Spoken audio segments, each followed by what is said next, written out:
Hello, hello, hello. How are we doing?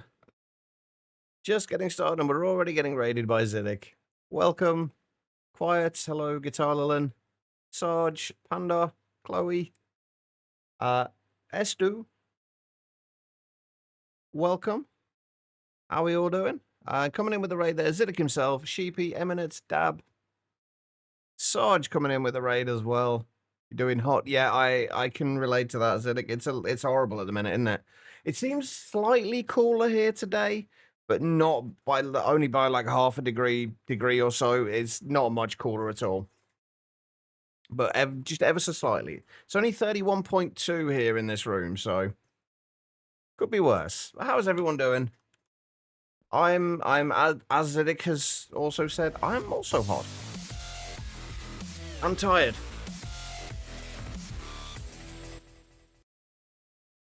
Pete, with the Prime sub, 11 months there. Thank you so much, Pete. How are you doing? And what's your IGN, Pete?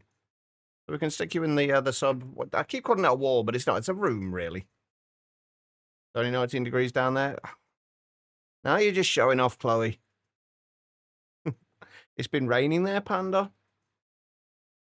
Oh, I would love some rain. Sleeper, how are you doing? Vape Man 66. Is that you? Link. I think that's Link, right? But I appreciate it, Pete.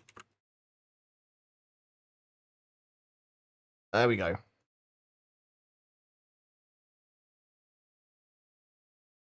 It's what?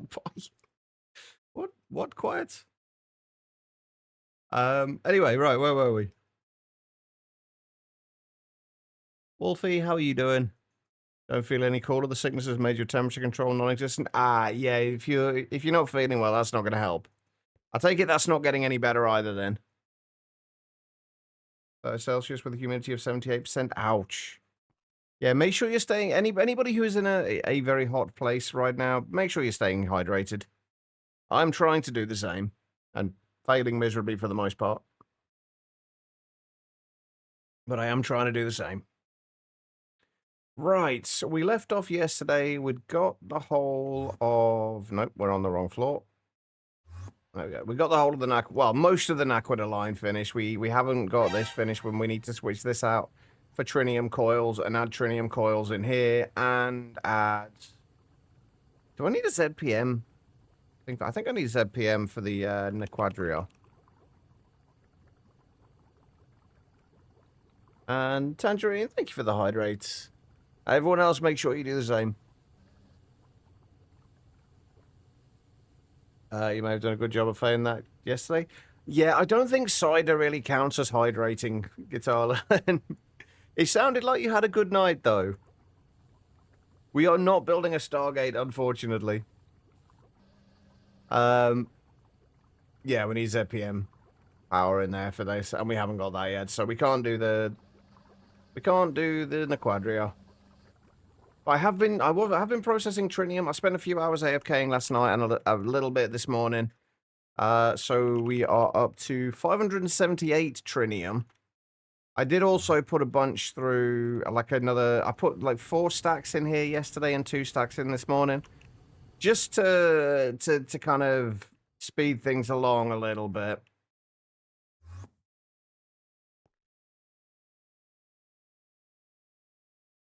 It was a great night, and cost ended up just under normal price for one side of it, a normal pub. That's not bad. That's not bad at all. So yeah, we set that up yesterday. It's going to be a little bit before we actually have enough trinium for all the stuff we need. Because we've got a bunch of trinium coils we need to make, and each trinium coil takes basically 8 ingots of trinium. And we need 42 to upgrade the EBFs. Running away! You yellow bastard! All right, no worries, Panda. Enjoy the RuneScape. Yeah, we need 42 to upgrade the coils on the EBFs. We need another 48 to upgrade the coils on the alloy blast smelters. And then we need another 26 for the coils on the Naquadah processing.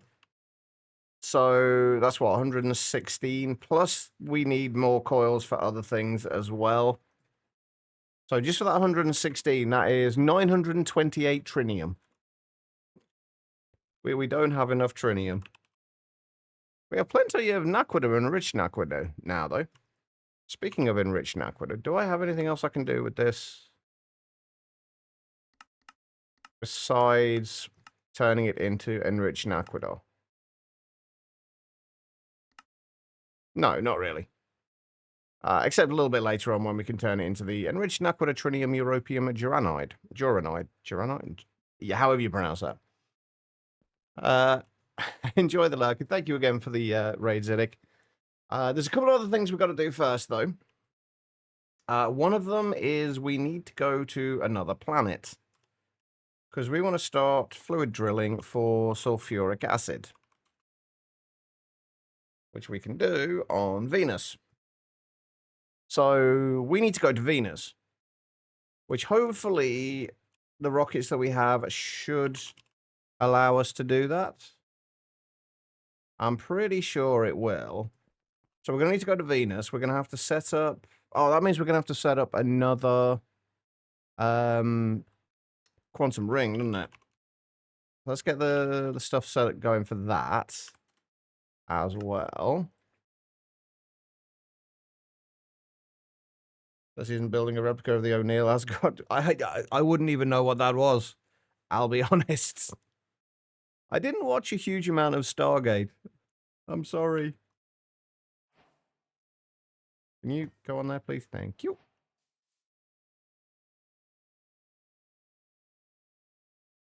Oh, I think I watched the movie once. Like, around the time it was first released. And that was about it. Alright, so did we make the fluid drilling rig yesterday? We did. Perfect. Right, what else do I need for this? Tungsten steel frames and robust tungsten steel casings. So we need 15 of those. We'll wait till those are crafted before we do the other ones. I should have done them in the other order. Because some of those will get used up in that. Questbook did say something about unimplemented reactors, so there is that. That's true. They did. Where did it say that again?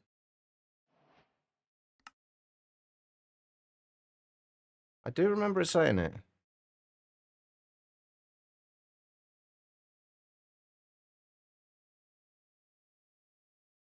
Where did it say it? Oh, that's going to bug me now until I can find it. It wasn't in the Naquadah. Was it in processing? No. Enriched Naquadah? Oh yeah, enriched Naquadah is meant to be used in an as of yet unimplemented CEU native reactors. There we go. Right, so we need those, and we actually need 9 of those in total. What else do I need? I think these are EV or IV. We're going to run it at EV, though. Oh, and I actually have an EV energy hatch available. Perfect. Right, we've got 9 of those. We need a output hatch. Since we are going to have this attached to the ME system, we can just use an ME output hatch. That should be fine. The whole of SG1 on DVD.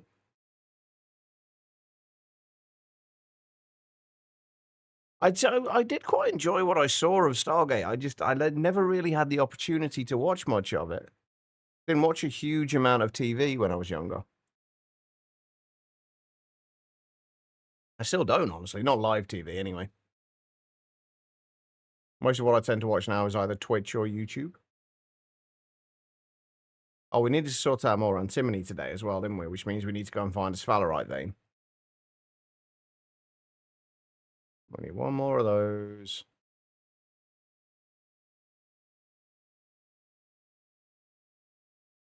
Use much use your coding. See, when I'm doing stuff like that, I can't have background noise. If I have background noise in when I'm trying to do anything like that where I need to think, I can't focus. It has to be quiet.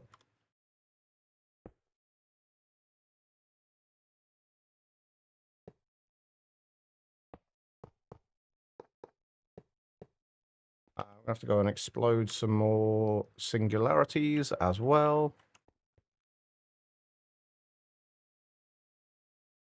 That is not the right way. Where even am I?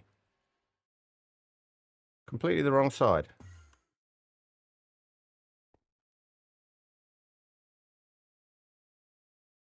Speaking of bringing shows back, somebody mentioned the other day, I can't remember who it was, that it might have been actually, was it you, Sleeper? Somebody mentioned that Firefly was being brought back. No, no, I don't think it was you, Sleeper. I can't remember who it was. Somebody mentioned it, though. And I'm looking forward to seeing what they do with it, although I am a little nervous about it.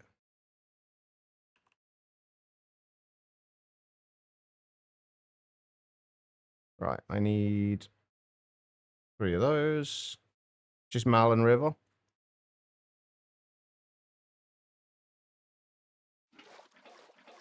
I mean, I'm assuming it's the same people playing the characters, right?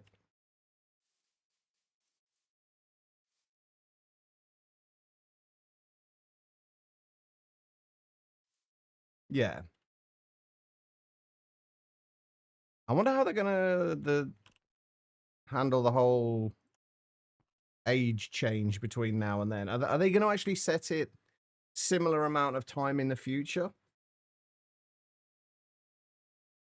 From, like, when Firefly ended? Okay, so the age changes won't be quite so, so jarring then. That's good. All right, we're not got too many singularities left. We're gonna have to make some more soon. Right, Ender Dust.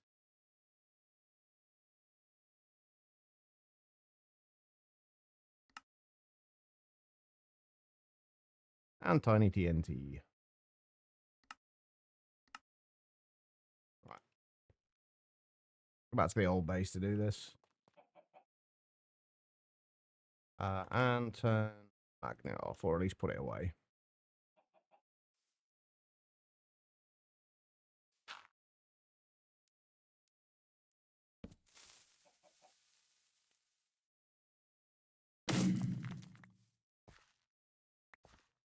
There we go. All right.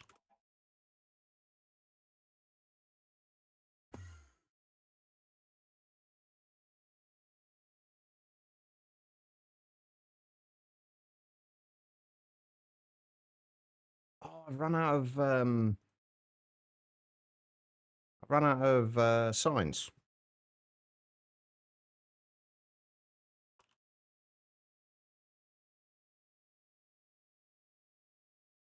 Right, where's my... Oh, God. Down here? Yeah, there it is.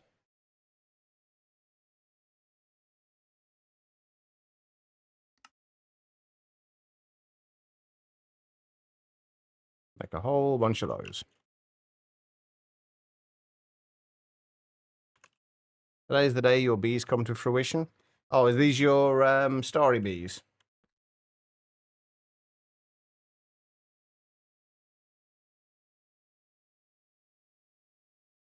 All right.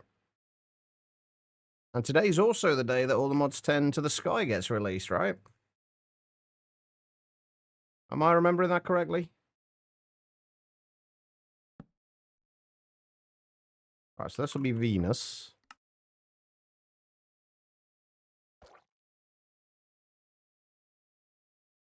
There we go. Okay. Right, what else do we need? More spots for cages to build yesterday, and yep, the ATM Discord is going mental. Yeah, I'm not surprised. I don't know if I'm going to be, like, kind of trying it out straight away or not. I haven't quite decided. Right, we're going to have to be in the dark for a little bit, chat.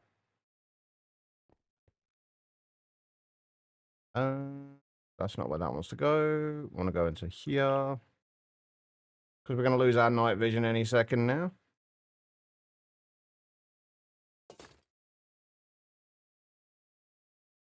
Keep that with us as well, just in case. I don't think we need anything else in order to... Oh, we are going to need a couple of other things, actually. Before we can set stuff up over there. The energy acceptor. And we're going to need a numismatic dynamo to kind of kick this thing off. And then we should be able to just use energy peer-to-peers to power it. Let it power itself. Oh, I also wanted to make a 64K drive for sulfuric acid. Is anybody else going to be playing all the mods 10 to the sky when it gets released? I'm gonna kind of go ahead and guess that there's going to be some problems with the launch of it. None of these things ever seem to go smoothly when they first get released. So I'm anticipating problems.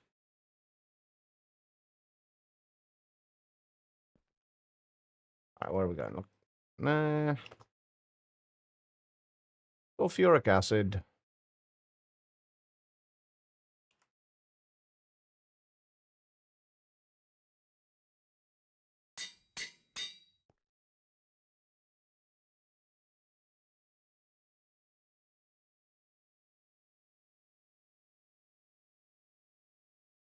Oh, I got 70,000 buckets of sulfuric acid. I actually thought I should have less than that. Because I thought I'd set it to shut off when I had over, like...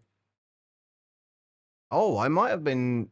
Oh, I might have been losing sulfuric acid.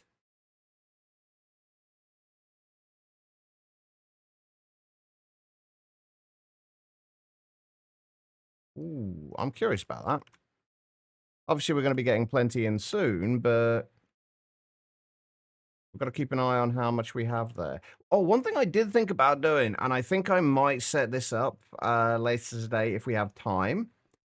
I kind of want to have a bit of a display of sorts up here where I'm just kind of hanging down from the ceiling in the center of here. And what I want to do is have various materials that we want to keep an eye on there, and then we'll have a redstone lamp above them that we can turn on when they drop below a certain point. So we've got a kind of a quick view of when, like an easy view of like if any of the lights are on, we know that there's a problem. Been helping in the base testing. I've helped catch basically every broken thing so far. I mean, you say that, but there's going to be a lot of broken things, and I'm not talking about with the mod pack itself. I'm talking about with the upload to Curse and wherever else it's being uploaded to.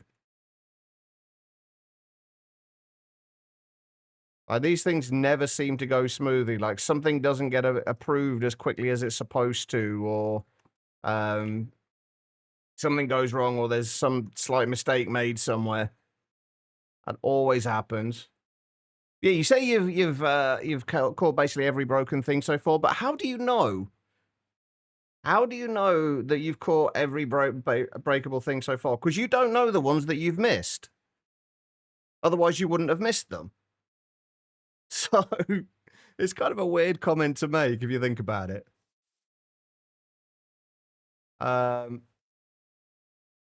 It's like somebody saying like, "Oh, I can always tell when when somebody's lying." It's like, no, you can't, because if you couldn't tell they were lying, you wouldn't know. You would just think they were telling the truth. Anyway, right, let's go to... wait, where are we going before I do this again? I always forget which planet I'm going to. Venus. Oh, before we go to Venus, what else can we get on Venus? Sulfuric gas, we don't care about that. Liquid blaze. What's liquid blaze even used for? Eyes of Ender and inert netherite scrap. I'm assuming that's much later on. Activated netherite. Yeah, that's something we'll probably need later on, I'm guessing. So we might have to set something up for that. Anyway, right, what else can we get from here? What can we get in the way of ores? There's tungstate, scheelite, bauxite, dilithium, lepidolite, and spodumene. Basically iron and gold. Sulfur, tetrahedrite, and sphalerite. We do need sphalerite at the minute, actually. We really don't need the sulfur, but we do need sphalerite. More copper. Cuprotite might be worth grabbing. If we can find one of these veins, this will give us a whole bunch of the platinum group stuff. Apatite, tricalcium phosphate, pyrochlor. A few useful veins, but not many. And then we could just get the Venus stone, which we could potentially use. Anyway, let's go. I've probably forgotten something, but it's fine. Ivana, how you doing? Yeah, you're right. You'll never catch every bug. Rallius, how's it going?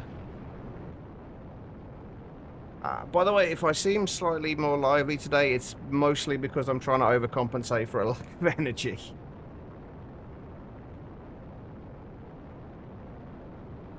What the hell is that over on the... What is that to the side? What is that random little chunk off to the left?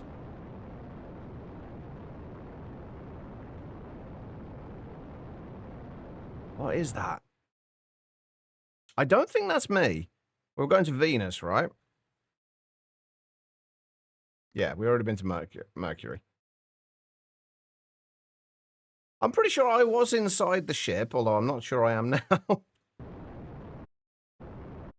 Right, we do not want to lose this ship, so let's make sure we actually do apply the boosters. I don't know what this planet's like. It looks... Are those trees? I think they look like trees on the map. I'm not sure, though.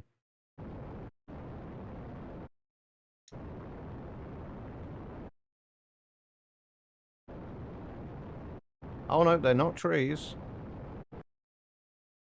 Oh, doesn't this look like a pleasant bit of terrain?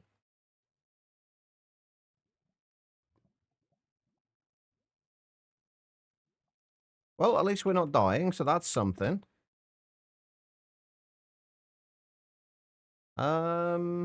Right. The hell is this shit made of? Infernal spire blocks. Can we do anything with these? Oh, they can macerate into a few things.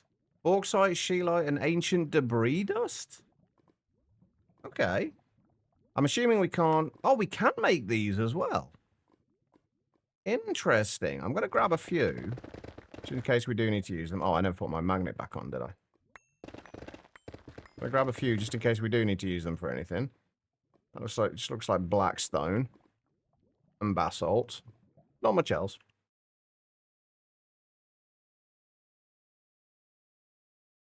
Right, okay. Let's put those back in there, and let's see what we got.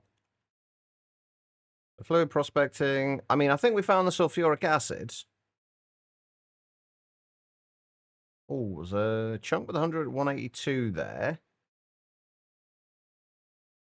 195. I keep double tapping these, and I don't want to. Right. We want to try and find a chunk with the highest amount in there. So 192 is 195. Wait, was that the one that we... Yeah, that was the one that we did anyway, wasn't it? That's 195. If we can find anything higher than 195...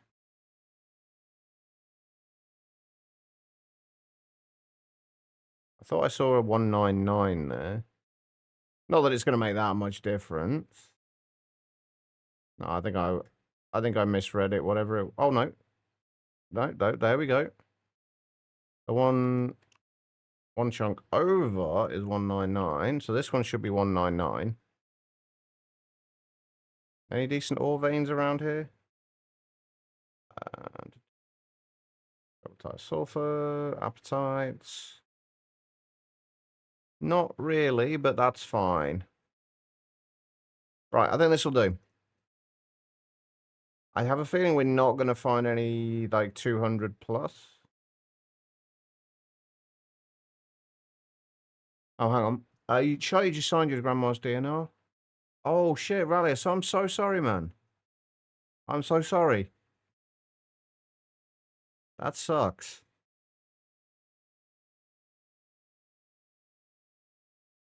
I never know what to say in situations like this. There's nothing you can say that can ever make it any better. Right, I think this is gonna have to do.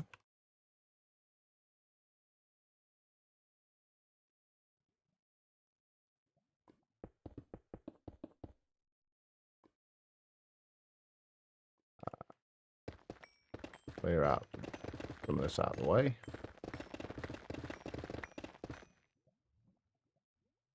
And we should have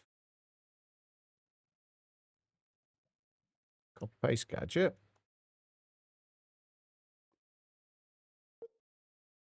Oh, I haven't checked to see if my quest data has saved from last stream.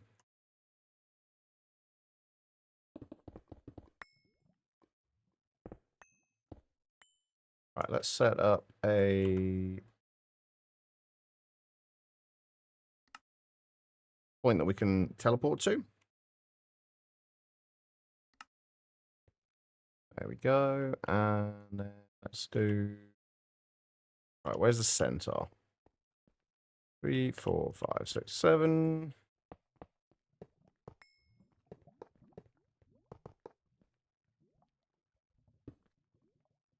That. Put that in there.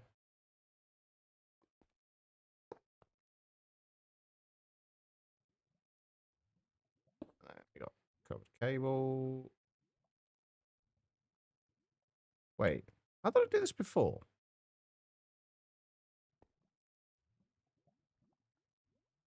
I could have sworn I had the. How did I set this up on the other planets? Hold on. Now I'm curious. I'm sure I had this like pointing directly into a. Oh right, I need the converter, don't I? That's right. Hold on. I need the EV converter. So I was going to say, I'm sure I had that facing directly into something there. I don't even think I need the converter, honestly, here.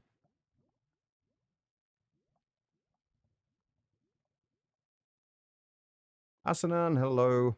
How's it going?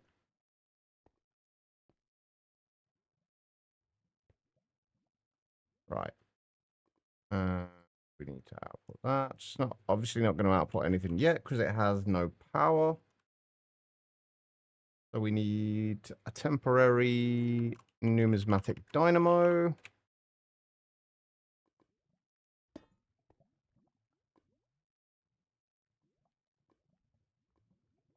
A single diamond should do this.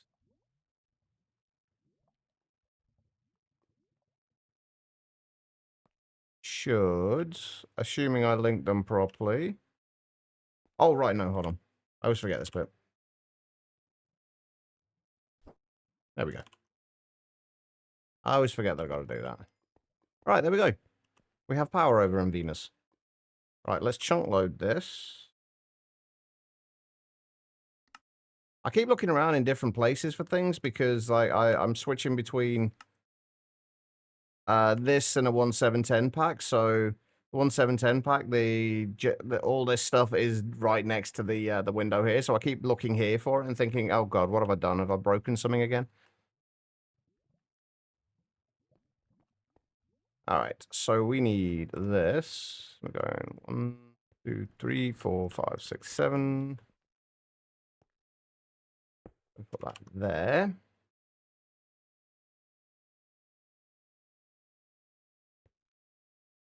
We got everything there. We have.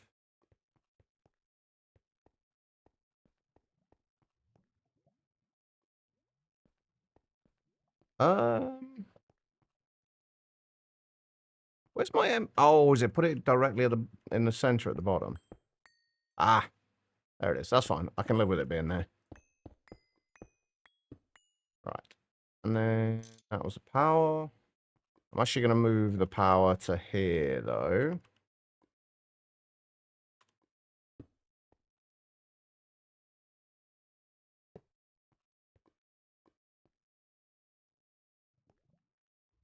And I need a few more covered cables. Today, a bit brain dead. More than 5 times. I've got 121 ore processing diagrams and not good.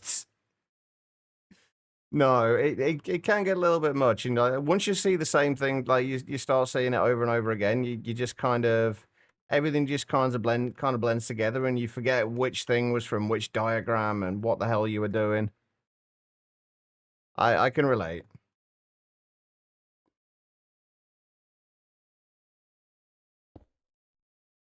All right, and we need a machine controller and an emitter so we can shut this off. How much can we store in the 64K drives? About 500,000? Is that right?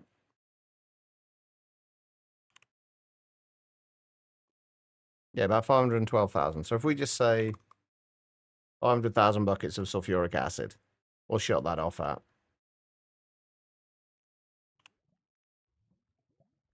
Who has the power? So not He-Man then? No. If I was He-Man, I would solve all my problems by punching them. Did anybody else, like, who was around in that era feel like that was a really weird message to give out? Like, whenever He-Man had a problem, he basically went and punched it.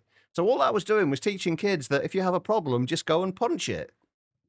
I mean, surely that's not a good thing, right? That can't be healthy.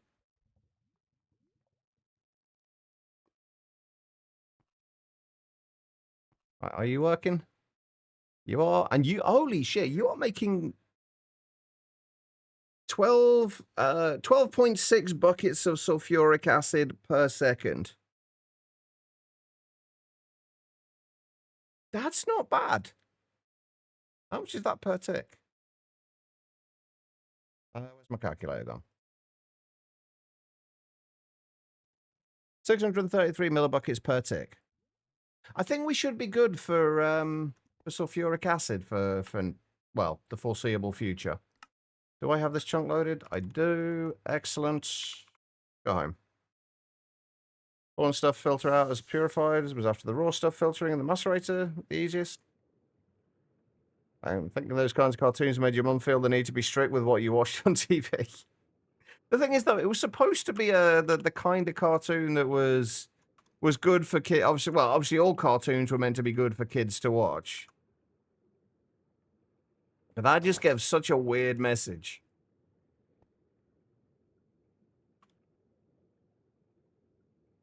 Right, I think we're going to be fine for sulfuric acid now. We definitely seem to be fine for chlorine. We seem to have been... I was a little concerned about our oxygen at the end of last stream after we needed to make more nitric acid. But as we got to the point of kind of like filling up the nitric acid, after we'd kind of topped out the 512 buckets we were storing, it was fine. All right, we've run out of stuff to put through there. 23,000 platinum group sludge as well. So this is actually going to be turned off too, or it should be. So that's going fine. Trinium, we are up to 685. Is this still going? No, this is turned off now. I think that's because we have probably got over... Yeah, I got that to turn off at 16,384 naquita. Although I think I want to potentially increase that. I think we also want to electrolyze the Caymanite dust since we've got nothing else to do with this. And this will give us a little bit more trinium and tantalum. So let's do that.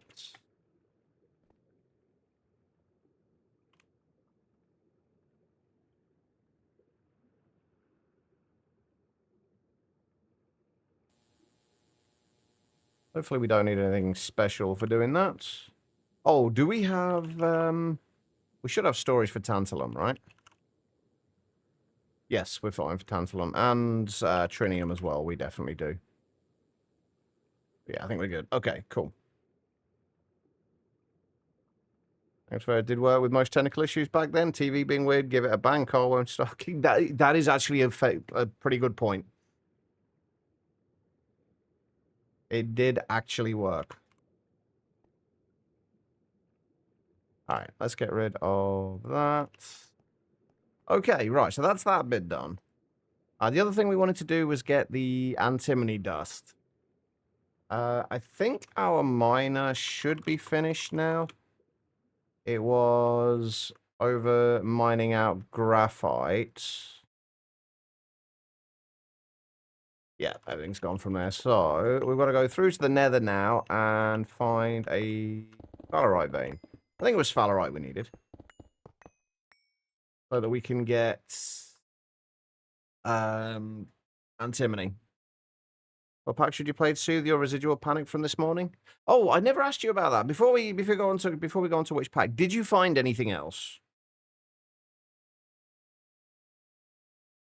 Or was it a lone wolf, so to speak?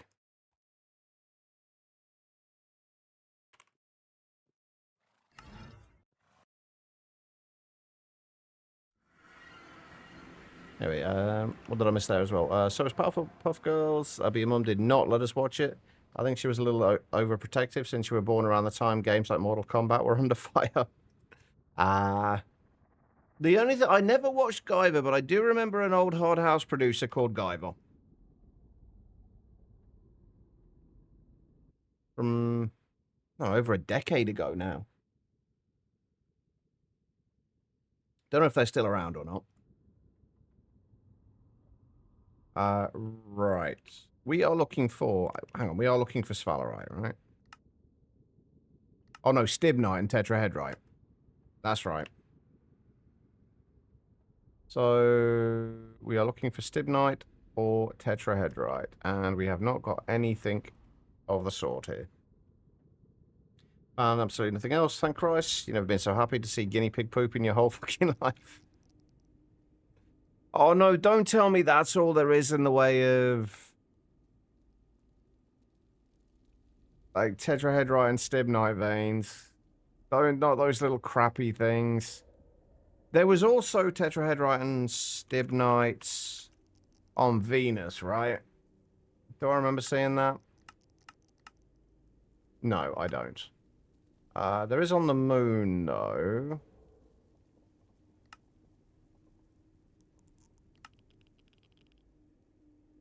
There is on the moon and Mars. We haven't been to Mars yet, have we? Copper tetrahedrite, stibnite. Oh, there's some in the overworld as well. Well, what we want though is the big circular kind of veins. Not these kind of things because they're way too spread out. Okay, maybe we try the overworlds.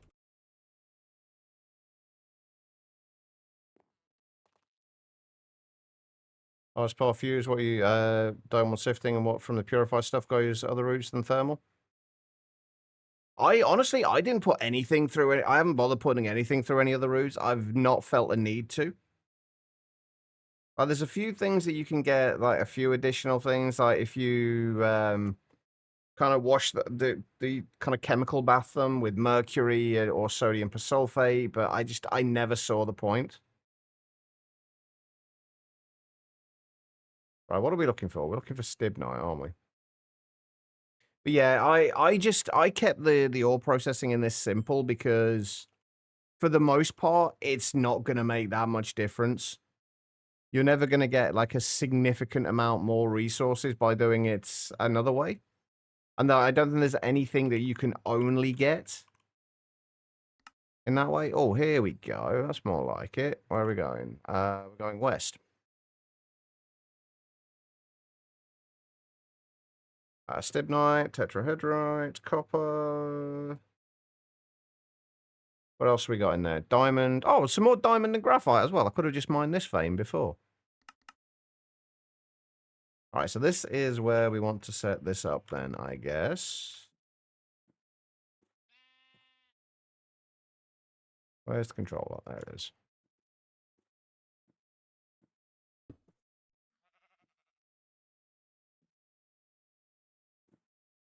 I swear, whenever I fly around anywhere, I just end up with just so many eggs randomly. Oops.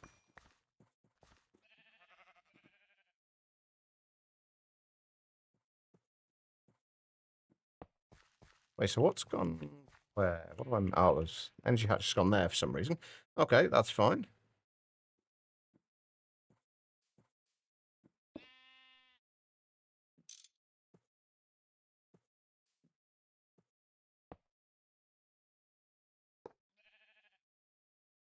Right. Although that being said, I don't know how ore processing differs in hard mode. In hard mode, I imagine you are going to have to consider it a lot more.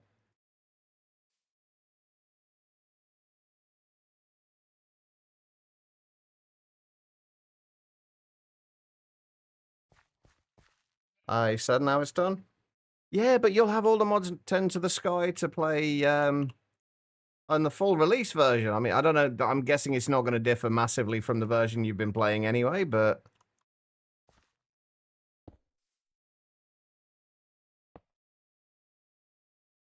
you never know. Are there any relaxing tech packs out these days? You want something tech but not overthinky? Thinking all the mods no frills again?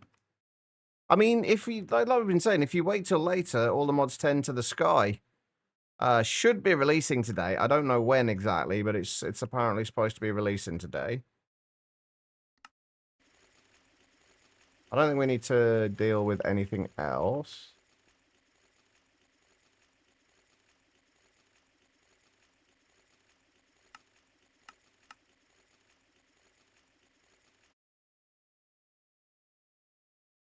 Fell in a hole. Right. Let's unclaim that.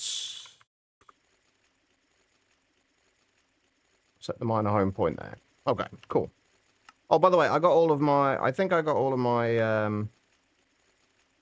all my waypoints back. I did. It turns out I didn't have many waypoints to begin with. So yeah, I got all my waypoints back though. You going out later? Be keep an eye out. I mean, there's always just regular all the mods 10, I guess. I'm probably not the best person to ask about kind of recent, more kind of relaxed and chilled out packs, since I've been playing like this on stream and then GTNH off stream. So we should be getting Stibnite coming in soon-ish. I've got a little bit of raw Stibnite that we can process. What are we actually going to get out of this? So, antimony trioxide, then antimony there. We're actually not going to get a lot of antimony unless we process the antimony trioxide. Which I guess we could do. I don't think we need antimony trioxide for too much. Probably, I think there's a few things we do need it for, but we'll worry about that later. How are we doing for trinium now? Hey, up to 1300. Nice. Are you still going? You are still going. Perfect. Always wanted to get into modded, but you struggle with redstone. With redstone. Honestly, most of modded is easier than vanilla redstone. Like I can do stuff like with Greg Tech and things like this all day long. Not have many problems at all. When it comes to vanilla redstone, I haven't got a clue. There's so many random little quirks and ways that things work. The vanilla redstone is rough to understand. Modded's easy in comparison. Okay, so that is those two bits done. How is the sulfuric acid doing now? We are already up to 79,000 buckets. So we've already got 9,000 buckets since we started. That's not bad. So some quality of life mods, and then you snowball your way into the tech stuff. Or you just start with a simple mod pack, like something like Cuboid Outpost is a pretty good place to start.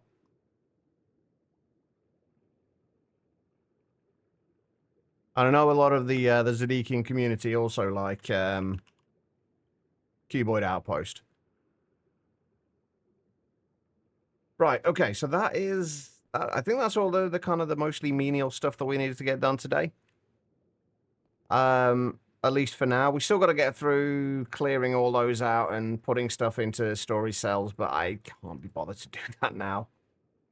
Right, well, the other thing we want to do, the other thing I was going to start working on today was this. This whole kind of line of quests down here. Which is basically a bunch of computers. But we need to make optical fiber cables. We need to make a data bank to store all of our data sticks in. Then we need a high performance computing array in order to produce CWUT or CWU, I guess. CWU per tick, which is computation work units per tick. And then that is used to supply those computation work units to the research station, which will allow us to make more things in the assembly lines. So there's a lot of stuff we need to make here. And wait, have I made the ZPM circuits yet? Would have been the quantum ones, right? Yeah, we've got some ZPM circuits. We're good for those. You start with a simple pack like GTNH, wonderful gateway into suffering if you're a brand new player.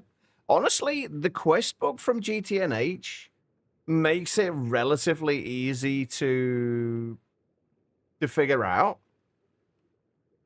You could go for far worse packs than GTNH. Like, as far as actual content goes, you would probably struggle. Because it is on the grindy side. But it is it's given that it's been in production now for over 10 years, I think. It's one of the best put together packs you'll find.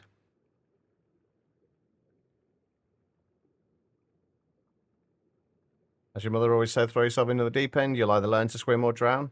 Yeah, you'll either quit modded forever or you'll just really enjoy it.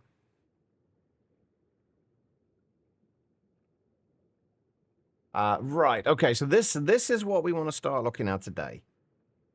So first things first, optical fiber cables. There's already stuff in here that we can't make, i.e., or we haven't got at the moment, i.e., borosilicate glass fibers.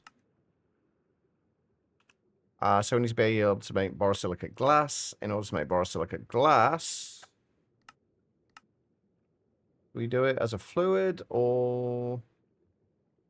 I mean, we can do it as a fluid. What is this, boron and glass? Do I have boron at this point?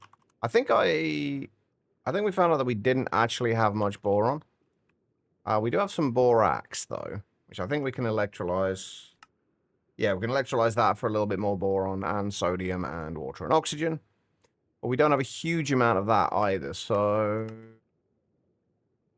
We're also going to want to process some more of that rock salt, which will also give us some more chlorine.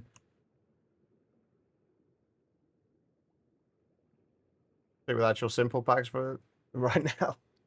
Fair enough. Right, so borosilicate glass. It's just literally just seems to be boron and glass dust, which it should be easy enough. Do we want to do that in the alloy blast smelter, or do we want to make borosilicate glass dust in a mixer and then smelt it? It's not going to make too much difference. I think we do it in the mixer, then smelt it way, though. I don't think it makes too much difference.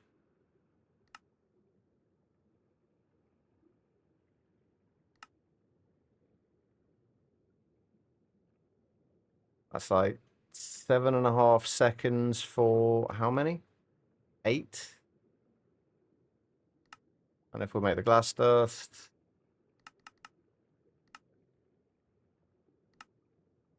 Oh yeah, it's going to be quicker this way. So circuit 1, boron, glass dust, yada yada yada. Easy enough.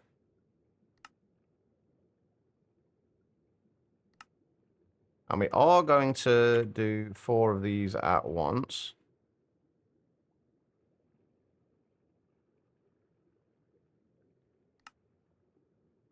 just to make our life a little bit easier. Right, and then we need to smelt that, which I think we're going to do just in the same number of things. Actually, I need to upgrade the coils on my, and the power, I think, on my smelters.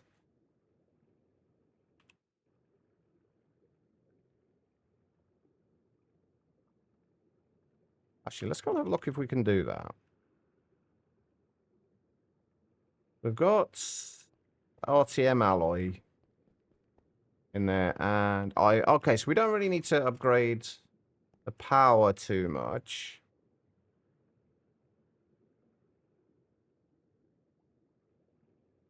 But the coils, have I got any? I have got some HSSG ones here. Let's upgrade them. Oh, I don't even need 26, do I? I think I only need 13.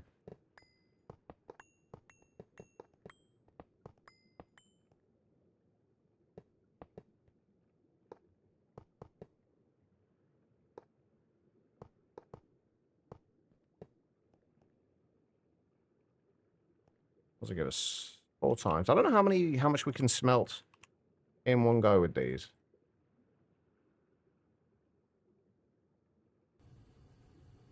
I think that was 128.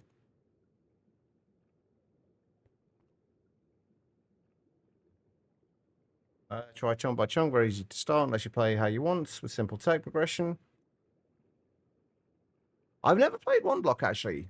That does sound quite cool though. But Eminent, I would definitely give modded a try. Like at the end of the day, like what's the worst that could happen? Like you don't enjoy it and you stick with vanilla. All you've lost is maybe a tiny bit of time. Alright, so I would highly recommend giving it a try. If we just make 64 of those.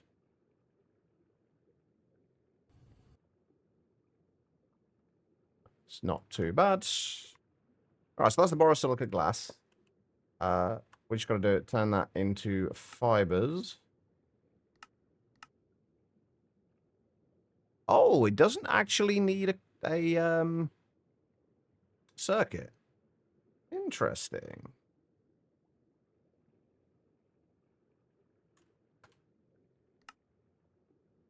Oh, all right. We will put it in there anyway. Hopefully that should still work. Yeah, perfect. Okay.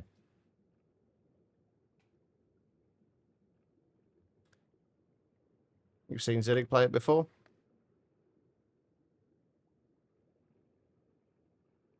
Zofa, how you doing? Anyone you want to play vanilla? You want your journey map? You want your Jades? Journey map, I do like to have journey map when I play, if I ever play vanilla. It doesn't happen very often these days, but I do like to have journey map when I do. Alright, rest of this should be fine. I think we've already got PTFE down there. We do need, probably going to need a recipe for, the silver foil. Or the, oh no, we've already got silver, the silver foil. Nice, okay, cool. And that was no circuit, right? No. Okay, right. So I'm running out of spaces for to put stuff, the things. Right, we need optical fibers. If we just make a stack of them for now. See how long this takes. I have no sense of direction in game yet. That's exactly why I need the map. I get lost in my own base half the time. Bobo, how you doing? And Dead Man as well. There we go. We have our optical fiber cables. All right, next up, data banks. So for the data banks, we need all of this stuff. Let's clear that out.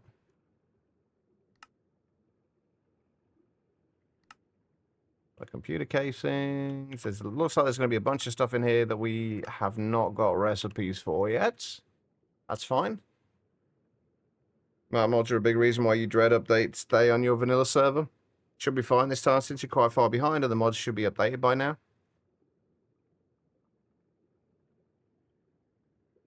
Yeah, I would struggle, especially if you play on a server as well.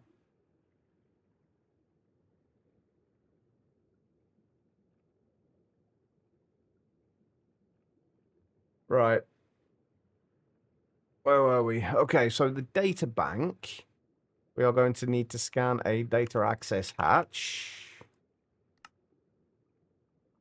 Shouldn't be a problem. Oh, I've only got one data stick left. Hang on, I should probably make a few more of those. There we go. We've got a stack of optical fiber cables. We're probably going to need more than that, honestly, but I also keep wanting to... I've been playing way too much GTNH. I keep going to scroll onto my healing axe. Realizing, oh wait, I don't need a healing axe in this. Zari, how you doing? What's the strength of direct you to... Wait, what? I have no idea, Cesare. I don't even remember what I said. You find most of your own stuff, but other people's bases or farms. Yeah, exactly. But if you... It's stuff that you go to regularly, like your own things that you go to regularly. You kind of learn where they are. You can eat food all the time, or you can get the healing axe and then just never have to worry about food again.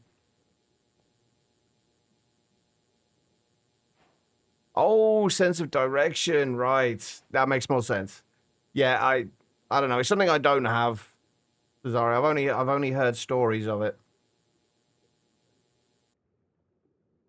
There we go. Right, that is for the data bank. I'm assuming, well, this has obviously got to go in the ass line. Good job we're making the data banks. We're going to run out of space soon.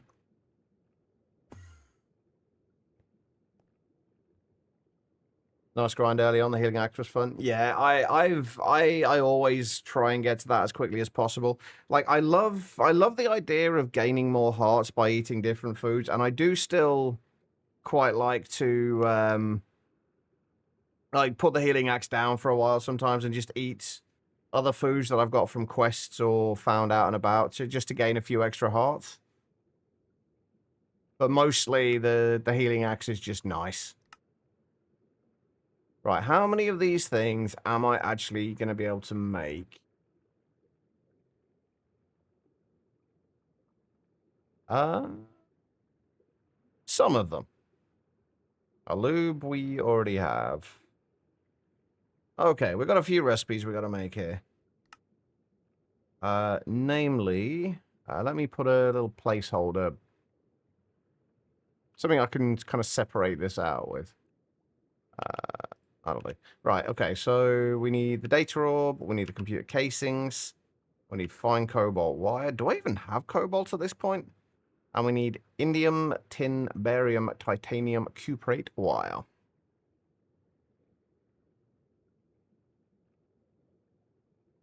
If you mean the actual shader packs, no, you shouldn't have to. You should just be able to go into the shader packs folder.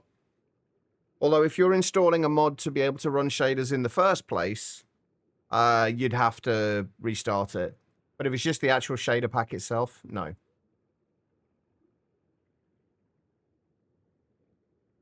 Right, okay, so data orbs need to be made in a circuit assembler. Why do I feel like I could have sworn I already made those. I guess not. Alright. Data orbs. We can already do everything for those.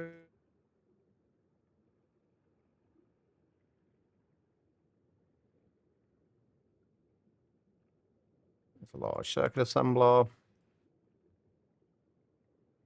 Make sure we can make that. Gonna put up to 9 energy extraction cards for more power extraction from a converter. Avoid EUE peer-to-peer. It will be gone in the next update on hard mode. It'll be gone on all updates in hard mode, Asanan. But yes, you can put multiple in. The only caveat is that you need to have, for each additional card after the first one, you need one of these node overclocker cards in there so it can kind of operate on all of them at the same time. Because each one of these basically increases the amount of slots it can operate on at a time by one. They can fit up to 8 in the node.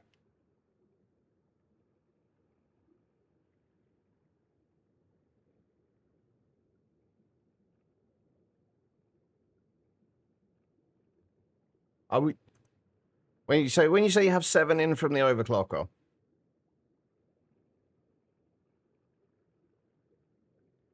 How do you mean? Yeah, basically. But yes, you can have up to 9 pulling from the energy extractors to begin with. I know in somebody had said in Matt's chat that you couldn't do that. They're wrong. You definitely can do it. I spent a large part of the early game doing that. Right, are you actually crafting? You are not actually crafting. Why are you... Oh, wait a minute. Do I not have enough power in here for you? No, you've just not got anything in there at all. What are you freaking doing?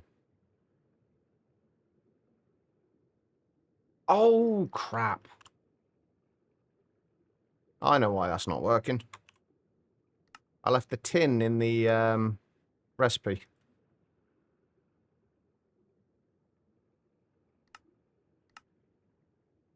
I meant to get rid of that.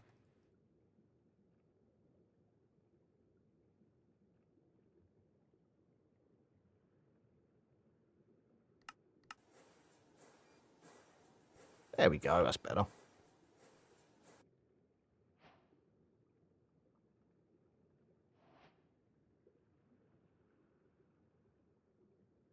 All processing enough power. There's enough power in the generators and the converter. Well, if there's enough power in the converter, then it's not the power transfer that's the problem. It's not the power transfer using laser IO anyway. If there's enough power in the converter, but it's not getting to the machines, then it's the cabling between the converter and the machines that's the issue. Birdie, how's it going? There we go. We got data orbs, computer casings. Oh, these are going to be expensive. Ouch. These are really going to be expensive. Damn. It's going for now? That's good. At least it's going. Alright, so we need that. We are missing iridium plates. Those should be fine. Tribble, how's it going? Yeah, that's where we need to be.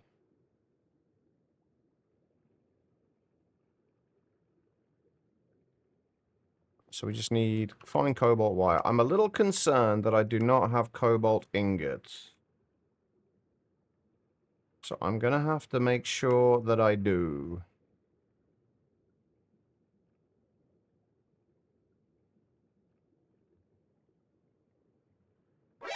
I do not have cobalt ingots. I've got 13,000 cobalt, but I don't have cobalt ingots. Do we...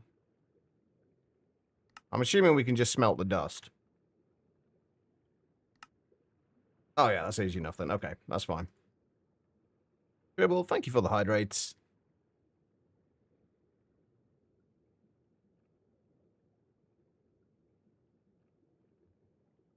Converter on the dynamos has enough, but the power...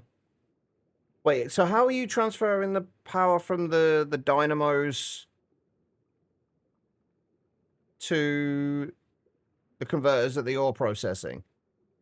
I have no headache for you today. Unfortunately, I do have a little bit of a headache. Treble. It's fine, though. It's alright at the minute. It's bearable at the moment. And I've not had paracetamol yet, so when I have some of those, it'll be even better. Alright. So... multi-smelter.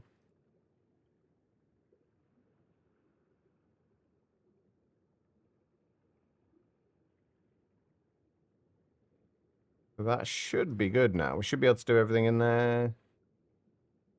Perfect. Okay, we shouldn't need too many of these things anyway. Oh wait, this goes in the assembler, right? Yeah.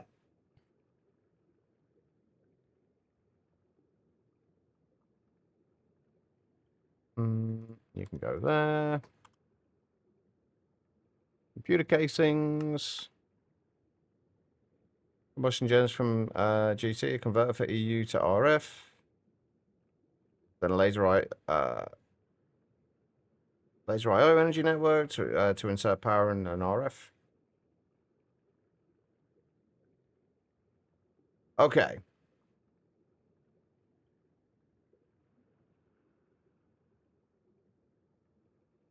The converter that you've got on the dynamos, I'm assuming the amperage is high enough on that.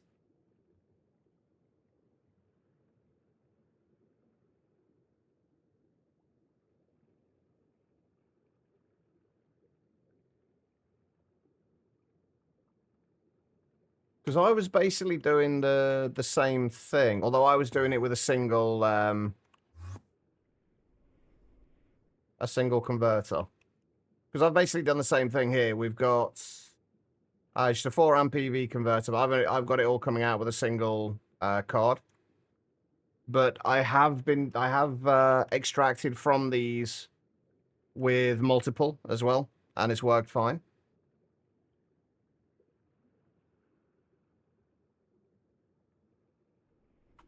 So I'm not sure where you're running into the issues. See, 16 amp HV converter for 16 combustion gens. Wait, which combustion gens are we talking about? Are we talking the single one, the single block ones?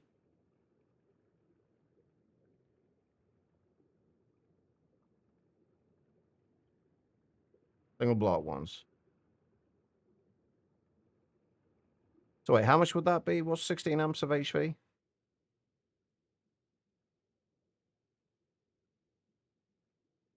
$8,192 EU per tick. Is there any reason, like, how... I'm assuming you can't make the overclockers that can output 8,001... Like, I'm assuming you can't make vibrant alloy yet. Or do you not have the vibrant alloy overclocks in hard mode? Or the various tiers of overclockers?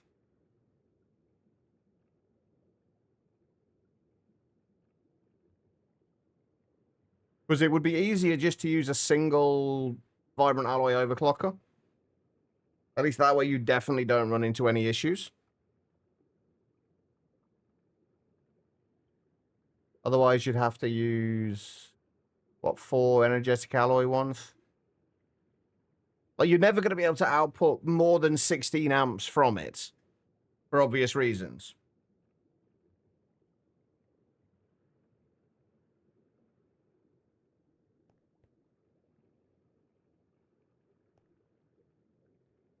Right, we've got the cobalt wire done now as well. We just need...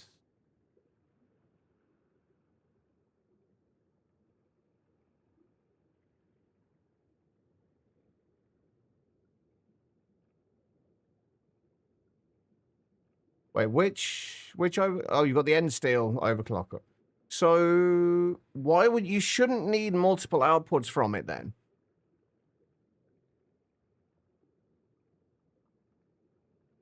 I wonder if there's an issue where it will only ever output 1 amp via these, but it shouldn't do. Because if it's converting from EU to RF, then there won't be any amperage to pay attention to on the output side. It'll just be 8,192 FE. Like, are you hoping to output 32,768 EU from it, or RF from it, or FE? I guess I still get. Why did they change it to FE? Like, just keep it as RF. It was so much easier to remember. I get confused so easily. Anyway, right. So we need the 2x indium tin barium cuprate ingot wires.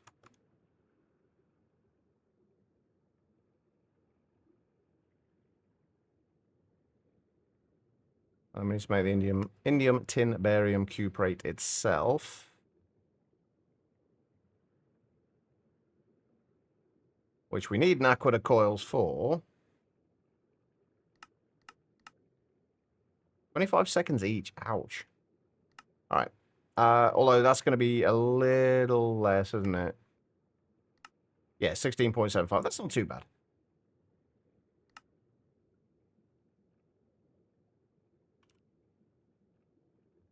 All right, indium tin, barium cuprates.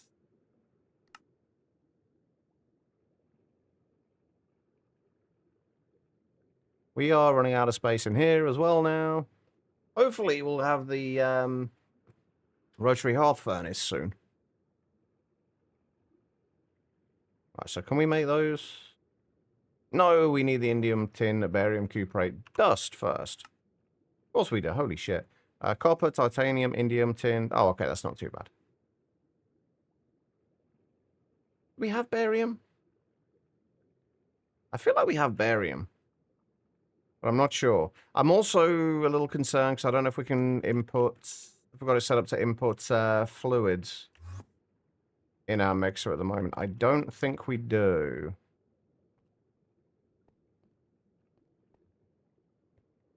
Okay. Dual hatch time. Wait, can I use dual hatch for this? I can't even use a dual hatch for this, can I? Because it's got 5 item inputs. Okay, well, we might be switching out the way we do the indium tin barium cuprate then. Or just do it in the ABS instead. Because otherwise it's going to be a pain in the ass to do it via the mixer.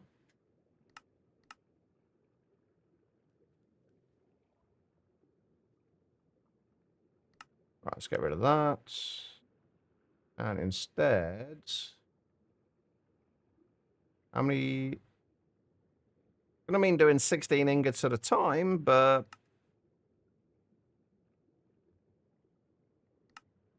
Best option we got. And it's going to be on circuit 16. I'm going to have to make sure we've got enough oxygen in there. And how many ingots did I say was 16?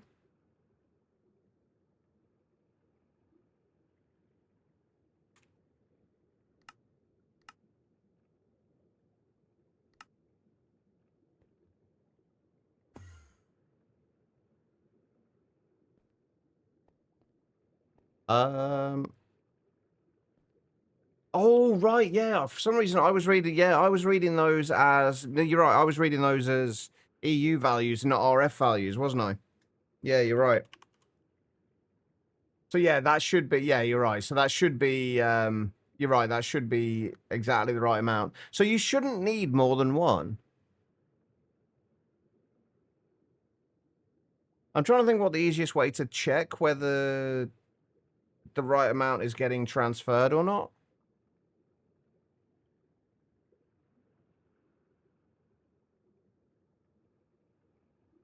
I'm not sure. I guess the only thing I can think of to do is run it through to run it into and then straight out of a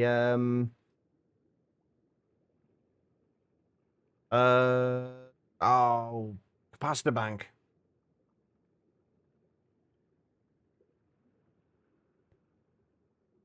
So you can see how much is going through it. It's the only thing I can think of.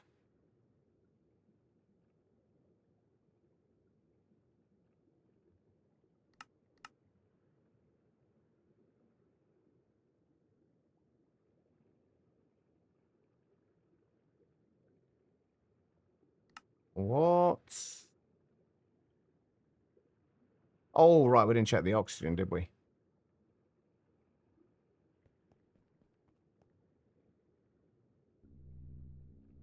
Ah, there we go. That's better.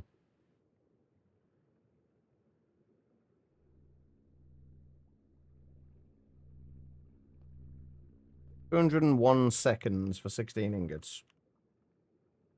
Okay. But that should be everything that we need to make the data bank itself. We still got to make the optical data transmission hatch. More computer casings, the high power casings. The computer casings we've got set up now. So in the Monifactory world, you must be nuts. Not at all, Dribble. You just like good mod packs, that's all.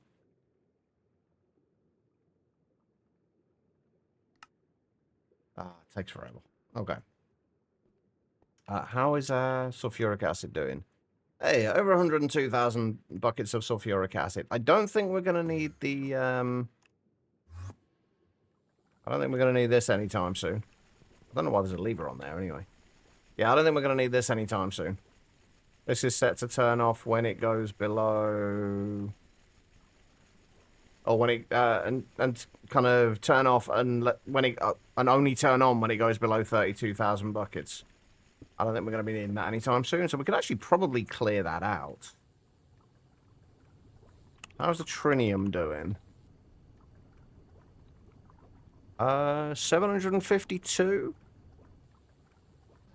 Not bad. How much is that actually going to give us? That would give us 94 coils worth. In a good first day, though. Got a few basic machines, rubber trees, and insulator, and aluminium dust being made. GG. Sounds like you're making decent progress. How am I doing for indium now, anyway? 624. Is that finished yet? No.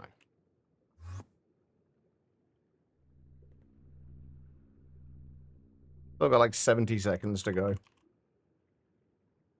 Very small, 16 amps of HV on use, but wired's the power in the generators.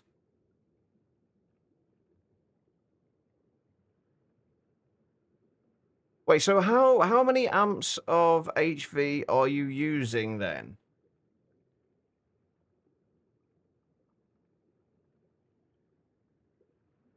Like at your ore processing?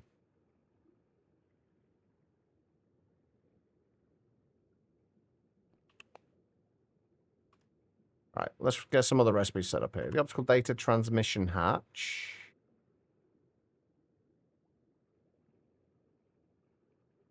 A few things we're going to need to make here, although not too many. I need more. I really need more power. I'm at the this is my least favorite stage of any mod pack or of any GregTech mod pack. The stage where you're just at that point between power tiers, where like you need more power, but you're so close to the next kind of tier of generators that it feels wasteful to make more of the current tier when they're just going to be kind of completely unnecessary, like a day down, like a day or two, in a day or two's time. It seems completely unnecessary using the resources. The power requirements bring tears to your eyes. Exactly, Tribble. What's that? An assembler with no circuit.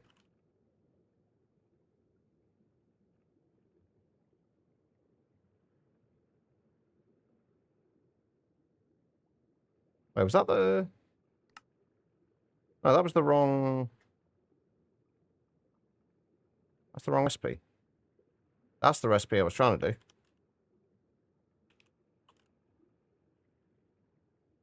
That would have been awkward. Right, have we got our... Hey, there we go. We got our indium tin barium cuprate wire now. Right, so... The data bank itself should now be craftable. We just need to...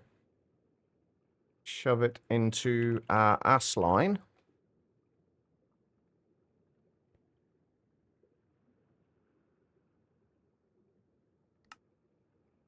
And hopefully... this shouldn't take too long. How many tears am I willing to cry? All of them, birdie. Oh. But yeah, we could make a little bit more power. We're currently like we're currently kind of like here. The Naquita reactor. I feel like the Naquita reactor has been put in the wrong place though, as has the plasma turbines.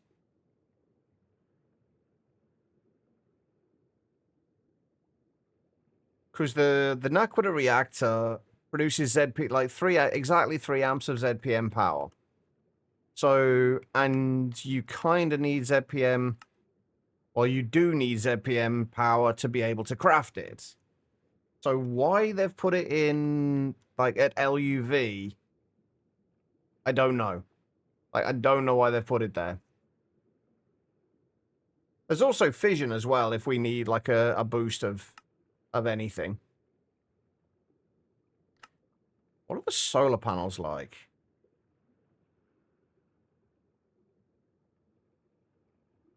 A million FE per tick. That's only 200. No, sorry, 131,072 FE per tick, which is only, yeah, LUV power, I think. 32,768 times 4. Yeah.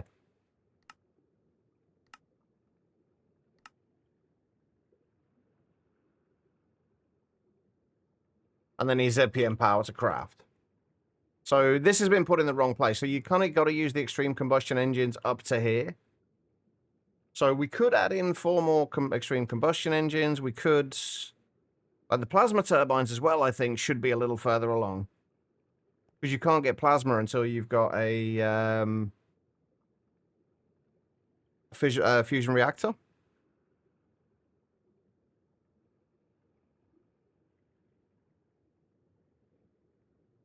No, 2 LUV hatches is ZPM tier, you're right. However, it's technically not ZPM tier. Like, you could arguably do it then. Wait, hang on, where's this crafted in? Oh, it is crafted in the assembly line, so you can put... I was going to say, if it's in the assembly, you can't put 2 hatches on. But if it's in the assembly line, you can. So, yeah, that would work.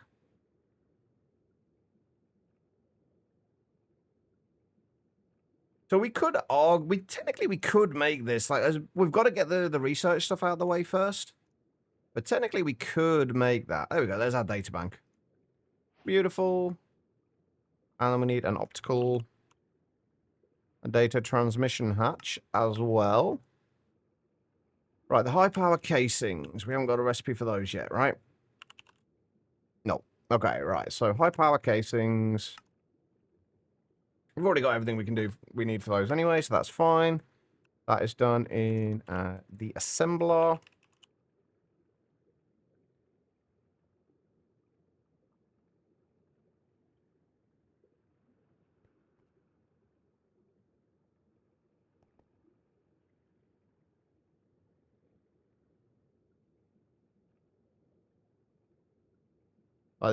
I'm very hesitant. Well, we can't make the solar panels yet anyway. And I'm very hesitant to use solar panels in this, just for the simple fact that we have got it set to permanent day, just for kind of aesthetic reasons. So using solar panels in a perma-day world just feels cheaty. I mean, I guess it kind of makes sense, but not really.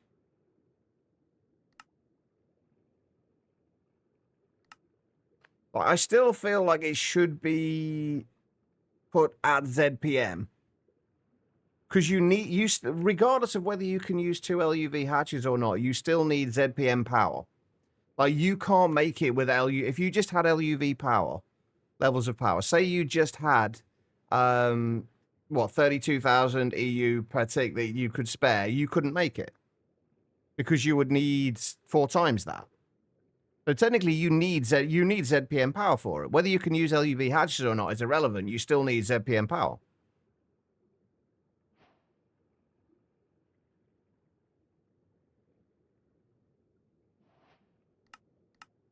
Right. Okay, so... Anyway, regardless of that, we're making data banks. Oh, we need to do the heat vents as well, don't we?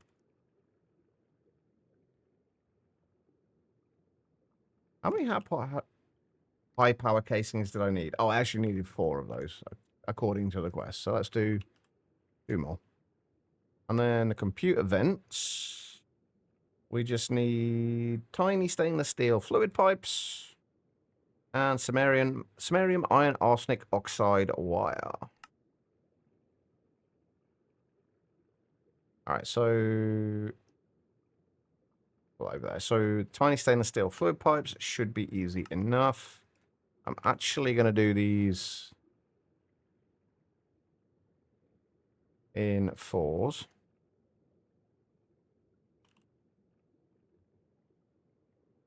Oh, you know what? I haven't got a tiny pipe thing set up, have I? We haven't. I don't think we've needed tiny pipes yet, so we're going to have to set up another one.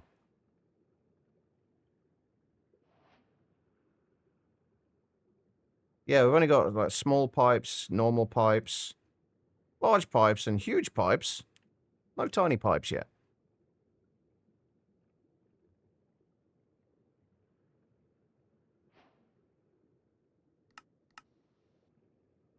Really missed early game modded? The bit that's most like vanilla, you mean, Quiet? Oh, balls.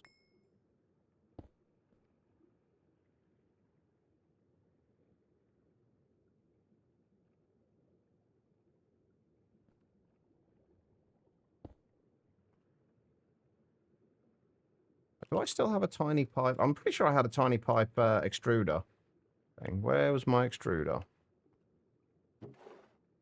Yeah, there we go.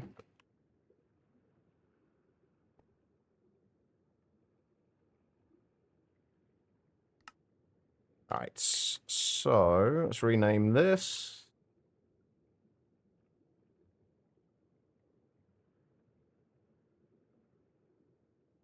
Tiny pipes, and then we'll put that in there.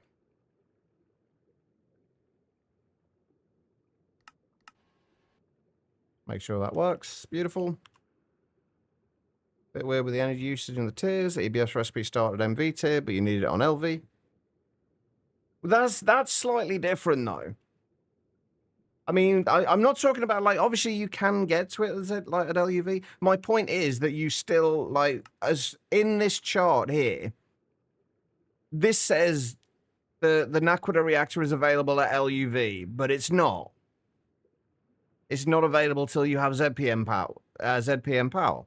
Like, you couldn't make this with just LUV levels of power. It's impossible. So it should be here. Too much shit in your inventory to beat a vanilla fair. Although nowadays there is a lot of shit in your inventory in vanilla as well. Right, samarium, iron, oxide. Do this in 4s as well. I'm assuming we're probably gonna have to do this in the ABS too.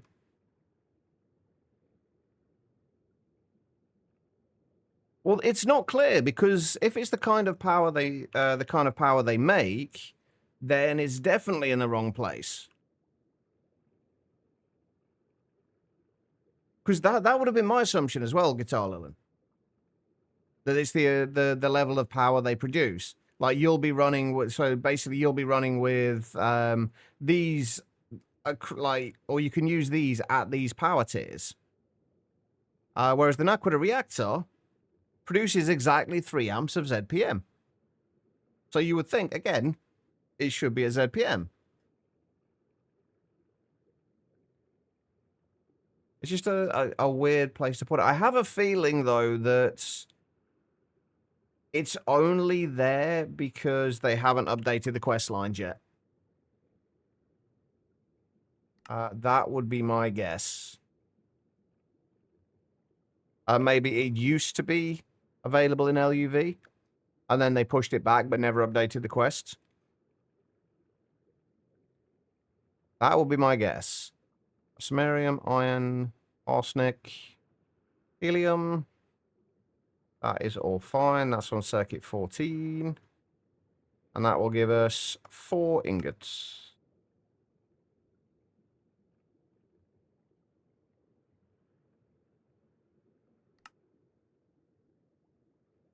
Oh, hang on. We need 2, don't we? What circuit did I say that was? Circuit 14.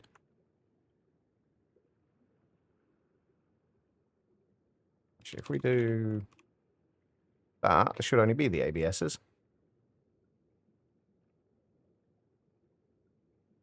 Oh, so samarium, iron oxide. Let's just make 1 of those. Either, you see there, you can craft the IV, and their output's IV power, not LUV. Wait. The extreme combustion engine. Well, no, hold on, let me bring back up. The extreme combustion engine produces IV power. Yeah. But it can be used up until LUV. That's the point. Extreme combustion engine is essentially like viable up to this point, the point of the next reactor, and then you kind of, the idea is you kind of switch over to the next level of reactors. But the extreme combustion engine can actually output up to LUV power. Because if you use if you put lubricant and liquid oxygen in there, lubricant has to be there. But if you put liquid oxygen in, it goes from 8,192 EU per tick, which is IV, to 32,768 EU per tick, which is LUV. I think. See, now I'm confusing myself.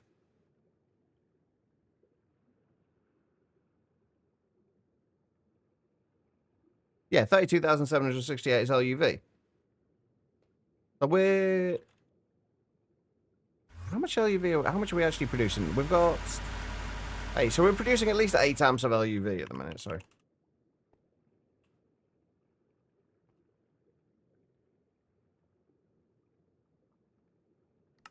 You are not work. Are you not working, or are you just taking your time? You're not working. Why are you not working?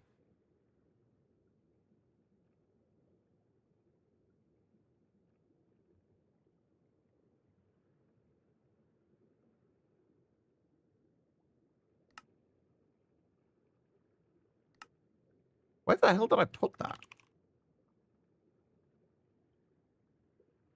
Circuit 14, oxygen, helium. Do I have helium in here? Yeah.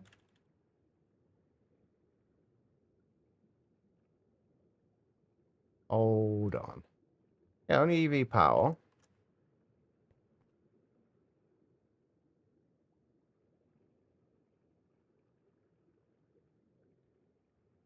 So where the hell did that go? Oh, Same thing I did last time. I forgot to take the bloody fluids out again.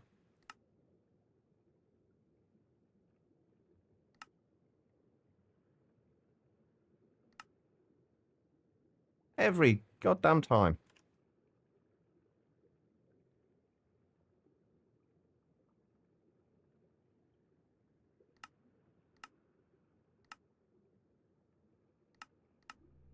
There we go. That's more like it. Anyway, Guitar Learn, how is your playthrough going?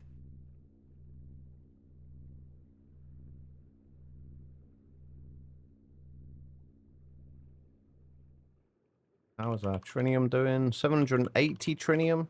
I think I am going to put a couple more stacks of... Yeah, I'll just do 2 more stacks of trinium in here. Since it's not being used at the moment and we do need more trinium. We'll start that going. Slow but forward. Oh, so long as it's going forward, that is the only really important bit. Came across something interesting. In real life or in game, Quiet? There we go. There's our samarium iron arsenic oxide. Right, so we should be able to make the computer vents now. Should have everything available for those. Yes. And where are these being made? In the assembler.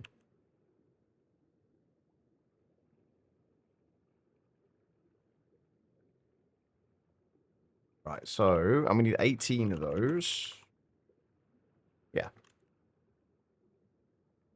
Perfect. Posted it in Discord. All right, let me have a look.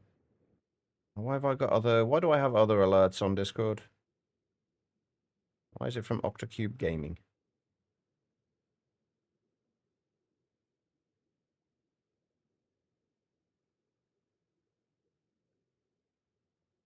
All right. Where am I looking?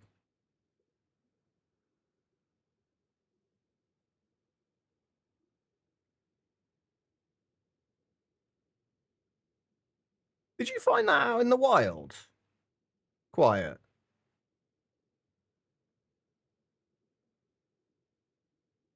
So, Medis, how's it going? Did you find that out in the just out in the wild, Quiet? Because that's weird. Because that is a villager who's been encased by an amber bee.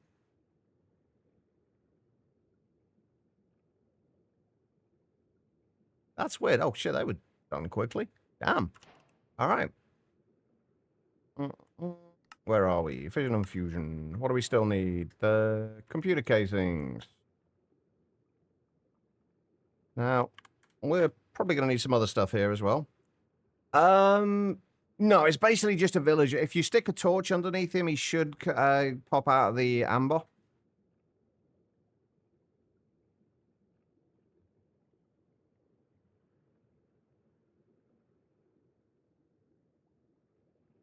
Well, that's the thing. There shouldn't be amber bees, as far as I was as far as I was aware, don't spawn in the world. You have to find the, I think you either have. I can't remember if you get the amber bees from sniffers. I think that might be the sussy bees though, or by brushing one of like suspicious sand or something in particular structures. They should. They didn't. At least when I played, they didn't just spawn out in the world. So how that got there, I really don't know. That it's definitely weird. Right, we're gonna put this down here, I think. But these are actually incredibly confusing when you first start looking at them, structure-wise.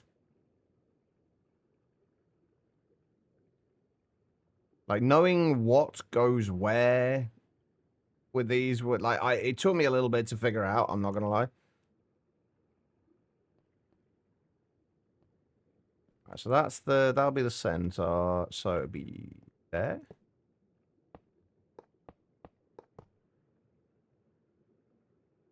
Oh, resin bees can as well. Oh, that I didn't know. I thought it was only amber bees.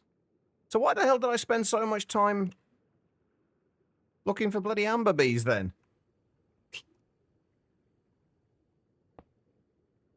What the fuck? Right, I think I need a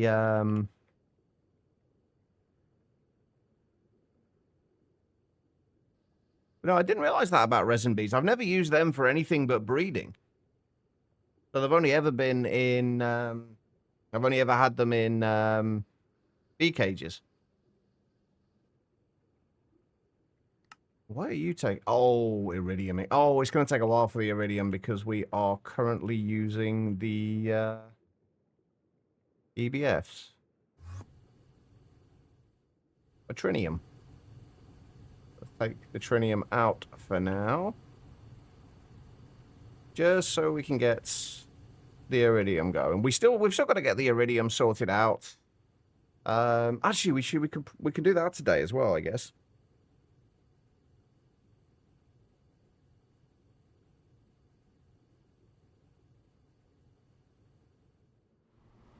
You going through the iridium yet? Yes, you are.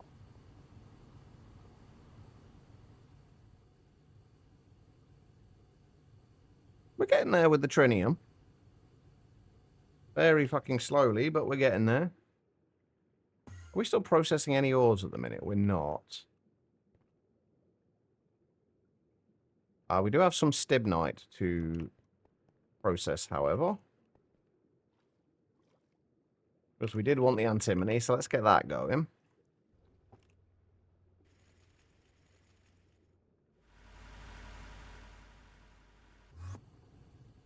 Right, is this done now? I think it's done. We're probably going to need to kind of get rid of these again soon. But for now, they can continue making trinium for us. Yeah, that was a change I found very weird as well, Quiet. I'll be honest, though, that it just seemed a little odd. But yeah, apparently that is the case. Right, so optical data transmission hatch. I'm going to need to move my assembly line around as well.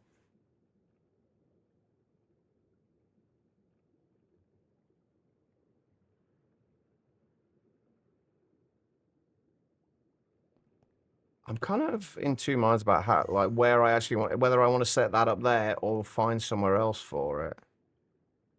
Because what we're going to have to do is we're going to have to bring these optical cables over from, oh, please, here. I've just put that away, haven't I? From here, from here, basically over to here. Obviously, this is going to have to change. So, and we're going to need one of these cables. Because these cables do not connect, we're going to need one of these cables for each assembly line we have.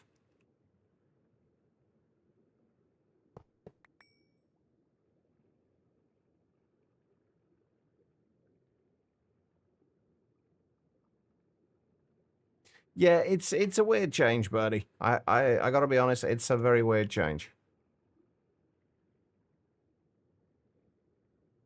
Right, we need those. Okay, so what else do we actually need in here now? This is the next thing. We need...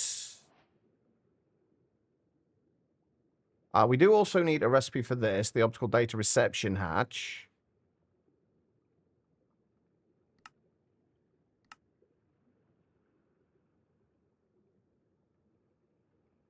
Which I'm surprised this shows... this. Hang on, let's read what it says again. Right, the data bank acts as a mass storage for data sticks and data orbs. It is also required for reading data modules. Connect an optical data transmission hatch on the data bank to an optical data reception hatch, replacing the data access hatch on your assembly line using optical cables, and it will be able to read the data of all data items within the data bank. You can connect multiple assembly lines to a single data bank, but each one will need its own transmission hatch on the data bank. Hello, Life. How you doing? The data access hatches and optical hatches can replace any of the computer casings in the structure, but it must have a minimum of 3 computer casings. Each data access hatch and optical hatch within the structure will consume 1,920 EU per tick. Regardless of their usage, you will also need a maintenance and energy hatch, which can replace the high power casings in front. Although this is not strictly required until you need to make and read data modules. Your single data access hatch on your assembly line will not have space to hold all the items you need to craft otherwise. If your assembly line setups grow enough, you may need to chain data banks. Connect the transmission hatch on the data bank with data to the reception hatch of a second data bank. The receiving data bank will be able to read all the data within the transmitting data bank and can send that data to more assembly lines or more data banks. However, this comes at a greatly increased energy cost for the transmitting data bank. Feeling a little better? That's good to hear.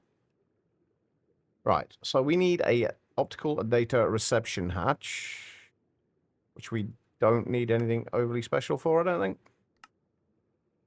I think we've got everything we need. This goes in the assembler, right? Yeah.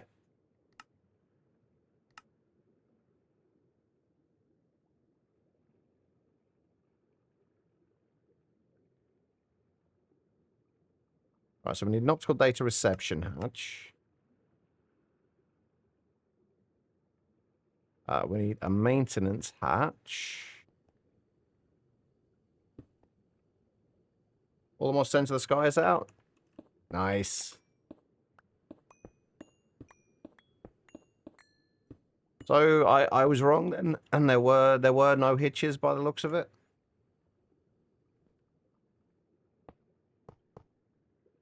Oh wait, no, that's the wrong casings.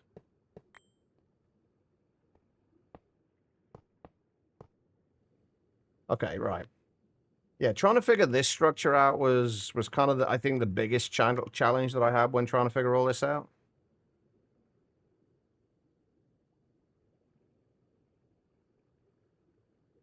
So we need space for a maintenance hatch in here.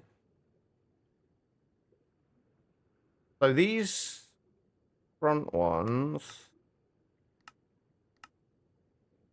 it really didn't get you to make enough anything for this.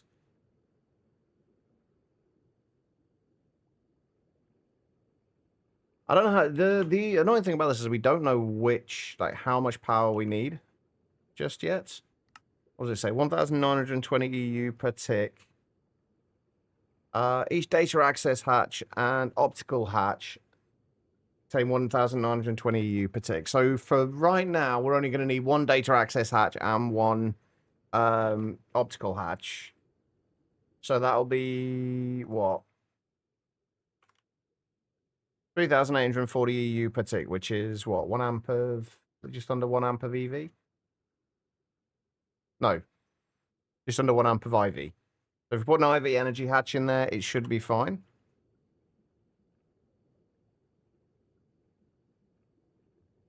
In theory. And then I think any of these front-facing ones have to be the high-power casings. And then the rest need to be computer casings. I think.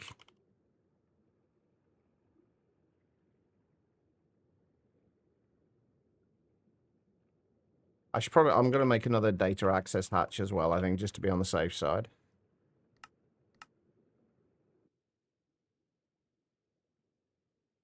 Biggest itch seems to be updating the beta server to full release.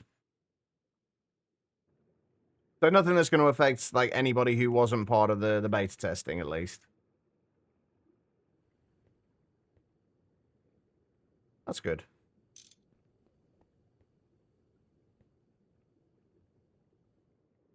Right, we are waiting on you. What are we waiting on for you? Oh, right, the iridium again.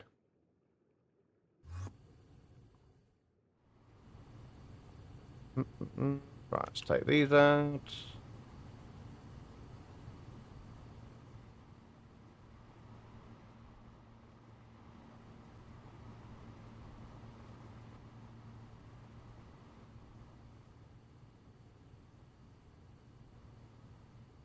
Is iCraft purely decorative?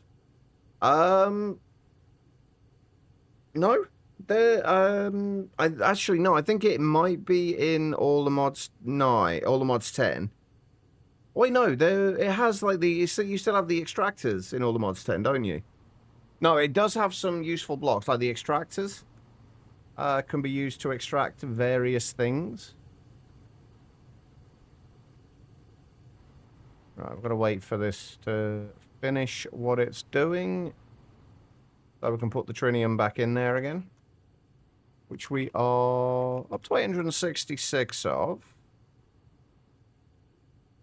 Why have I only got 128? Oh, right. I know why I've only got 128 in Ridge Naquita. Because I told it to stop processing it at 128. Where am I? Over there.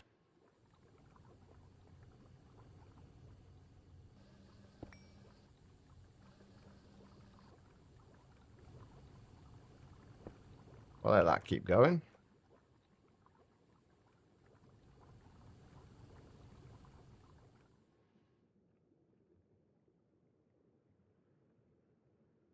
Are we done with the EBFs?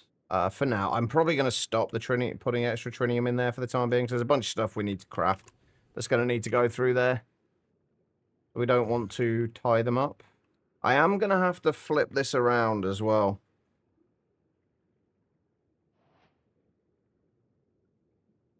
Or at least move the energy hatches and the output hatch to this end, and then probably, yeah, I just have to flip it around. Just so we've got less distance to travel to do the optical cables.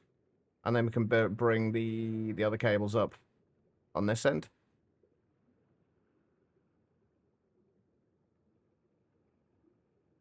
Right, so the data reception hatch. Got data access hatch, so we can put these in here. I think I'm going to put the optical hatches on the bottom. I kind of wanted them on the top, though. I kind of want them on the top just so you can see the cables coming out and then down the back. I kind of like the idea of that.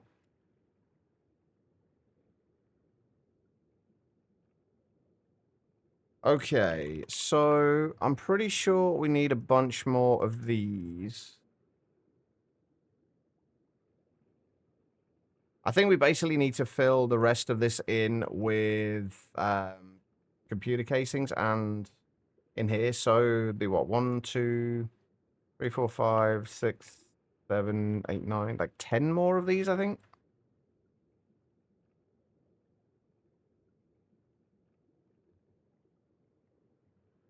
And then that should fill in all those. Then I think we also need 2 more of the high power casings.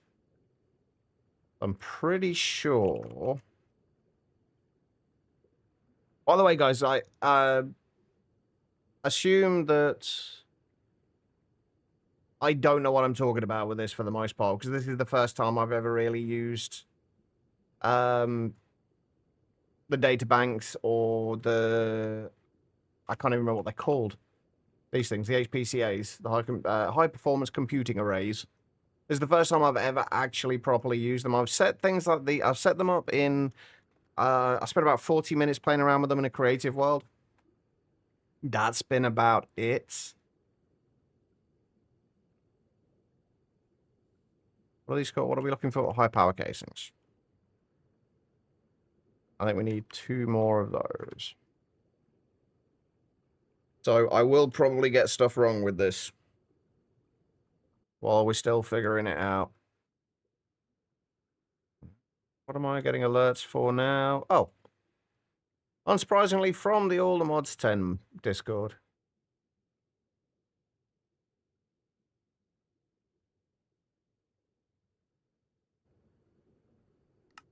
What are we waiting on? Iridium. I've got to get the Iridium EBF set up. Actually, let's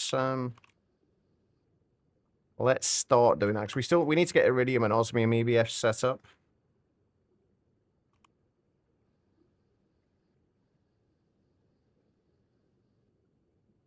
Running Windows ME on the array. I don't even remember Windows ME. I kind of remember the name of it, but I don't remember Windows ME. Right, so we need at least RTM alloy coils for Iridium and Osmium, I believe. Oh, and IV power for the Osmium. And these, again, RTM alloy, but LUV power. So these, we need to set up both of these. Right, we're nearly there with the computer casing. We just need 2 more.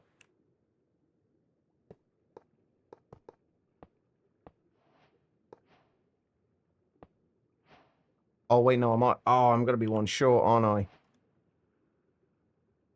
Ah, son of a bitch. Obviously, I'm 1 short. How else would that go?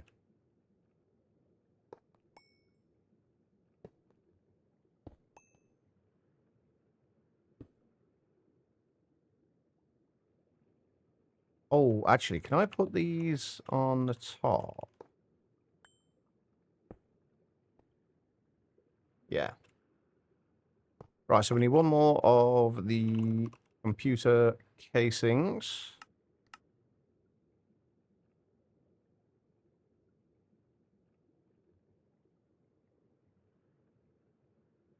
Windows ME, only Microsoft could turn Windows into a transitive verb.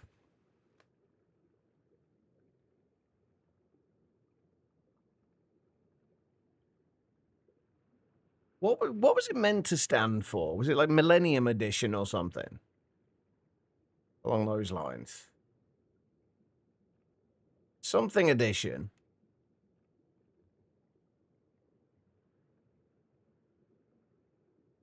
But I guess we can't really talk too much or joke about it too much because we do use me systems whenever we use applied energistics.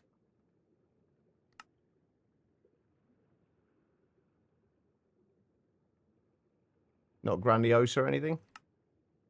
Well, I'm assuming it was released around the millennium. Hey, there we go. Right, so this would use, 3,840 EU. Okay. Let's bring this over from here.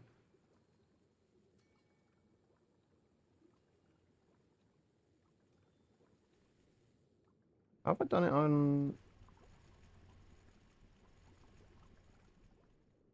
Shit, I think I just bought it over this from here, didn't I? So we'll do the same again over here. We'll just get rid of this for now, so this doesn't need to be here. Oh, I think we had that there just so we could do the, we could kind of balance it out. I don't think it's strictly necessary, though. Right, how far across did we go with this? We just went 2 blocks into the next chunk.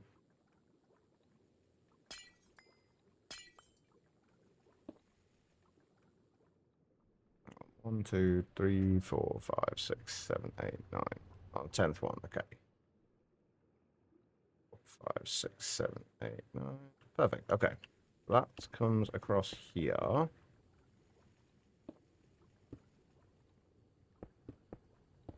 And bring that around there.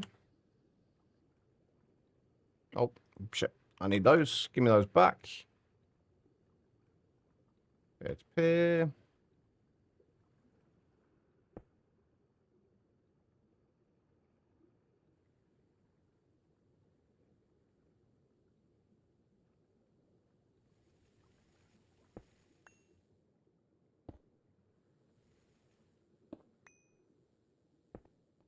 Right, just while we're testing this out.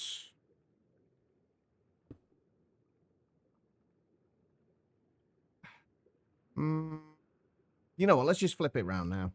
It's going to be easier. So we want to be able to take this slot from here and put it into here.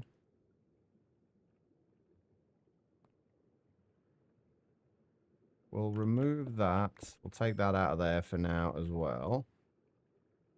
And we'll replace... Actually, no, one of those needs to stay. We'll place that there. And we'll put the optical data patch there. Although we think we can place it facing out that way. All of this is going to have to be flipped round, I think. Does that... Because that doesn't form like that, does it? The output needs to be at the far end, so... I need to move those over.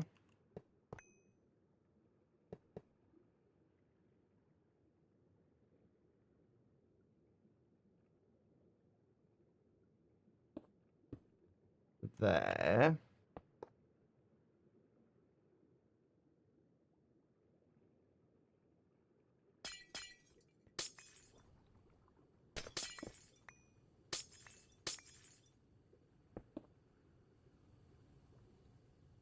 We're going to have to move this.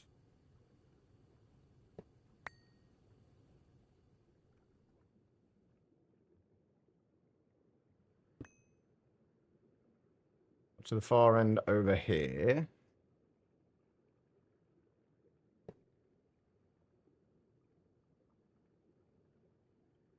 Those in there. There should be a storage bus there.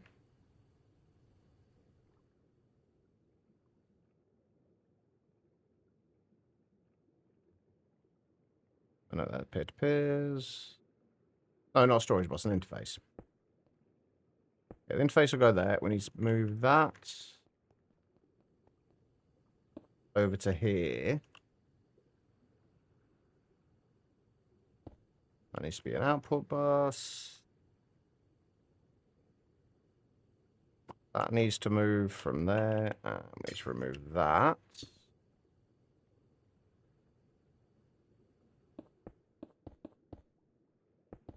I'll go up there. We're going to have to move all this around again at some point in the future anyway, when we expand this. But right now it should be fine. And that goes there. And that goes there.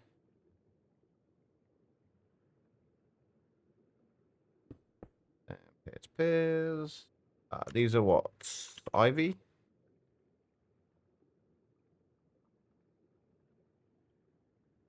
Am I going to need to reconnect that when I actually connect the cable?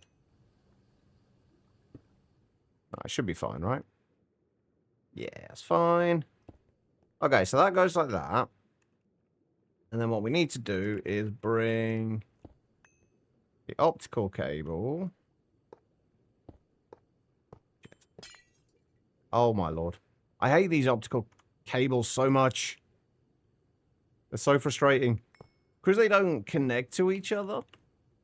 You kind of got to be very careful about where you collect them. I could just I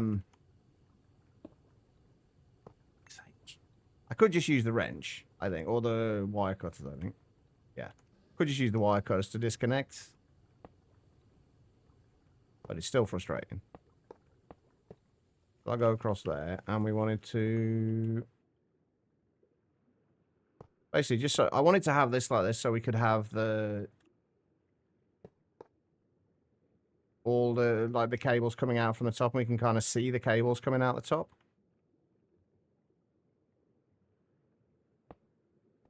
Purely visual thing, but... visuals are important.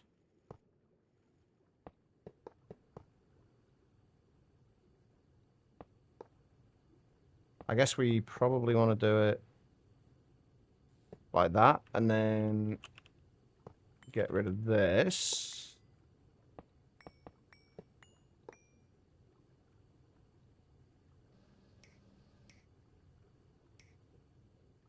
Okay, so that should... Because for anyone who doesn't know, the assembly line needs one of these data hatches in it normally with the data sticks or the data orbs in it to be able to create the items that the data sticks hold. Basically, it needs the research data for it.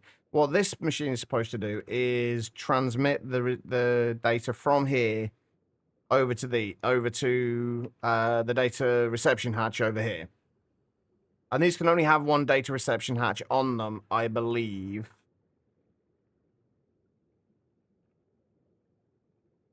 Let me double check that, though. I'm pretty sure they can only have one data hatch on them.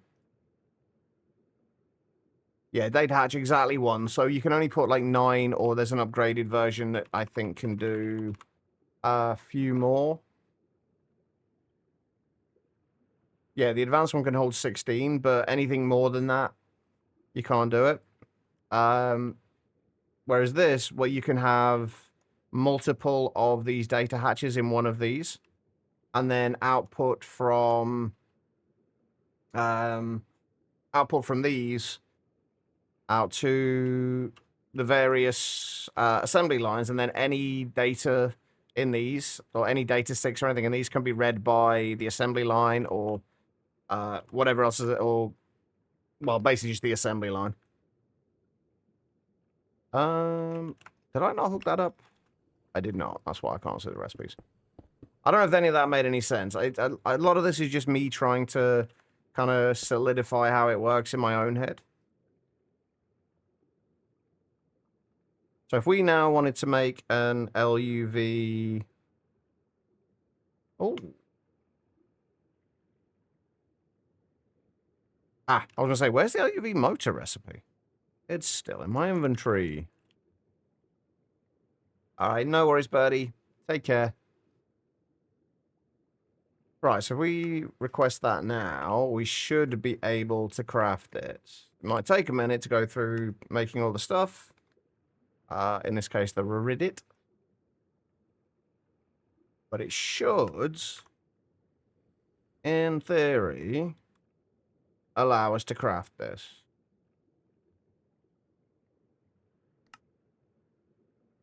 Which we'll find out, hopefully, in a moment.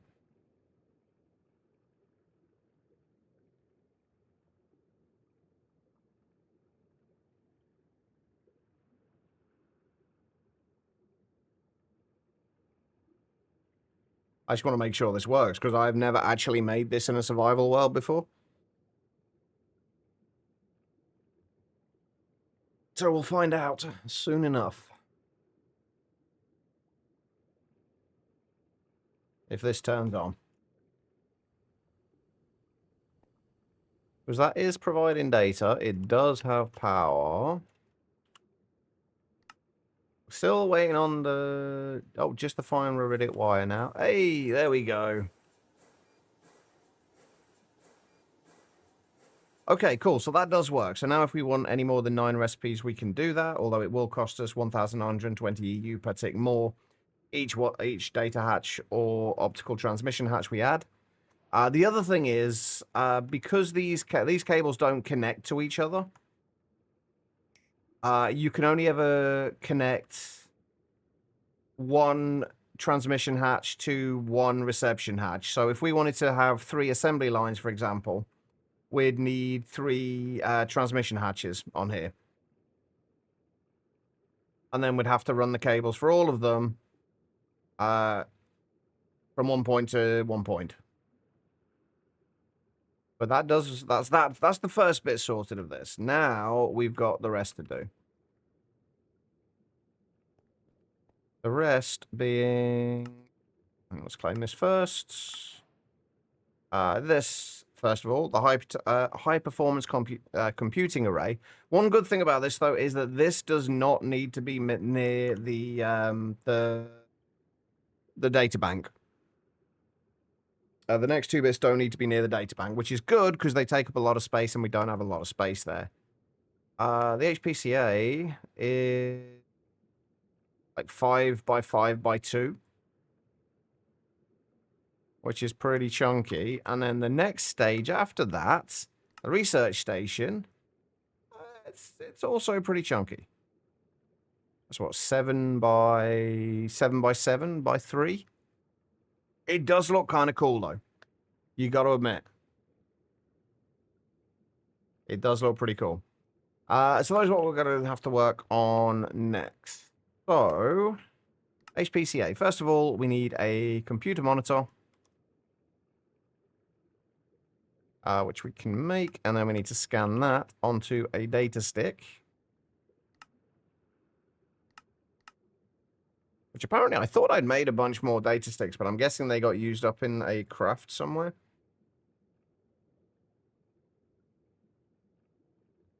We'll make another one of those. Actually, we'll do we need to make any more of those for any of this stuff? Not for the advanced computer casings. This is the bit that's going to be kind of tricky to power. Thankfully, it's not something that needs to be powered constantly. Although I believe there is a constant power draw from it. But it's got kind of a resting state power draw and an active state power draw. And if we're making enough work units per tick to get the 16 that we need for making this. We need 16 computational work units per tick, or CWUTs, or CWOOs. Like the data bank, each of the various things in the HPCA, why can't I remember the name of that? I will eventually get it. High performance computing array. Each of the components inside this uses power as well. And I also need to make some coolant as well for this. So these HPCA computation components, each one of those has an upkeep energy of 1,920 EU per tick, which is a fair amount, and requires up to 2 cooling, which we'll go into in a minute, and provides 4 CWU per tick. And then you got the advanced ones, which produce 16 CWU per tick, but use considerably more power, I think. What's 30,720 times 4? 122,880. Okay, no, it uses the same. And requires 4 cooling. Can we... I don't think I can make these yet, can I? No, we need UV circuits for those, so we can't make those yet anyway. But then you've got an HPCA sync component, which is a passive cooler, which can cool... provides 1 cooling, just passively. So you'd need 2 of those for every one of those, and we've only got 9 kind of spots that we can actually put these things. So at most, you're going to be able to get 12 computer work units, because you're going to need 6 of the heat sinks and 3 of these is the maximum you can put in with those, with the kind of the passive cooling. But we're going to need at least 4 of these, which means we're going to need 8 cooling within 5 blocks. And that's where these come in. So 4 of these and 4 of... Wait, is that right? Oh, no, yeah, 4 of these, sorry, and 4 of these will give you the 16 computer work units per tick. But this also requires coolant to run, so we'd have to either batch craft a whole lot of the coolant, just to keep it, make sure it's stocked up, or just passively create it. I don't think the coolant's too bad to make, though. But these use 7,680 EU per tick. Now, what I'm wondering is, are we able to just shut this thing down when we don't need it? So there's no passive power drain. Because as far as I'm aware, the only thing we need this for, at least for the time being, I don't know if that changes later, is literally just to scan an item to be able to craft it, to get the data for it to be able to craft it. I don't know if we need it for those computational work units for anything else later. Other than the Aquila reactor, this is what we need. So this is obviously, this is what we're working towards. But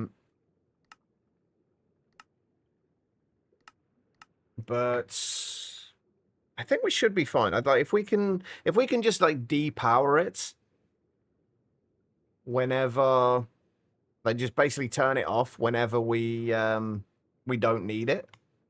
It'll save a ton of power. There may well be issues with that. I don't know, but if there are, I can't think what they'll be. All right, that is now ready. HPCA. We've got to figure out where we're going to put this as well, because right now I'm not actually sure.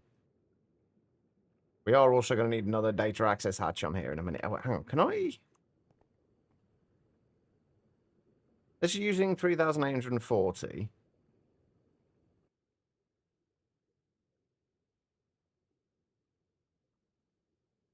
Hold on. 3840 plus 1920. So yeah, we should be able to put another data access hatch in there. That should be fine. Meat Weasel, how you doing? All right, so get rid of that, get rid of that, get rid of that, get rid of that, and get rid of that. And we need to make this.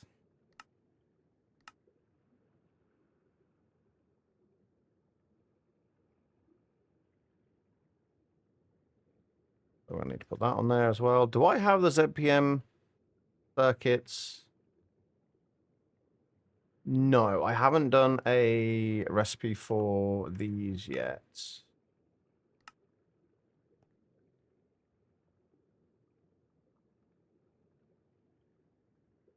Let's get that out of the way now. Okay, so what can we not make yet? Uranium, rhodium, and dinaquidide wire. Is that going to be a problem? I wonder if that's going to be an issue. LUV field generators are the 2 things we haven't got yet. Oh, and PCB coolant. This is the thing we actually need to make anyway. So that's another thing we're going to have to do. Welcome back, Quiet. Did the shower help to make you feel less gross, at least?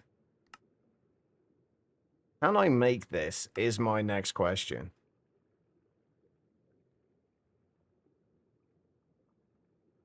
I don't know if I can make this. I don't know if we can do this yet. At least not easily.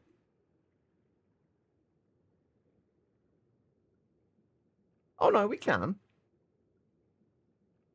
Uranium, 238, rhodium, and naquita. Do we have uranium in here? We've got a little bit. Hopefully we don't need too much. But yeah, it looks like we can make the uranium, rhodium, and dinaquidide wire. Wait, excuse me? Oh, right, scroll down.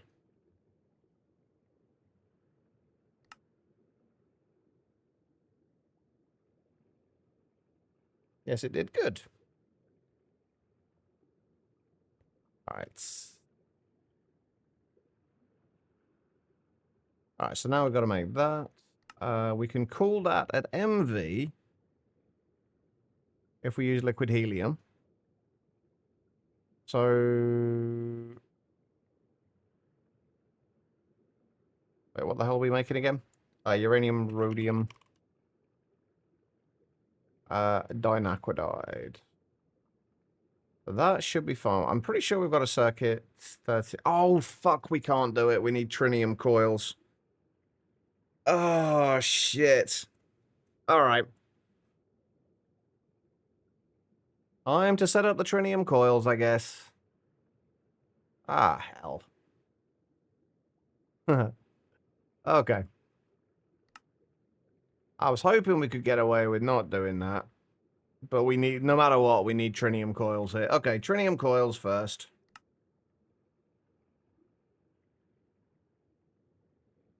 All right. We're not going to be able to upgrade everything yet, I don't think. We are going to... Oh, no, we can't do this yet. Shit.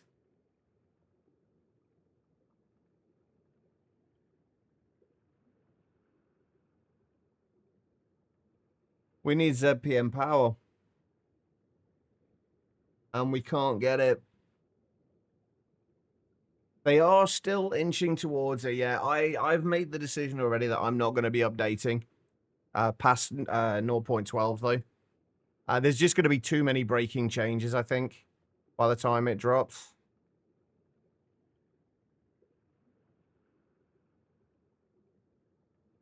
Right, we need ZPM energy hatches before we can do this.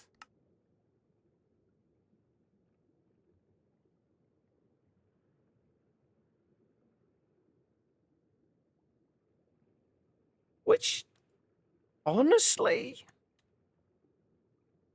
not that bad. Would need to upgrade to 2 LUV energy hatches on the assembly line for it. Oh, and we need the research... Wait, we need the research station first?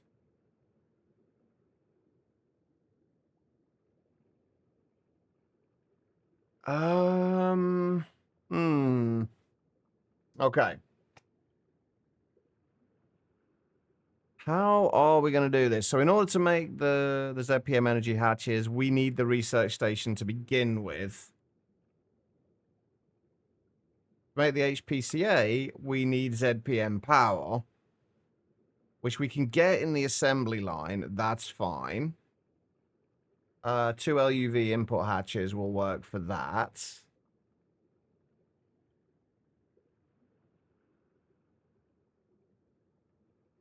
What else? What was it that we couldn't... Oh, the uranium, rhodium dinaquidide. Oh, I guess technically we can do we can do these, can't we? Because we just need 2 LUV input hatches on the we still need the tritium coils. Oh, except that we can't make the tritium coils, can we? That was I think that was the issue. Because to make tritium coils, we need a ZPM assembler.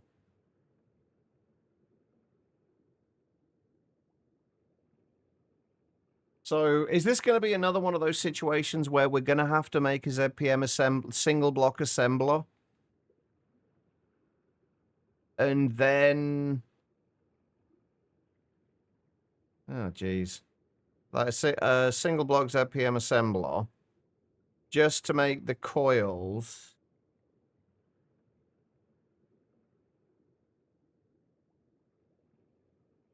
It's going to have to be done that way, isn't it? I think that's the only way we can do it.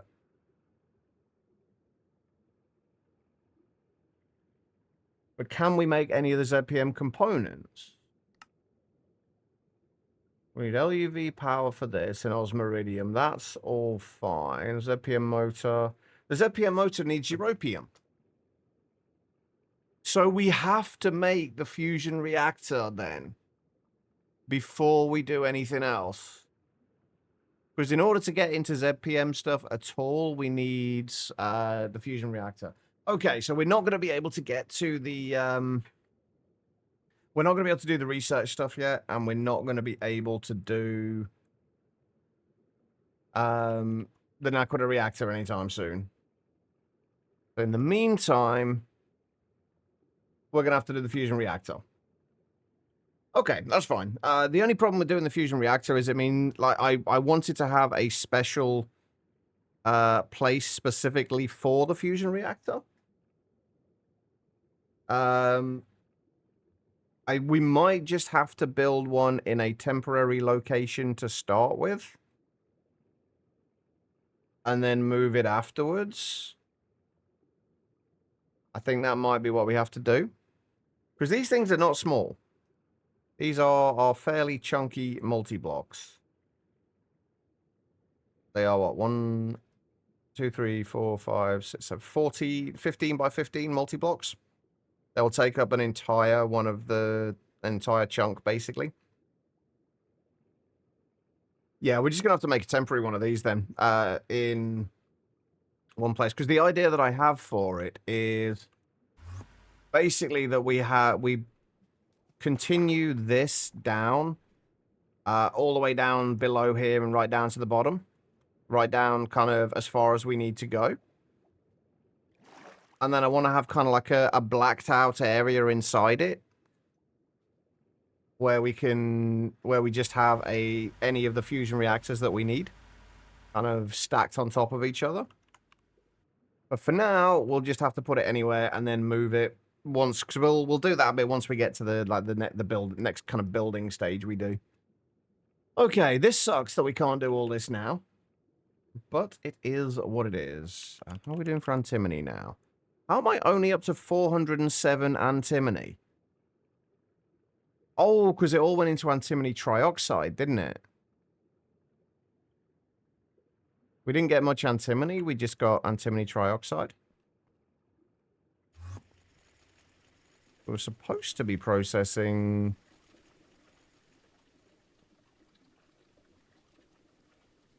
Oh, we're just not processing the stibnite, that's all. Wait, this should be turned off.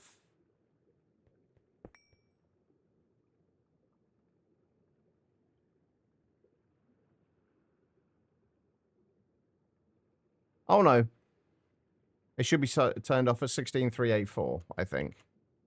I think I set it for. Yeah. It's obviously dropping below that as it gets to...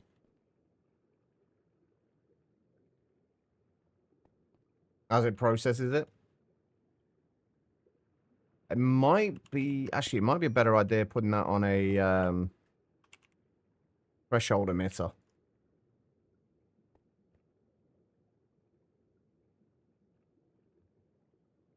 That is probably a better idea.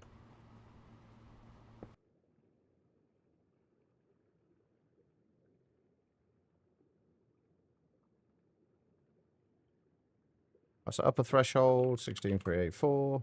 And if we just say when it drops below 15,000.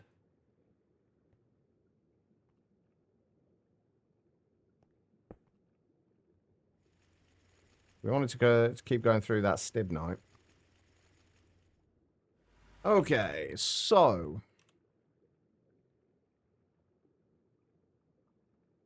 I swear they've missed like a bunch of steps in. Like this bit, I feel is the first bit I've come across that has not really been very well put together. Like, it's a lot more difficult to understand the progression. That's like where you're actually meant to progress. Because it shows the trinium coils now, but we definitely 100% cannot make trinium coils yet. We need stuff from down here. But it's kind of got the flow of quests going down here and then to the ZPM machine hulls. But you need the ZPM machine hulls before you can get to the trinium coils, so it's a little awkward. Right, anyway,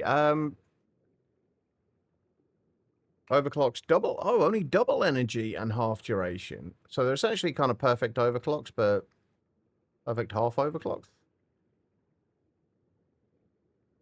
Anyway, right, I'm going to go on a break since we are actually on time at the moment. When we get back, we'll read through this quest, and then we'll start working on the first fusion reactor. And then we should be able to use that to get europium.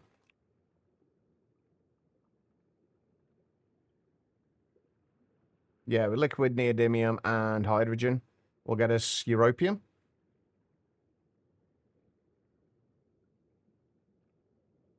Well, they say time flies when you're having fun, Quiet, so I don't know what you've been doing. Probably not having fun. Anyway, guys, I'm going to go and take a short break now. If you have been sat down for a while yourselves, I do suggest you do the same thing. Just get up, wander around, use the bathroom, whatever you need to do. Don't go too far, though, because I will be back in just a few minutes.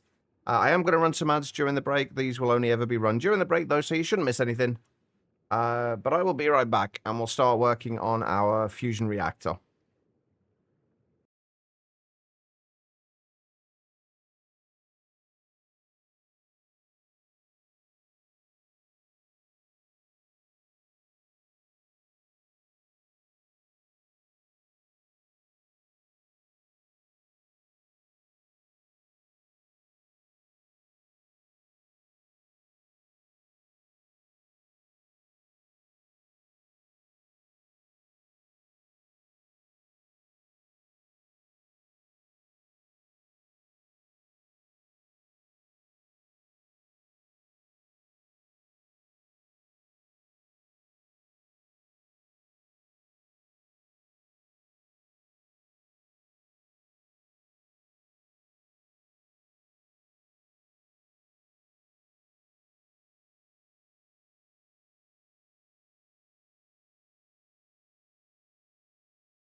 All right, everybody, I'm back. Thank you all for sticking around during that break. I do greatly appreciate it. All right. Thank you, Quiet. Where were we? I might need to change my bloody stream title by this rate, by the way, since we're not going to be able to do the research stuff today. I'm sure it'll be fine, though. Anyway, right, the fusion reactor is a multi-block that uses enormous amounts of energy to fuse fluids into new elements. This one is less flexible than the previous Gregtech multi-blocks, as you can only put hatches where the preview shows. Sneak right-click the controller to enable the in-world preview. The EMI preview shows all valid hatch locations. You don't actually need that many fluid hatches. You can replace any of the hatch positions in the structure with fusion machine casings, as long as you have at least 2 fluid input hatches and 1 fluid output hatch. It's possible to use input-output hatches in every valid location if you prefer. It'll be cheaper that way, but I'm keeping hydrated. I'm trying my best to, but apparently I am still very dehydrated at the moment, despite how much I'm drinking. So I'm going to keep trying to drink more. And anybody else in a warm place at the moment should try and do, or well, just anyone should be making sure you stay hydrated. Good to do that.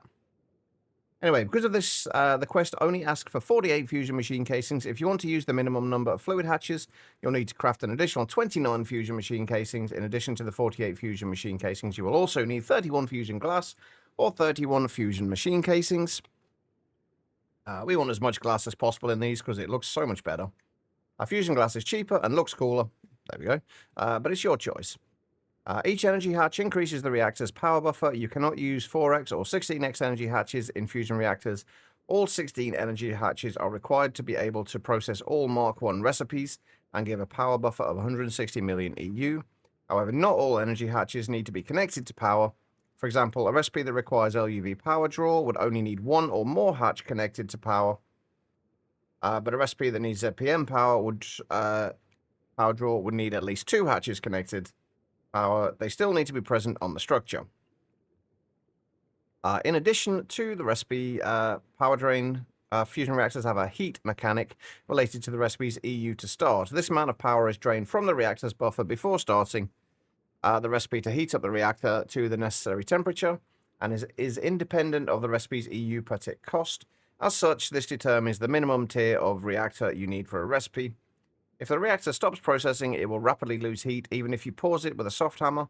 On the other hand, if the reactor is already at the required temperature for a recipe, no additional power is required to heat up the reactor. This is true even if you switch between different recipes. This mechanic incentivizes continuous use of the reactor. If you switch to a recipe that requires more heat, only the difference in heat values is consumed as EU to reach the target heat up to a maximum heat equal to the reactor's current buffer. Fusion reactors overclock, but only once per fusion tier instead of based on an energy input. They gate the next tier of materials, so you will eventually want to make more than one.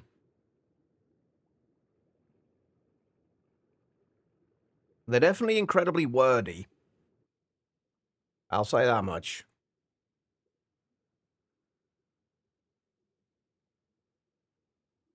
Right, okay. So the fusion reactor itself. We need to scan an indium, tin, barium, titanium, cuprate wire. Is that a 1x? Yeah.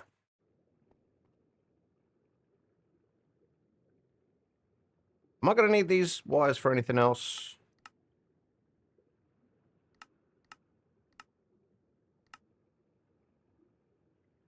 Yeah, so we'll make a recipe for them.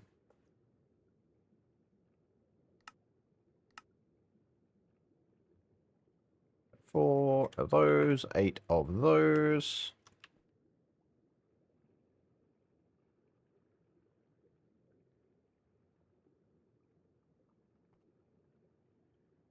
Hey, Free, how's it going? All right, so we need one of those.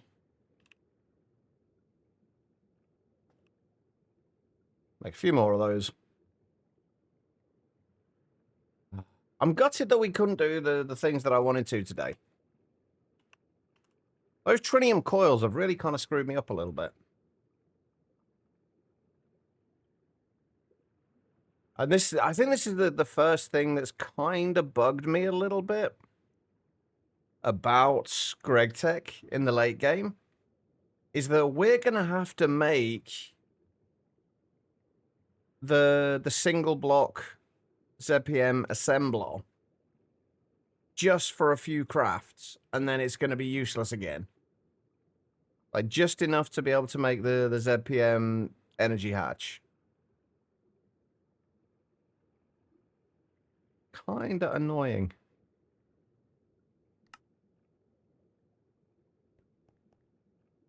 But that's fine. We can live with that. Right, we got those. We only need one of those. We need these, though, which are going to take a minute or two. Right, what else did I need to check on? How's the sulfuric acid doing now? 165,000 buckets.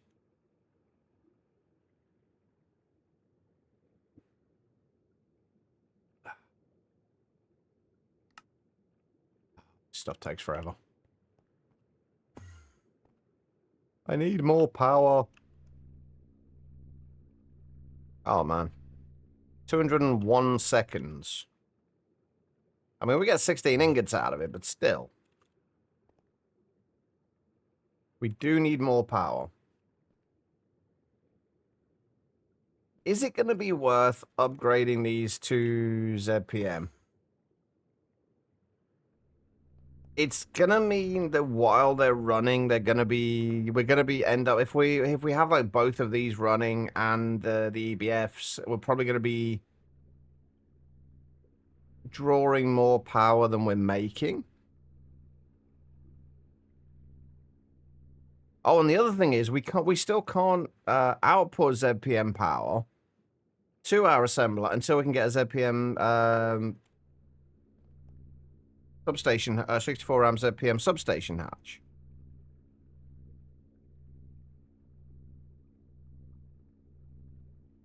And we're going to need an input and output one for those.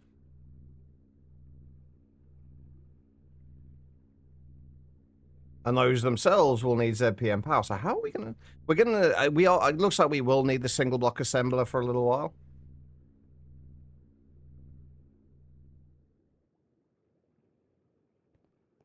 That whole only being able to put one energy hatch on the large assembler really screws you up, doesn't it? Am I going to be missing anything for this? No, we only need LUV power for this. This is fine. We do need the superconducting coil blocks.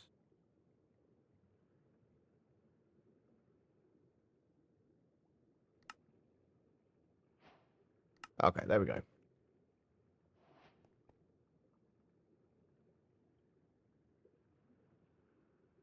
What's the reason I don't like modern industrialization? The main thing is the way they handle overclocking of machines.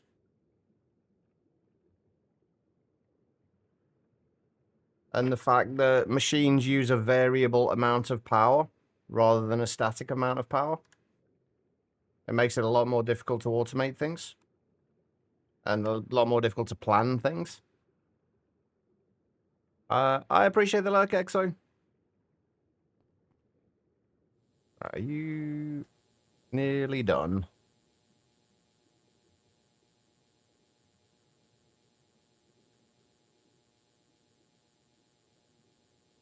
Yeah, but well, the way overclocking works in modern industrialization.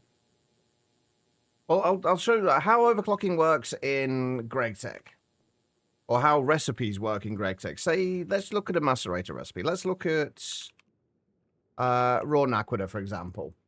If you put raw naquita through a macerator, you know that it will take 2 EU per tick at the set value. Now, you would also know that since 1 amp of LV is 32 EU per tick, you could run 16 of these recipes, assuming you use lossless cables, off a single amp of LV. You know that is because they will use 2 EU per tick all the time.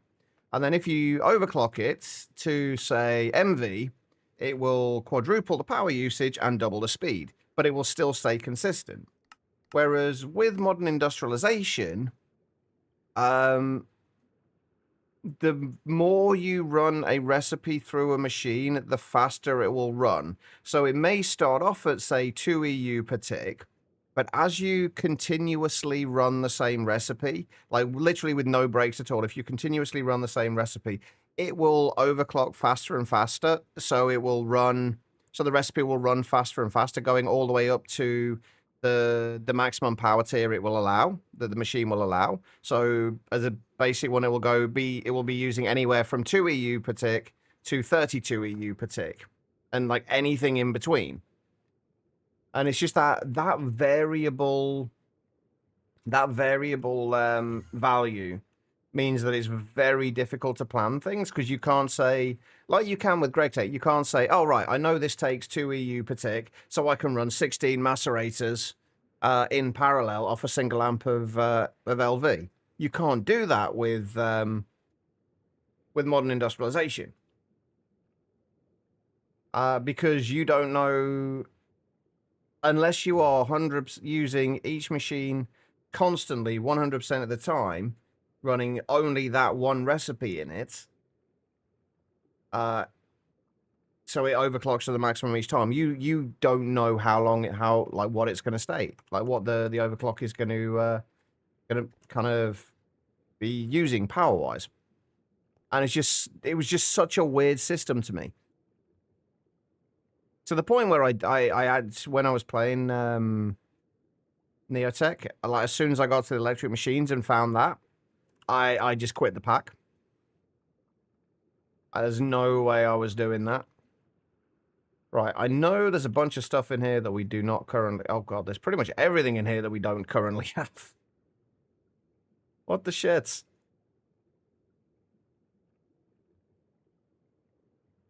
But it might just be coming from a background with GregTech, where things are a lot more predictable. And like you can calculate and kind of quantify everything. Then going to that where you just simply can't. It's a bit of a shock to the system. Right, so what do we still need? We need, let me get rid of that.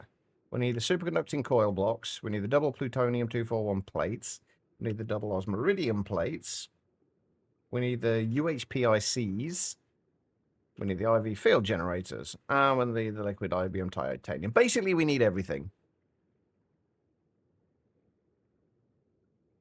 Well, I know, but I don't tend to calculate the power usage for an ME system. That's not something I've ever felt a need to calculate. Whereas with GregTech and with something like this, it's good to be able to calculate exactly what you need.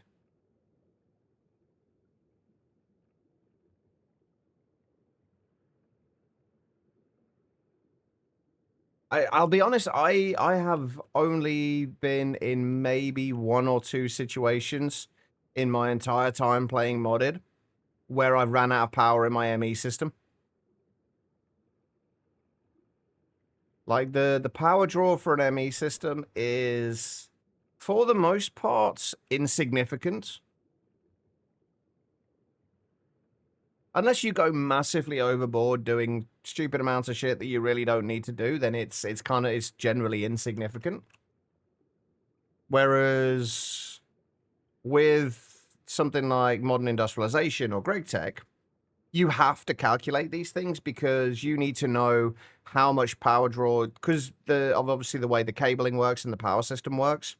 Like you can only run so many amps through a certain wire, so much voltage through a certain wires. Like you need to know exactly how much power you are drawing and where it's coming from, where it's going to.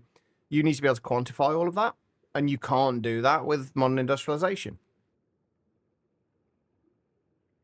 Where did that question come from, by the way, Quiet? I'm curious.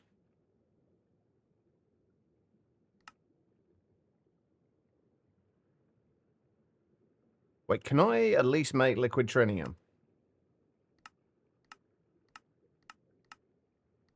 Yes, I can't melt down the dust though right now. Okay, but we can make liquid trinium. Oh man, these are gonna take so much of my trinium. Oh my god. I need more fucking power.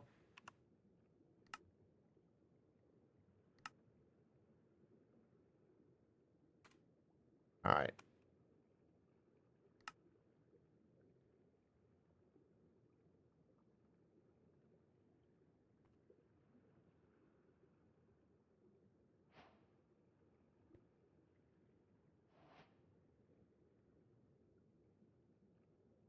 Alright.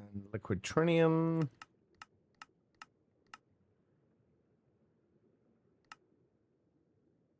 How much is each one of these gonna take then? One's 1,728 millibuckets. 12 ingots per one of these fucking coils. Ouch. That's a lot of trinium. Yeesh. And where are those being made in? I can at least make these though, right? Yes. Okay, good. Just making sure.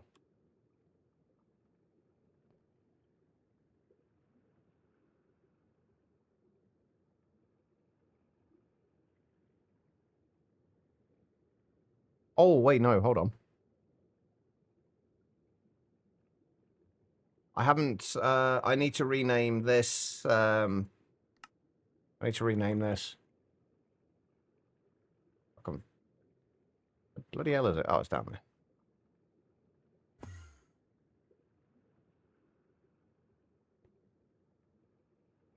All right.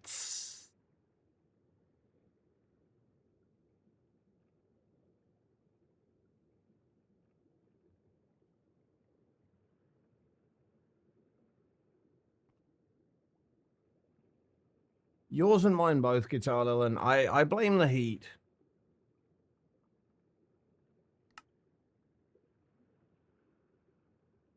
If we make one of those, can we make one of those?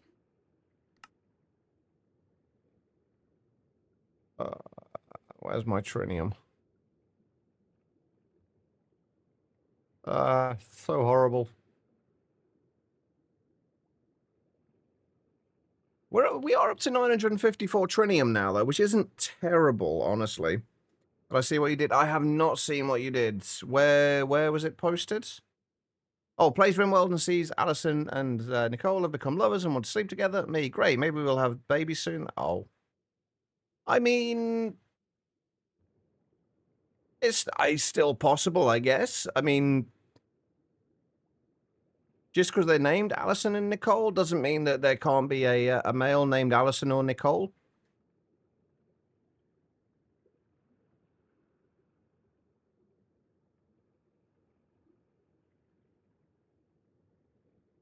So I guess I'm just in a position now where everything's possible.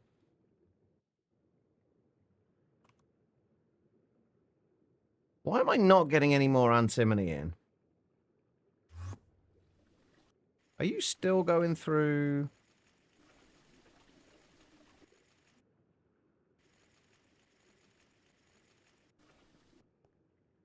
Oh, right. I'm so confused why we're getting so little antimony in here. I was expecting a lot more than this. I think I'm going to put the antimony trioxide in the electrolyzer.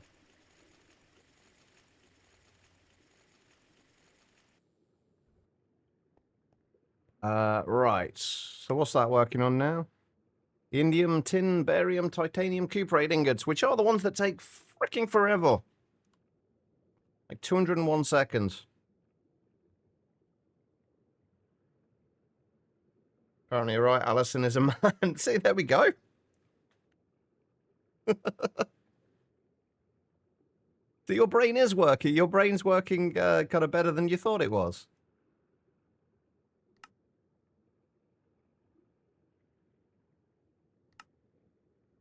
Right, we do need to be able to make plutonium-241 ingots. That's another thing. Where's the nuclear craft stuff? It's down there, isn't it? How is this getting on? How are we getting on for thorium now? We've still got 24k thorium. And I was honestly expecting more uranium at this point as well. I'm going to steal some of this plutonium-241, though. I don't think we need too much of it right now, but...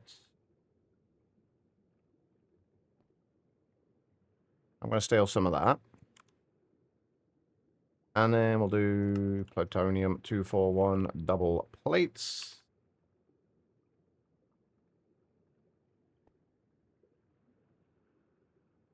And then osmiridium double plates.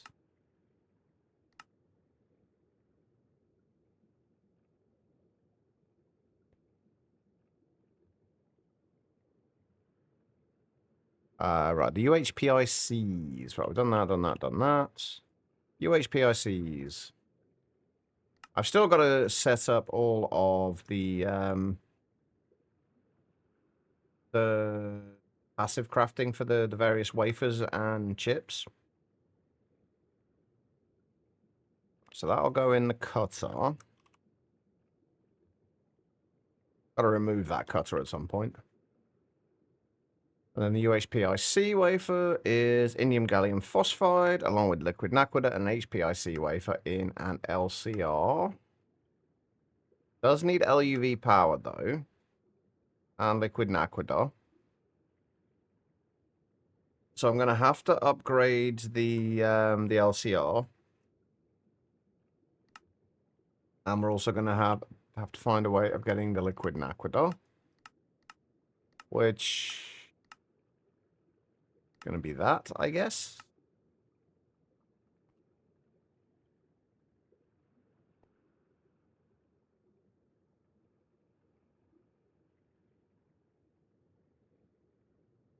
And that's going in the LCR, right? Alright, that means we also need some LUV energy hatches. Or an LUV energy hatch.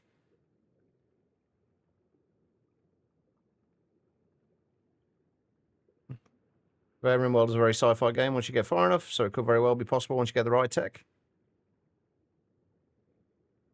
See? Anything's possible. Alright, what are we going to be missing for the IV field generators? Oh, nothing really. Everything should be fine for those. We're going to have to make the samarium iron oxide wire, but I think we've already got samarium iron oxide ingots set up, so that should be fine. The liquid niobium titanium should also be fine.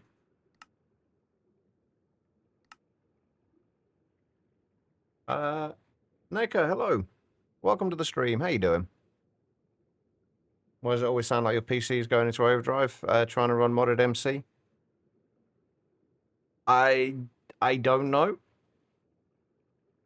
I'm assuming you're talking about the fans. What are we waiting on for you? Osmiridium now. I need more. You know what? I think I am gonna make. Do I want to do? Do I want to just switch these out for extreme combustion engine? Sorry for the noise, by the way.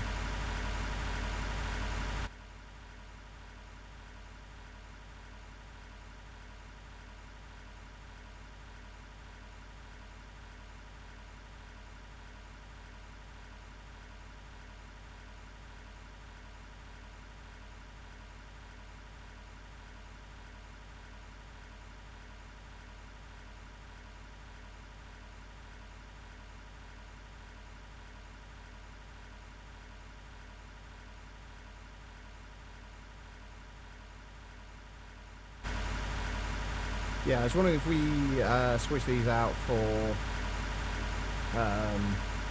extreme combustion engines, and then just add a couple more of these. That should give us 64 amps of IV, I think. Each one of those is 4 amps, so 4, 8, 12, 16, 30. Yes, that should give us 64 amps of IV as input.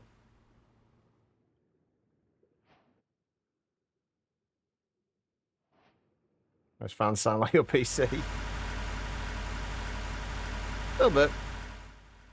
Kind of stuck at the beginning of ZPMH. That's kind of where we're at the moment. The transition from LUV to ZPM. What is it you're actually stuck with? There's that LUV hatch.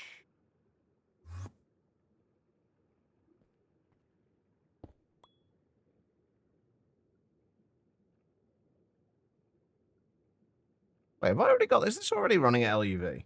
Oh, fucking hell, it's already running at LUV. Well, we'll switch it over anyway, and we can free up a...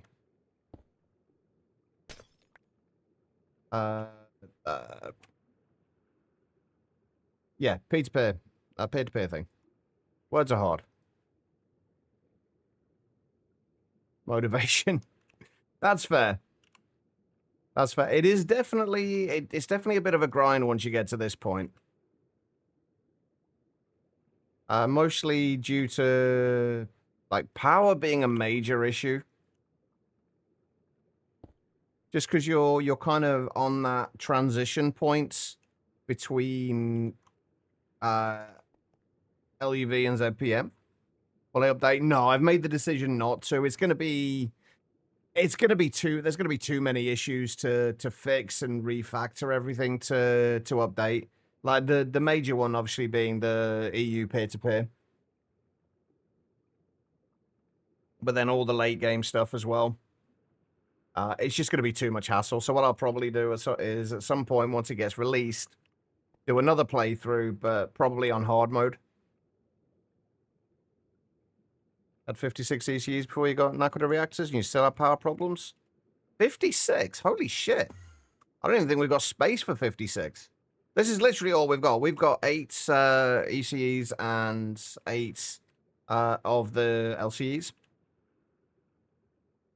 That's it. Oh, and we've still kept these just because, like, nostalgia. They don't really do a lot, but we've got them.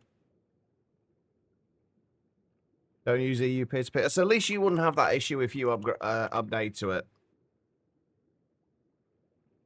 EU peer-to-peer just makes stuff just makes my life easier, I guess, just because it's... I've got my ME system. Hang on, I do like looking at this. If I can find it. Where's my network analysis tool gone? There it is. Yeah, I've got my ME system kind of neatly laid out all around my base anyway. So transferring power via that is just so much easier. I do love seeing this, though. Yeah. Where is all your power? I'm guessing at this point you've already got fusion reactors set up. I'm guessing a fair amount of the power draw is going there. But that's a lot of power. I'm assuming you're overclocking the ECEs with liquid oxygen as well. How much power is that? 1.8 million EU per tick. How the fuck are you running out? Holy shit. What the hell are you using your power on? It is making me want to add more to mine, though. I've been kind of trying to hold off because I'm just on the kind of the cusp between the two power stages. But then realizing that I can't even actually make the trinium coils yet. Use too many 4-amp. Ah, that will do it. At least stuff's running quickly, though. I tend to... Did you just go through and kind of, like, update everything as you got to new power tiers? Because I've kind of gone a different route. I basically update things as I need to. Rather than just updating it for the sake of updating it. So there are certain things that are still running on from when we first started. Like this. This is just producing nitrogen and oxygen for us, and this has just been going like this since the start, and I've never had to upgrade it. I'm likely to need to soon. But I've never had to upgrade it. So how much power are we drawing at the moment? At the moment, we're only using 151,000. 150, 140,000 EU per tick. I do think I need to add more power gen though. But we're so close to an aqua reactors. I don't want to do it. Anyway, right, where were we? What was I making? UHPICs. Will these actually craft now? And if so, how long are they actually going to take?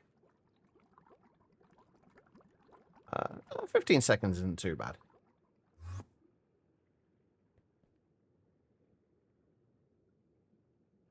So those should be fine now. Right. IV field generators. I think this is my biggest complaint at the moment, is that it will not always use the universal recipes when you're putting the recipes together. Rise me up the wall. And double tungsten steel plates are easy enough.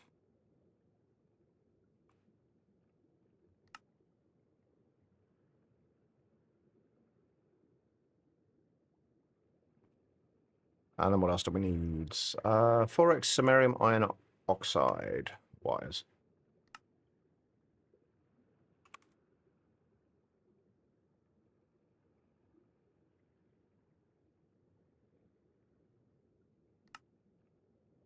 All right.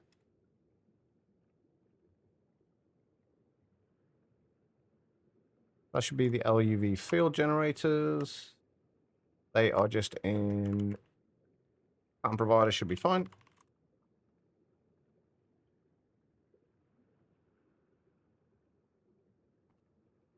All right, what else do we need? Just liquid niobium titanium.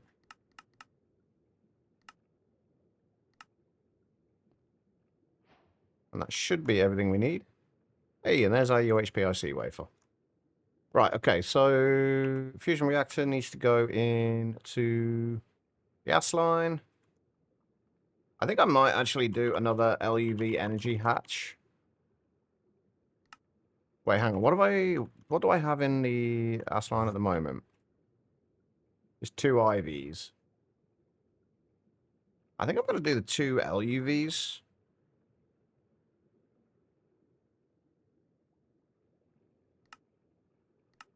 We should be able to withstand the power draw from that.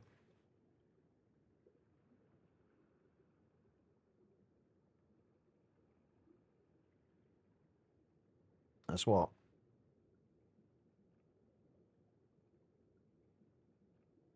Yeah, 4 amps of yeah, so that should be fine. I think tomorrow is going to be a day of sorting out the power, even if it's only going to be for like a few days. I think we need to not have to worry about power for a bit. Especially in this kind of during the kind of the transitional period, should we say?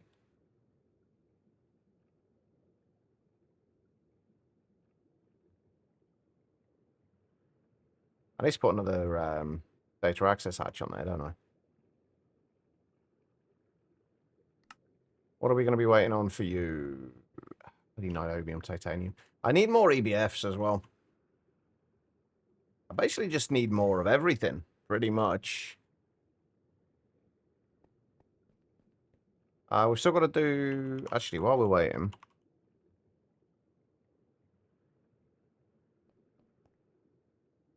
Let's get rid of this. That was just for our... That was our temporary one for doing...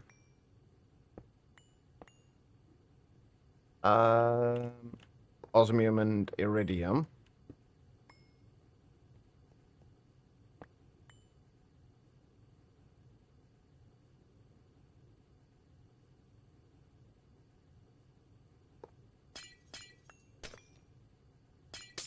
Right, I'll get rid of this.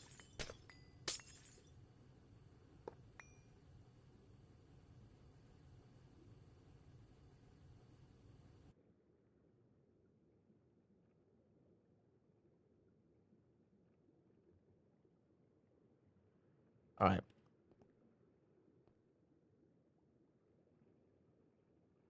Are you playing to the sky quiet, or are you playing regular? Because it's in regular. All the mods 10. Pretty sure he should be in the into the sky as well. I would have thought, anyway. Might be wrong though.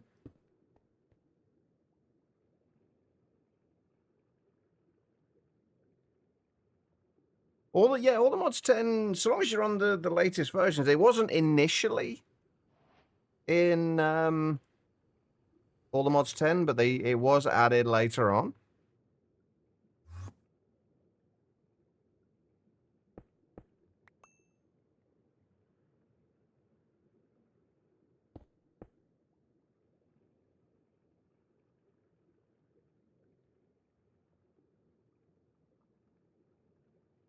Right, that should be able to run out of ZPM now. Yeah, there we go.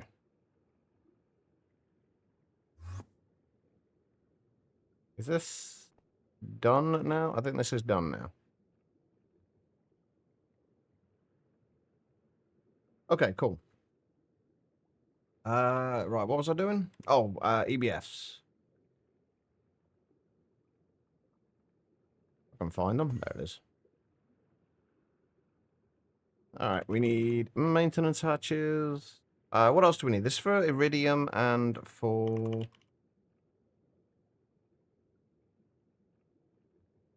osmium.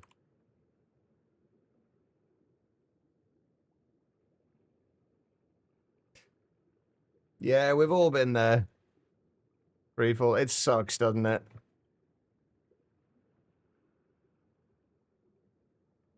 Right, so we do need one more LUV energy hatch. 3.23. I have no idea. Oh, did you already have it downloaded and then just didn't update? Because we're on 4.0. My version is on 4.0. And there's a 4.5 available. To be fair, there aren't many things where you'll actually lose materials from it. You can always kind of recycle them back.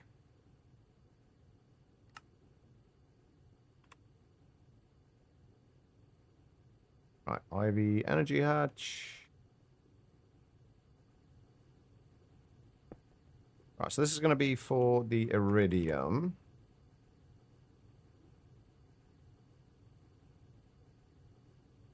We also need a couple of muffler hatches. An ME input bus. 2 ME input buses, sorry.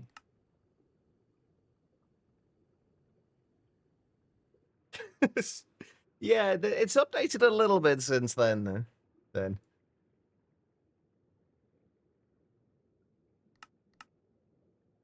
All right.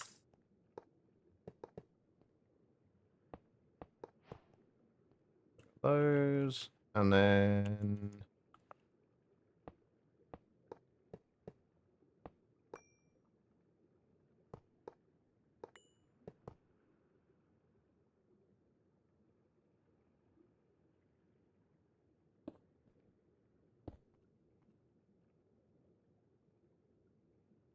updates to the latest version. There were so many recipes changed, you quit the pack. Too much work to change everything. Oh. Oh, sorry. I thought you were talking about all the mods 10 then for a second. But yeah, Bubble, I died there. It'll be even worse. Like once they update to 0.13, it's gonna be even worse. There's apparently gonna be just a ridiculous amount of changes coming in that.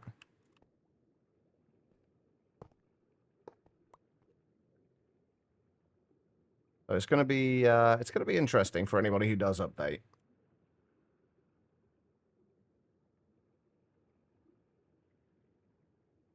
Could you roll back to the version that you were playing before you updated? Like, did you make a backup of the world first? And just stick on the version that you were on prior to all the major updates. Hey, how's it going? Playing some Star Technology. I've played Star Technology up to, I think, just up to the point where you start to use to do the mystical agriculture stuff, or like the very, very start of the mystical agriculture stuff. I really enjoyed it though. I liked the fact that it was I like the ore processing, like the way they handled the ore processing in that, and the resource generation for it. I think they did a really good job with that.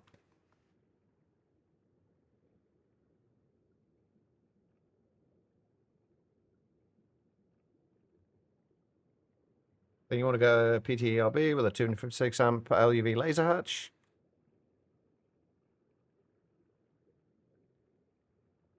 I mean, if you've got a long distance to send power, then that's probably not a bad idea.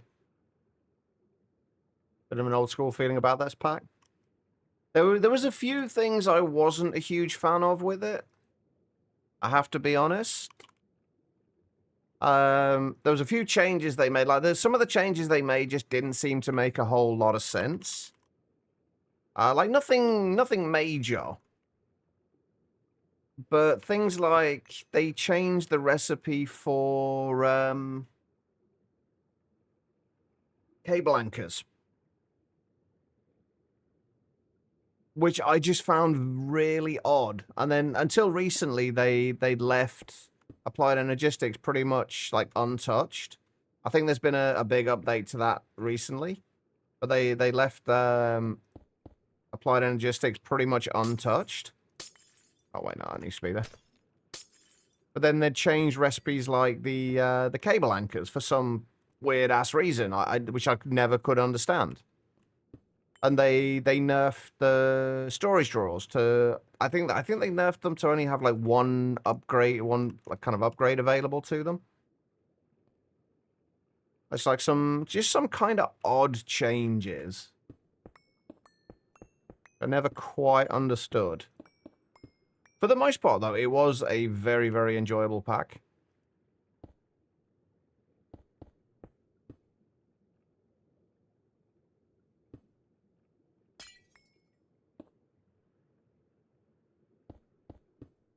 I just got sidetracked by this and GTNH.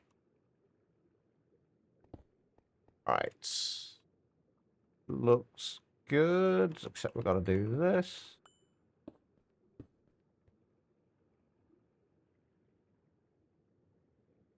You don't even know. I'm assuming you're still on the warm side.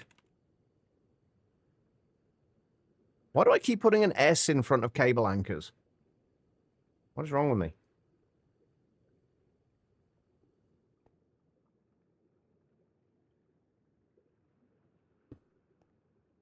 Not the cheapest.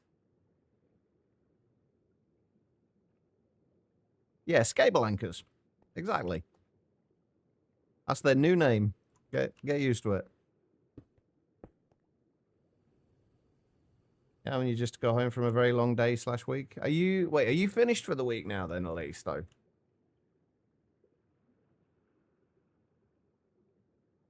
Let's just grab an iridium ingots. Do I need iridium dust for anything still? Yes, we still need iridium dust for Reridit, so I'm going to have to shut this off. I think I'm just going to shut this off when we get over when we drop below a certain amount of iridium dust, rather than shut it off when we have enough of the iridium ingots. Cheapest way is probably not an easy way for you to set up now because you haven't been using it, but EU peer-to-peer and quantum bridges are incredibly cheap. And if you want to convert to, if you're converting to FE and then transferring it that way, you've also got the advanced connectors. These also work cross-dimensionally. They can only link 1 point to 1 point, though. They can't link to multiple points. So if you're using different areas, if you've got different areas that need power, you'd need one for each area, but off tomorrow, Monday, away for the weekend, or they have logged back on, send a mail. Of course you have. Oh, shit, you mentioned advanced laser connectors, didn't you? Yeah. For some reason, my brain went somewhere else with that. No, my apologies. For some reason, my brain did go elsewhere. But yeah, those are actually an incredible. They're an incredibly cheap way to do it. The only downside is that you have to convert to RF and then back to convert from EU to RF, then from RF back to EU again. Doesn't cost anything to do that, but it's just annoying.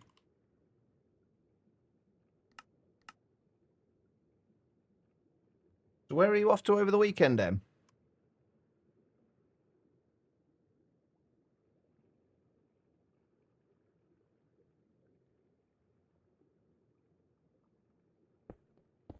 Alright, so what is going where? That is going to be the LUV one. Please don't blow anything up again, Chach. We do not need more shit blowing up.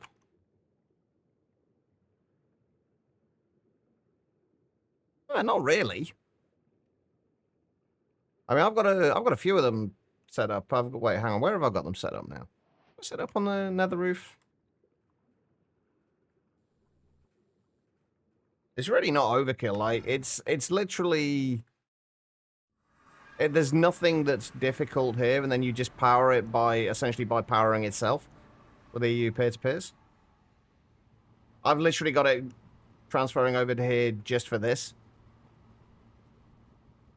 That's literally all it's doing over there. Really not that bad.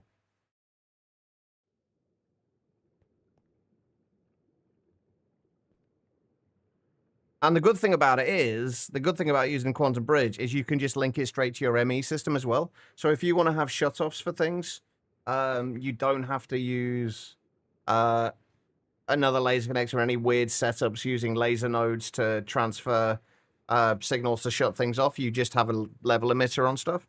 And you can just transfer stuff directly back into your ME system.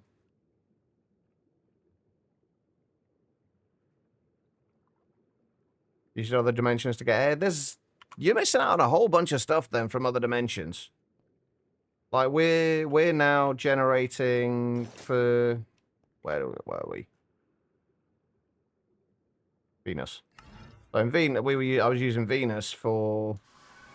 We're producing 12,672 millibuckets per second of sulfuric acid here, so we never have to make sulfuric acid again. And on Mercury, what are we doing on Mercury? Mercury, we are... Oh, right, yeah, we've got the rock crusher on Mercury, so we can make this stuff, quantum flux, with... Which recipe did we use? That recipe for making quantum flux so we can passive the microminers. We're also getting sodium persulfate from here, or we would be if it was actually running at the time. But we've got enough sodium sulfate at the minute. There's a whole bunch of stuff you can do in other dimensions, and stuff you can only do in other dimensions as well. So it's worth checking them out. It's worth actually using them for stuff.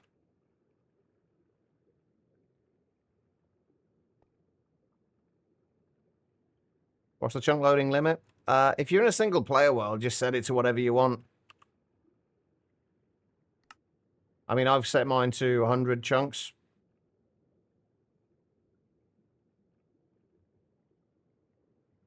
Right, let's get these finished off.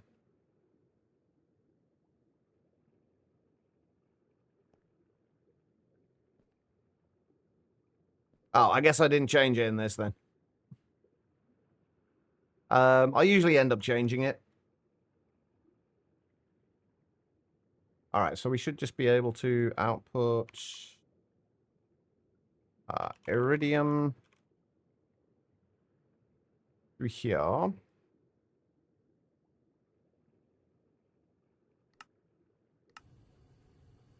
And osmium to here. I've got to set... Don't let me forget to set the emitters for these to shut these off. But let me do that now before I forget.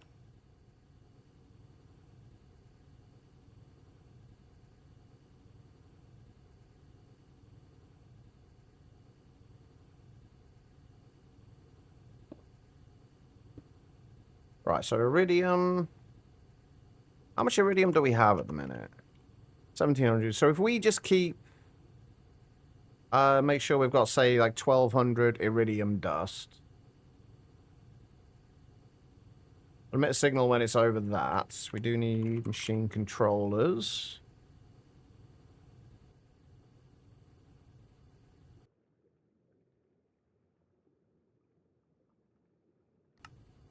Should be inverted. And then this, how much osmium have we got? 2,220. So if we do the same for the osmium...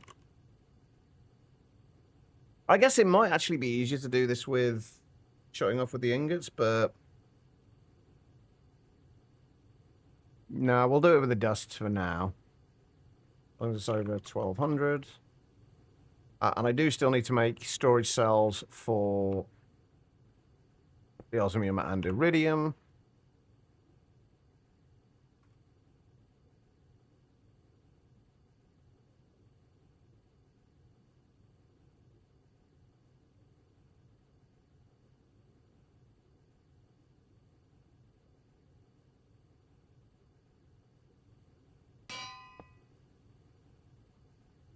Right.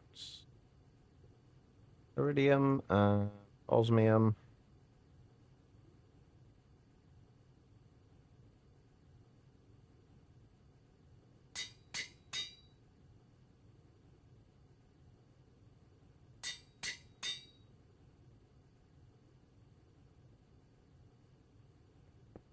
There we go. All right.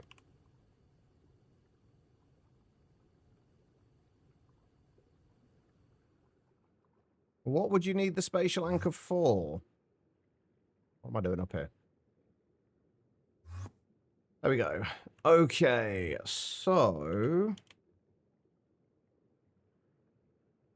what are we going to be missing? Absolutely nothing. You're probably going to take about 6 hours to craft everything, but... hopefully not. That's...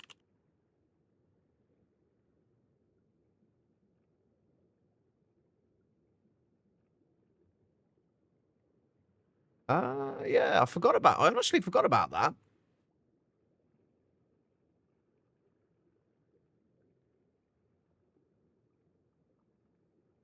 For some reason, whenever I think about the spatial, any of the spatial stuff, I just think about the whole thing for putting things into spatial drives and moving parts of your base around. That's where my brain always goes. I always forget about the spatial anchor. Yeah, that's another reason, a decent option. Although, if you're gonna, you shouldn't. You're more than likely not gonna need to chunk load more than 100 chunks anyway. So you should be fine. Anyway, right, that's now crafting our first fusion reactor. We're gonna have to figure out where we're gonna put this. But this is gonna be temporary where we put this. Eventually, it is. They're all gonna go in kind of a column down there. We just need to kind of remove some of the water. For now, we'll put it in like this chunk here, I guess. We'll probably do. Oh, we're not there yet, Hideyoshi, apparently. What I didn't realize is that we can't make trinium coils yet. Because we need ZPM for the trinium coils. And we can't put 2 energy hatches in a large assembler. So we need to be able to make a ZPM assembler. And to make the ZPM stuff, we need... what was I looking at for this? What was it? There was something that was going to hold us back. There was something... what was holding us back from this? Was it the Naquita alloy? Shit, what was holding us back? Not Naquita alloy. Wait, why can't I make the... There was something that was stopping me making the ZPM assembler. What was it? Right, it said we can make the... No, wait, this is for the single block assembler.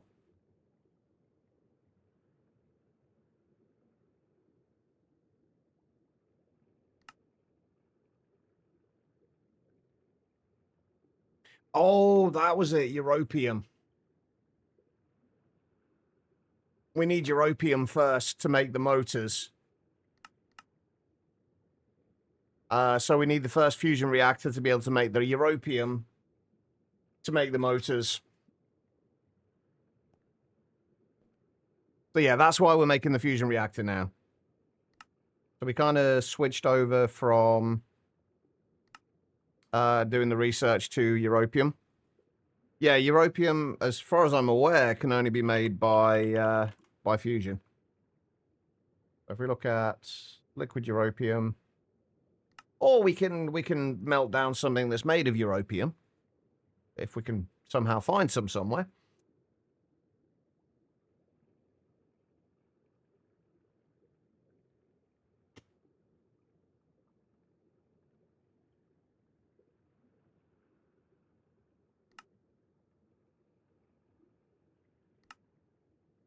You know what? I didn't actually notice there was other ones.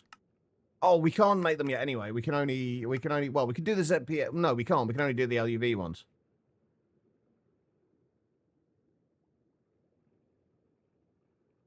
Yeah, I'm using a texture pack called, where are we? There we go. AE2 Blackout. It kind of gives a kind of a dark mode feel to most things.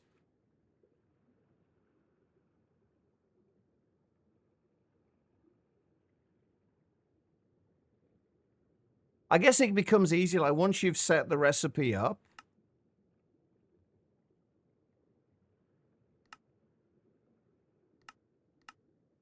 Like, once you've set the recipe up, you kind of just don't think about it again.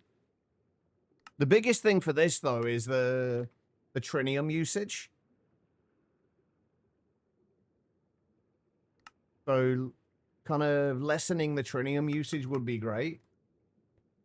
We're doing okay for trinium at the minute. We've got over 1,000 trinium ingots right now. I think I am going to have to change my... if I can find it over here. I think I am going to set this to... I set it to stop at 16,384. I think I'm going to change that to 32,000 instead.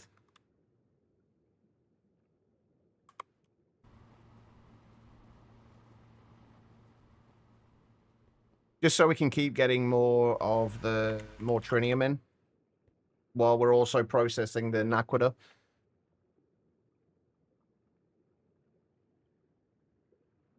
What are we still waiting on? Oh my god, we're waiting on literally everything. Not quite, but most things. What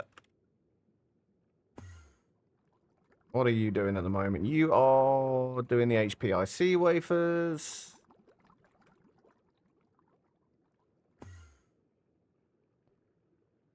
Right, what else do we need? Or what does the quest want us to make, at least? 16 LUV hatches. We're not going to get all this done today, by the way, chat.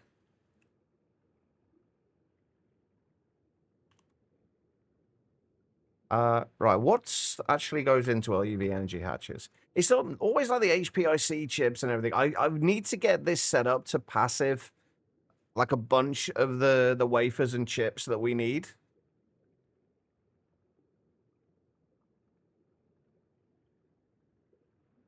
Nah, we need to make the fusion reactors anyway, so...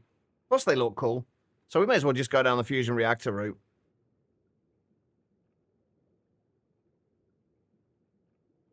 Although I am curious about the way with the rare earths.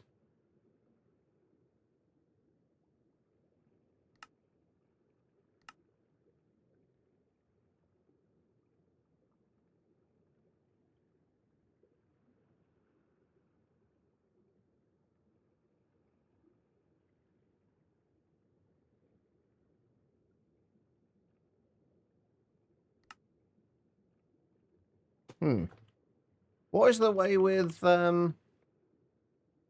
using rare earth?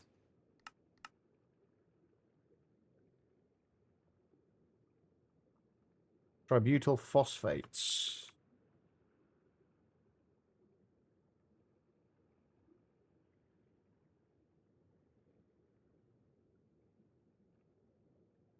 Yes, your carbon, phosphorus, hydrogen. You can't even make tributyl phosphate anymore, so yeah, they must have changed it. It could well be hard mode only. That's definitely possible. Right, what are we waiting on still? Why is the liquid and aqua taking so fucking long?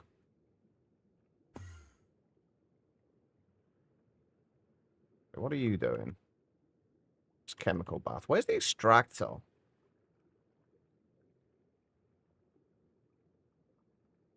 Oh, that's why you're only running at IV.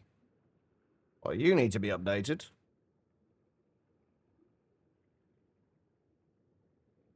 Because that is taking forever. Or where clean room guide, or is it only on the Discords? I don't know. As far as the wet clean, is that just for the sterile clean room that you need for wetware?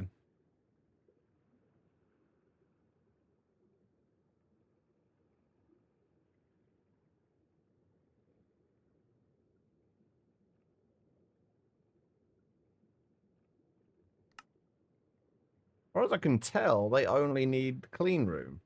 Anything wetware related, at least in this. Yeah, but it's lots of steps. I don't know. I've not looked at much for hard mode, so I'm not sure. Oh yeah, the stem cells. Yeah, they require a sterile clean room. I don't know what it's like now. I remember in Monifactory, for the sterile clean room, pretty much all you had to do was literally just switch out the filter casings on the top for the sterile filter casings, and then will work as a sterile clean room. Past that, I don't remember anything. That was a long time ago at this point.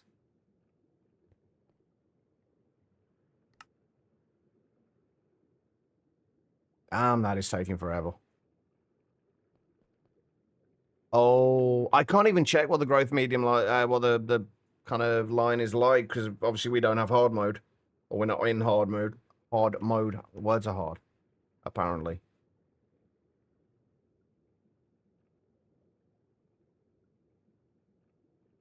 Looks like everything else is still doing fine.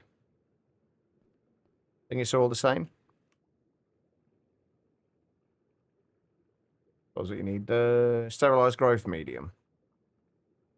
I do remember the whole stem cells thing being a pain in the ass in Monifactory as well. There's mutagen, agar, mincemeat. Oh god, yeah, I remember the mincemeat. I had to set up a spawner specifically for making bloody mincemeat. Salt, calcium, mutagen is enriched bacterial sludge. Bacterial sludge is tiny particles of uranium, and bacterial sludge, which you get from biomass and bacteria, biochaff, and distilled water. It seems like a long process. It doesn't seem like an overly difficult process, as far as I can tell. It's just a tedious one. Gelatin and distilled water.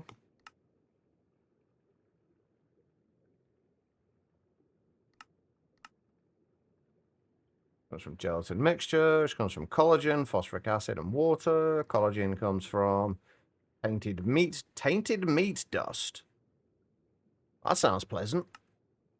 Or mincemeat, sulfuric acid, and bones. Yeah, that does seem like a pain in the ass. I'm not gonna lie. Sounds like everything is hard. It's not easy. I can confirm.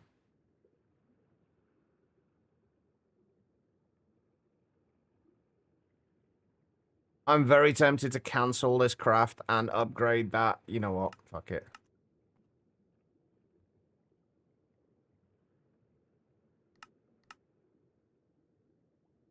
It's only going to be like twice as fast, but... I see. Running away, eh? You yellow bastard! Bastard. Alright, no worries, quiet. Enjoy your time with your sister. Dr. Doc, welcome. How you doing? Alright, so once we get if we get the LUV energy hatch, we can at least speed this up a little bit. We're also going to need to make 16 more of these. The next set is activated netherite. Oh, I saw that earlier while we were looking at what was I looking at? I was looking at this stuff, liquid blaze, as to what the uses were. I saw kind of like the inner netherite scrap, which is then used to make the activated netherite and so on and so forth. Lithium is best for what? Oh, right, battery. Sorry, I missed the bit before. Yes, the amount stored is different for each of them. As Dr. Doc says, lithium can hold the most power. So if you have access to lithium, always use lithium. Although, weirdly, I think they made it different in one of the Greg Tech packs I played. Yes, it does. I tested that out earlier in the playthrough. I think I used a cadmium battery to see if I got any a different amount of power storage in the power unit. And you do. Yeah, if you're processing clay dust, you should have plenty of lithium. Oh man, we're getting to that stage now where everything's slow and I can't speed stuff up because I haven't got the power. I think tomorrow we are definitely gonna have to expand this significantly. We'll switch out all of these for the extreme combustion engines. And I might see if I can move these as well. We still kind of need all this stuff. I can't really... Wait, what? That's not working properly, is it? Hold on. Oh. Even with just one of these going, we've still got enough sugarcane. What tier are we? We are kind of in between LUV. Well, we're kind of in between LUV and ZPM at the moment. So we're close. I'm at that stage where I'm close enough to the Naquita reactors that I don't really want to spend any more time or resources building what is essentially IV. All right, EC is enough. I'm very good at managing power. I manage my I tend to do things in a way where things only run when they need to. Pretty much everything in my base that's passive has a shut off to it.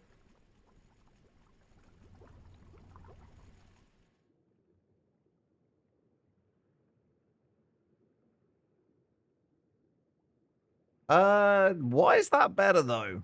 Why is a redstone torch burnout clock better?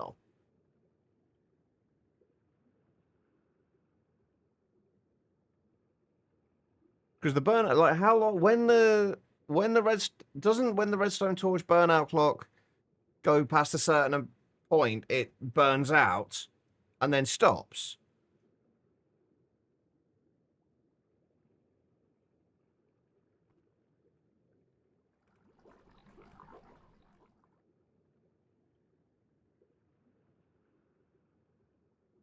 Yeah, I need to add more power. I think the main reason I haven't added more power is just because of space. I could easily get rid of these, but I don't really want to just yet, just for nostalgia value.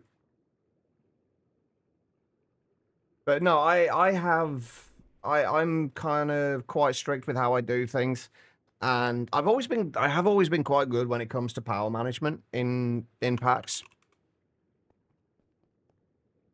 And not just spamming things for the sake of spamming them. I make what I need to make. And generally, until I get to until I've got to like this point right now, everything up until this point has been absolutely fine. But there's always that point just that point in between power tiers. The plan was, once I got to Naquadah reactors, by the way, was pretty much to just spam a shitload of them and see us through until the next tier of Naquadah reactors without any issues. But up until that point, I just didn't bother. Why are the fiber reinforced epoxy sheets taking so long? Oh, right. So we're waiting on UHPRC wafers. But there's a bunch of things that at this point that I need to reorganize. I think part of the reason why I haven't reorganized stuff is that I don't like redoing stuff on, like, doing the same thing over and over again on stream. So, like, just adding a bunch of the same thing over and over again, it's tedious to watch. But then again, so is seeing me just waiting around here. But it does give me a chance to chat to you guys, so...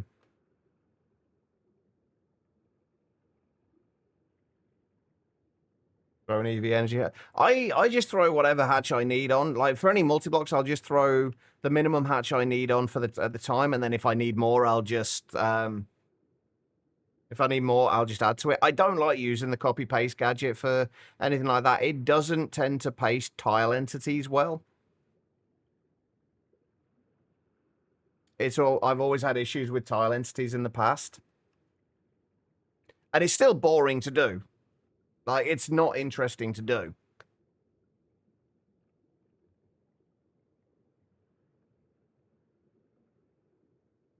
So, like, I'm not too fussed. Like, at this point, we definitely do need more power now. But we don't need that much more.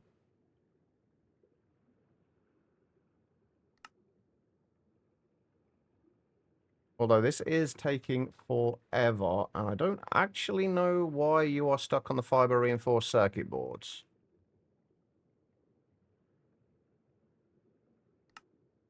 And why you're not telling me why you're crafting UHPIC wafers.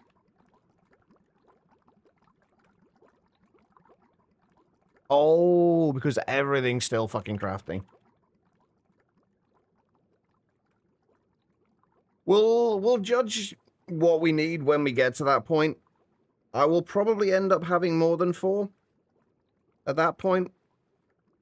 The other reason, actually, I haven't wanted to scale up is because we still need to go through another stage of building. Because the way I've been working on the with this playthrough, and it's actually worked really well, is I've spent a reasonable amount of time just working on progress, and then I'll stop for a week or so, and then just focus on building and getting the aesthetics working. And then at that point, I'll just kind of refactor everything at the same time as we're doing the building.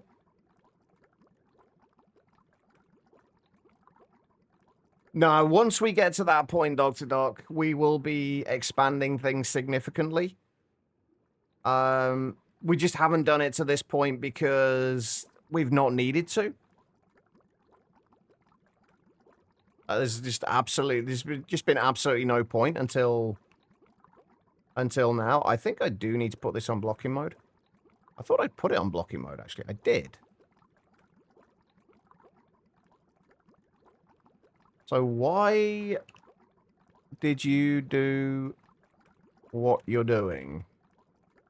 Oh, I guess these are actually all for UHPIC wafers, except for the reinforced epoxy resin sheath. I think I fucked up the UHPIC wafers recipe. Because we are making shitloads of them for some reason.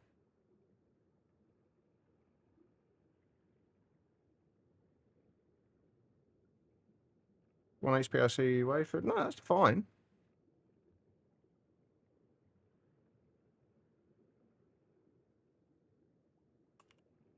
So why are we making so many of them? But I could understand it if... Wait a minute, hold on.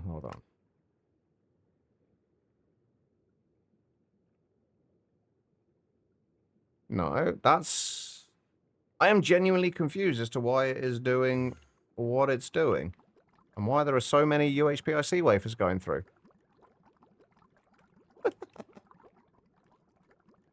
Um...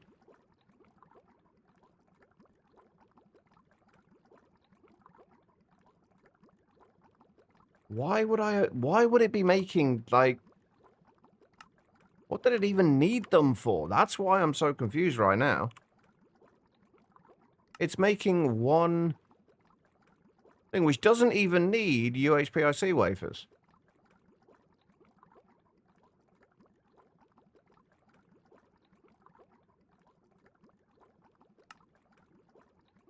I didn't start a bunch of UHPIC wafers going before, did I? Oh, shit. I know what it was. I know why it's doing them. Because we cancelled the fusion reactor craft halfway through, didn't we? So we could update the hatches on the the energy hatches on the extractor. And it's just, apparently blocking mode decided it did not want to work with this. For some weird ass reason.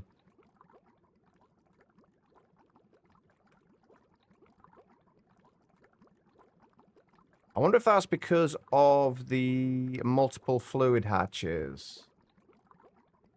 I'm going to have to switch that out for a quad hatch instead. We'll do that in a minute. Ah. Ah. The joys of teething problems. I need to get rid of... There's so much of this stuff I need to just kind of get rid of at this point. I might... We are getting to a point now where I might have to start doing some of the kind of busy work stuff off stream.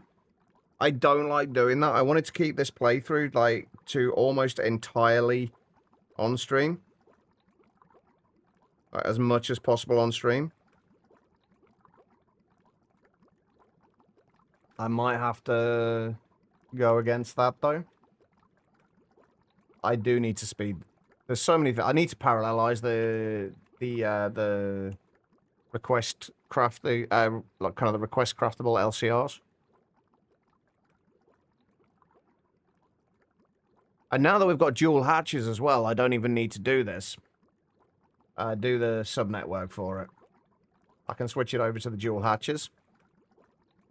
We'll have to do that as well. There's always this long list of things that needs to be done. And never enough time in stream to do them. I guess I could start... I'd have to start doing longer streams again.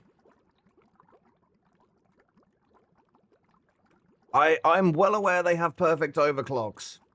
I also, at this point, have a limited amount of power, remember? Because until this point, we haven't needed it, because most things have been passived. It's not certain things. At this point, we have an LUV hatch on there. There's not much point in putting anything more than an LUV hatch on it. At this point. Since most of this stuff, anyway, the plan is to passive it. All of the things that actually take the time here, i.e. the wafers, are all going to get passived. Anyway. So that's just not been done yet. We'll get to it. Like most things, we will get to it. But there is no rush. Although I wish this would hurry up a little bit, I'm not going to lie. You know what? Let's do that.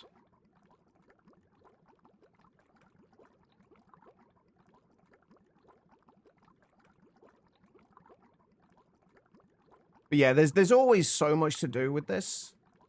Oh, yeah. Wait, can we not? Why can I not? Oh, wait. It's bloody hot fluid, isn't it? Yeah. Can't quite handle that. But we can do it with...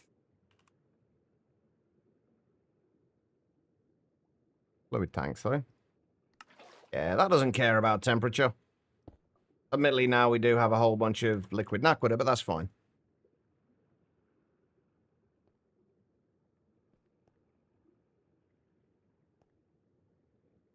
Right, so you...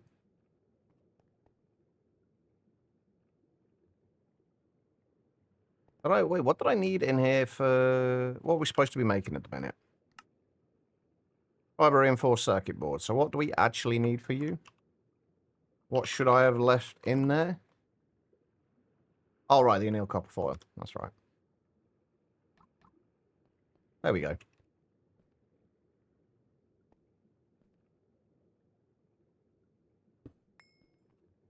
Right, now that's done, we should be able to get our LUV energy hatch.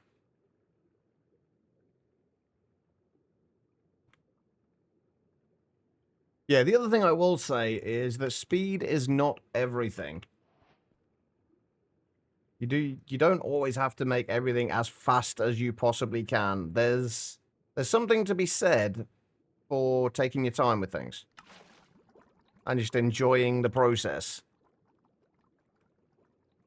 And not just rushing everything. It's one of the reasons why I'll never understand, like, speed running. I'll never understand speedrunners. It's like, I love this game, so I'm going to play it for as little time as possible. Like, why?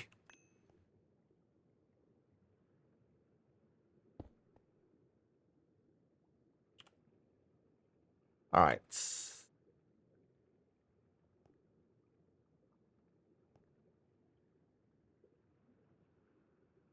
Right, so... we're going to have to wait until that's finished anyway. Where are we? Here. We'll have to wait until this is done anyway. I am curious, though. Anyway, even if we added a 4-amp hatch onto this, we're only going to take it down to 15 seconds. I guess it's quarter of the time, but... speedrunning ruined the ability to enjoy games? Yeah, exactly. 100%. The thing is, though, they don't freefall. Most of them... I mean, some of them do. But what I've found... I watched a speed run of Doom the Dark Ages the other day. Completed in like 40 seconds. They skipped like 95% of the game just by using glitch skips for things. Like, they're not, at that point, you're not playing the game. You're just finding creative ways to play the game as little as possible. And at that point, why bother at all? It just seems ridiculous.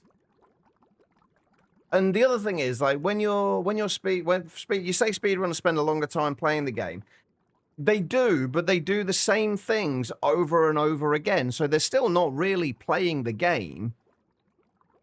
They're just essentially following a script.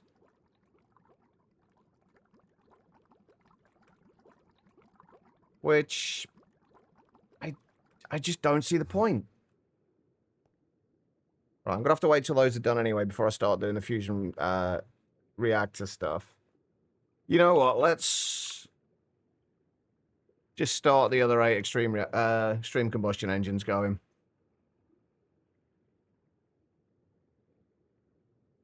Really going to mess up the aesthetic down there, though. Like, everything's nicely kind of organized and laid out. Though I can't fit the other frostproof machine, the other, why can I never remember the fucking name? Vacuum freezers over here, because there's just not the space. So I'm going to have to put them on top of there, which is going to look weird, and it's just going to be fucking annoying. I guess we could overclock these, but then there's no point, because it's cheaper energy-wise just to add more.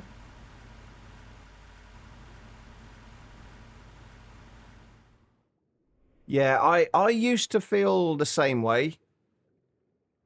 And it's one of the few things that I realized at some point in my life that I just don't care how other people play a game. Like, it's one of the reasons, like, I really dislike backseat gaming. It's like, you play the game the way you want to play. Don't have any expectations that I'm going to play it that way, or I will prioritize the same things as you prioritize, or anything like that. Like, just let me play the game the way I do. And, like, kind of once you can kind of get that to stick in your head, it becomes a lot more enjoyable because you just play games at your own pace and enjoy them at your own pace. Unless obviously you're playing things competitively, then it's slightly different. But if you're just playing a game for the sake of playing a game, play whichever way like kind of makes you enjoy it the most. Because that's if you're not enjoying playing games, then you're doing it wrong. Like the whole point of playing games is to enjoy them. It's an escape from life and a way for you to kind of immerse yourself in something that isn't absolute bullshit like life quite often is. So you kind of just play games the way you want to play them and just play the way play games the way you enjoy and just fuck what anyone else says.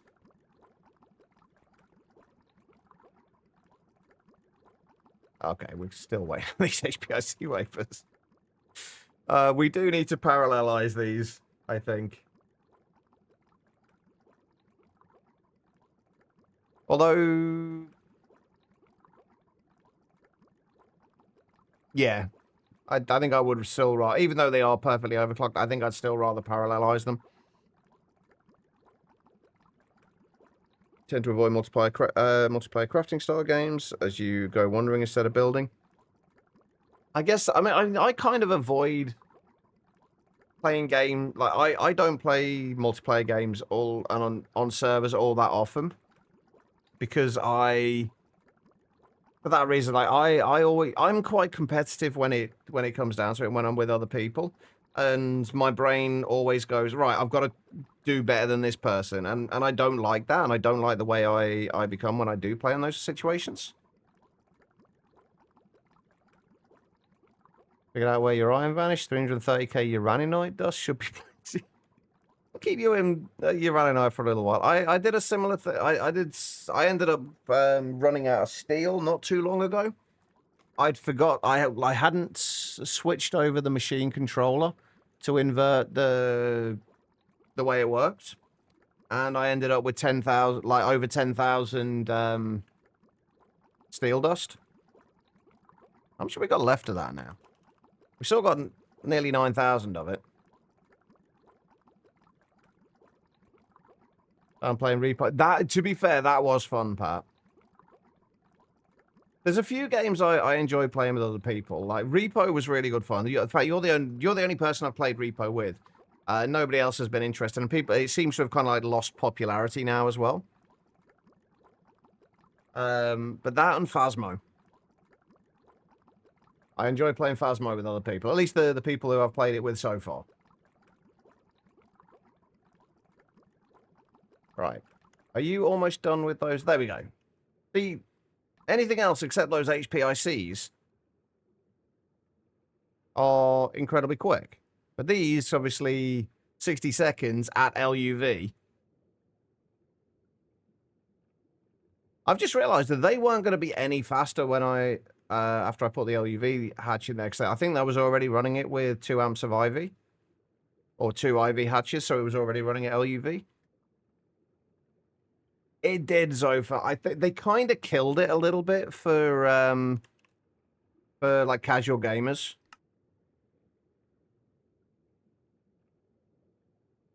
Like when they started changing the mechanics drastically, because there were certain kind of try-hard people who would just kind of race through the game really quickly and get really good really quickly. They seem to balance it based around those people, rather than like the majority of people, which were the casual gamers that were just there for having fun. I think they started to kind of revert some of the changes later.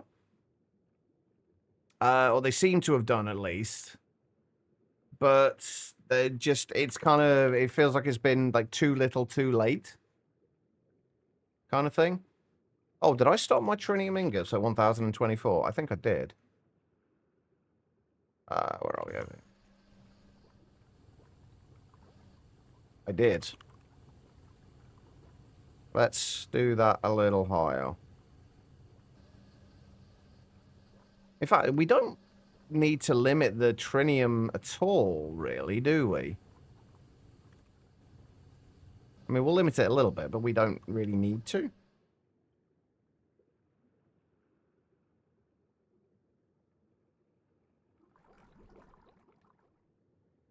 All right, so we were still working on the fusion reactors, but we got kind of sidetracked there. I think what I'm going to have to do is set some of this stuff crafting overnight, or crafting an AFK for a little bit after the stream.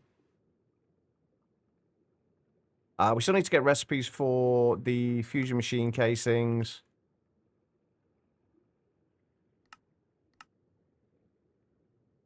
Oh, ouch.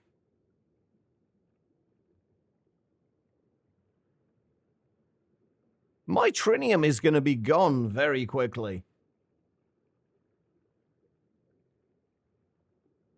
Because we need a superconducting coil for every 2 machine casings.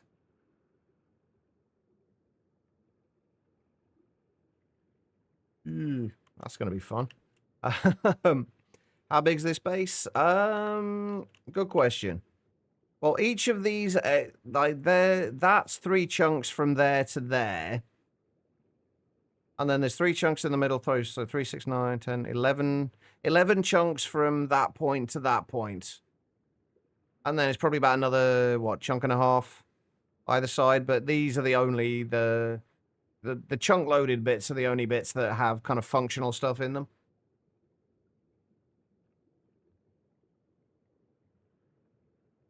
Yeah, any of the chargers can charge lower tier items. They just can't charge higher tier items.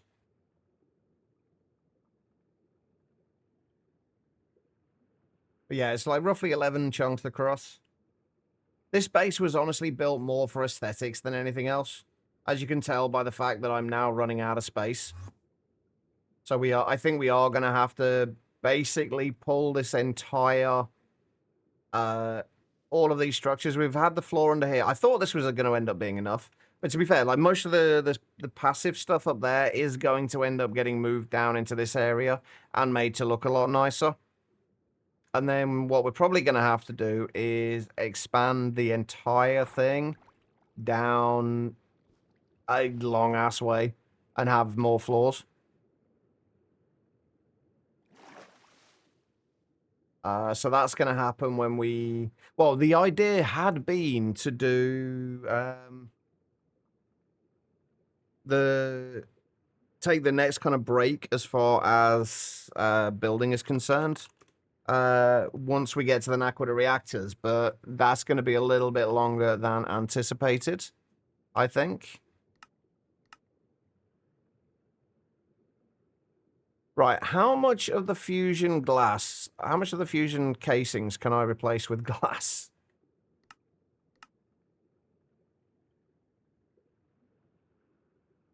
Is it literally any of the fusion casings that can be replaced by glass?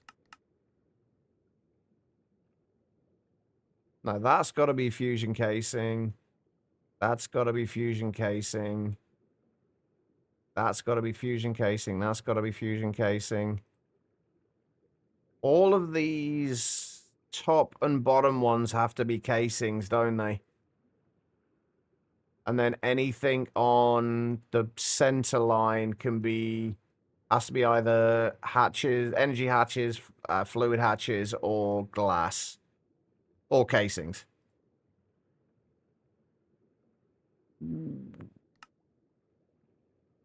So that setup is going to be the minimum amount that we can get away with. So we do need a minimum of 48 fusion machine casings.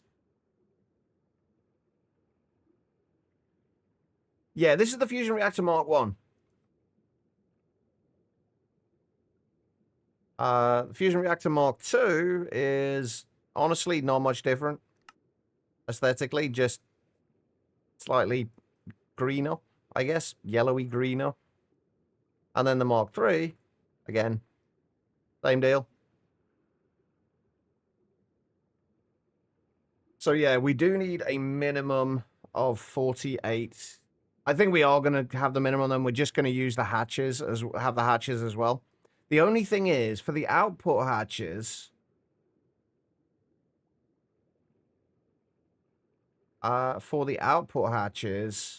we need to make sure they all go to a specific one. I don't know if there's a way to do that. Or I guess we could put outputs on every single hatch, but... Is there a way that you can make sure the outputs always... I guess the outputs will probably prioritize one hatch over the rest of them anyway, right? Basically, I'm thinking, like, how can we do this as cheaply as possible? Because we only need 2 inputs and 1 output hatch. But if we... To make it cheaper, you can use output hatches in all these spaces. Then you need less casings.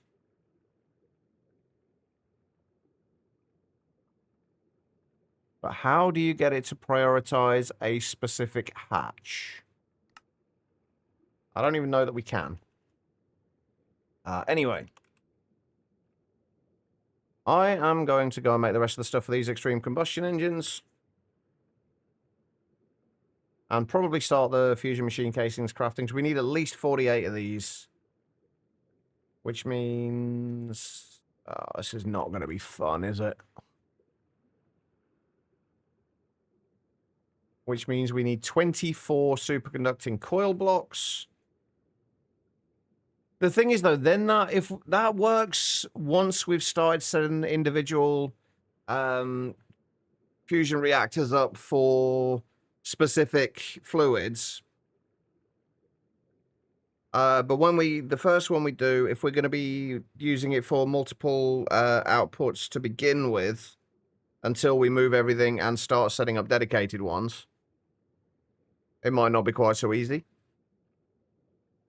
I guess we'd have to just filter it each time we put something through.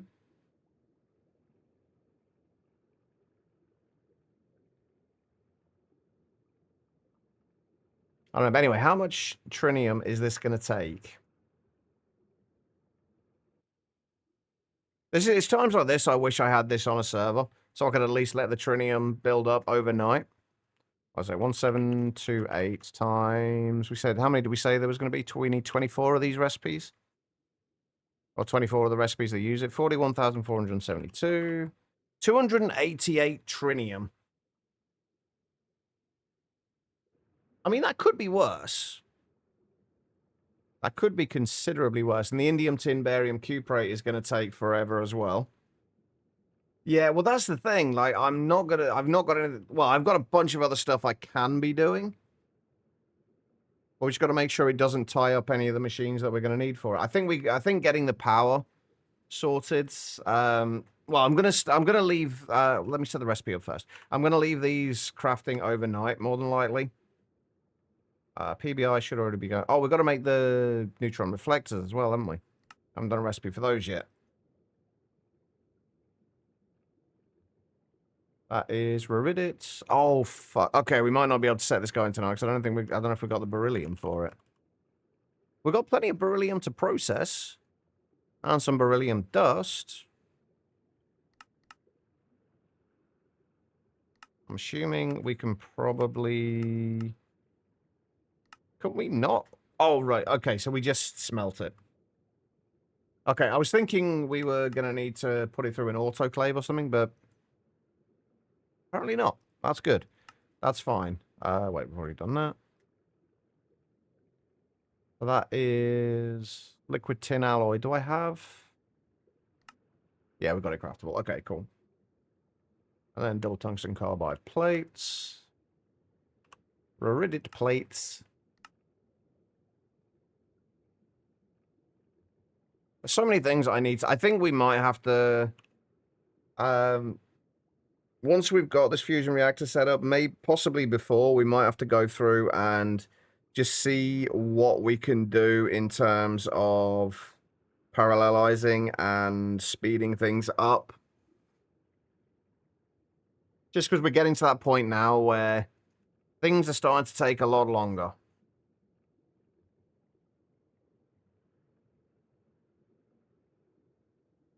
And honestly, I expected it to happen long before this. So we've held on pretty well.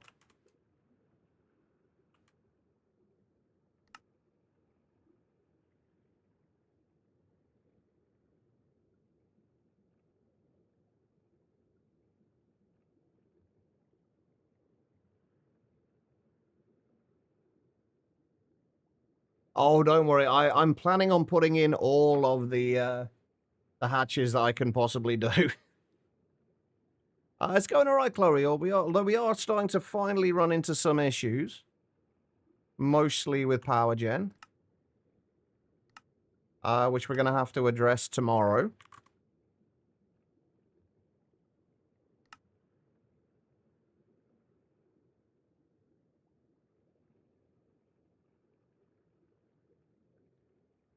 Otherwise, things are going all right. Right, so that'll take care of that. That should be everything. Where do those go? Assembler.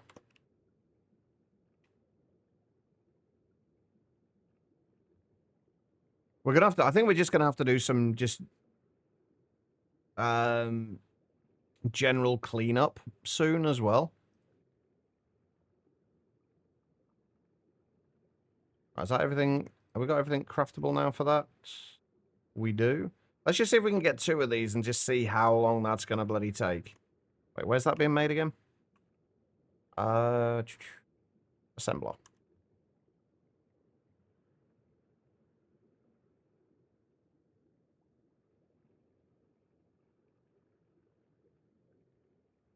I did take the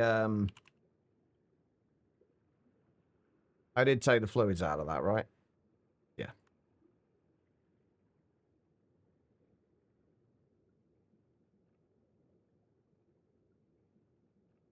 Yeah, we're getting to we're finally getting to an unacceptable amount of waiting for things.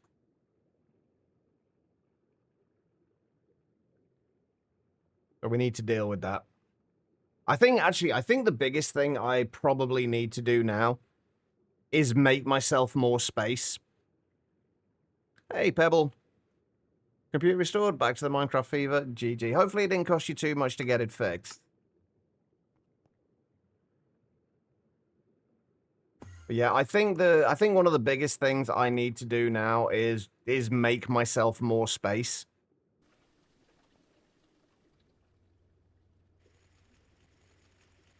Oh, there's going to be stuff I need to... Oh, that's why we're not getting any more antimony in. That explains it. Holy shit. Right, okay. I knew I meant to check something. Right, so... Antimony trioxide, stibnite dust, antimony... Because we don't have any storage spots for these yet. No, I didn't get stuck. Nothing goes into the back into the ME system that doesn't have a dedicated storage cell for it. Well, the main reason I haven't done that, Chloe, is because we seemed so close to getting to the Naquadah reactors that I didn't want to spend a whole bunch of resources on power gen that was just going to be completely kind of superfluous. Like a few days later. But it's looking like we're going to have to do it anyway. Right, I do not have storage for antimony yet. Or antimony trioxide. I'm guessing we don't for stibnite either. Nope. I feel like we should have for emerald dust, though. Yeah, we have for emerald dust, so that can go straight into the storage. Right, and we just need... Might as well do them as 16k cells. And happily eventually. But yeah, yeah, we need to sort out the power. But I think my biggest problem is, like, I planned it out for this to be almost like a garden of sorts, and I want it to get back to that, and it's right now it's not looking very gardeny. So what we're going to do is basically extend all of this down into the ocean. What I'm hoping I can do... What fuel do I use for the ECEs? Gene, gasoline. What I'm hoping I can do is go somewhere out there, like somewhere out in the just out in the wilderness. Make a kind of a pattern. Use the copy paste gadget. Basically, make these structures, and hopefully, what I think it should do, or at least what it did in when we played Ocean Block, was it should also paste air. So what we can potentially do is create the entire floor, put some temporary walls in there, and then paste it in. Or we don't even need to have temporary walls. We can just make glass walls and then just paste it in, and then hopefully it will paste in with the inside free of water. That is what I'm hoping. Whether that will work out or not will remain to be seen. If not, there's going to be a lot of sponges in my future. But hopefully that won't be the case, because I really don't want to do it that way. Anyway, right, I was making storage cells, wasn't I? Hold on, I'm getting sidetracked. Alright.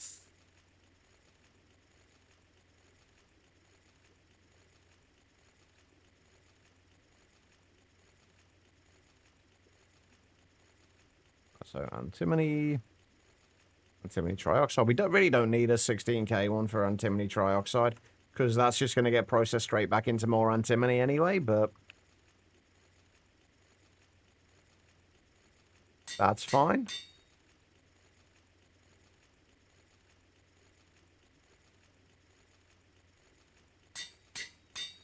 And then stibnite dust. We're not going to be doing anything with stibnite dust either, I don't think.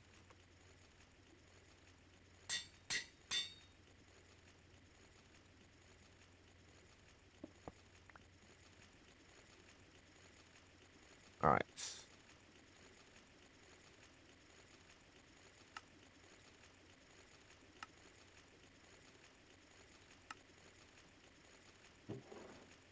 Now it's just going to take a minute to get rid of all this.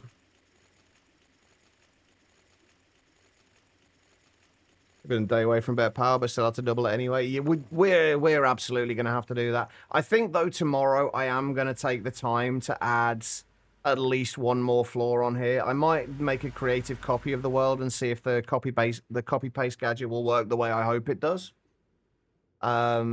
If it will replace other solid blocks as well, that will be even better. Because if we can do that, then we can just basically paste in floors as far down as we need to. Right. There we go. Now we should be getting some more antimony in. That's a little bit more like it.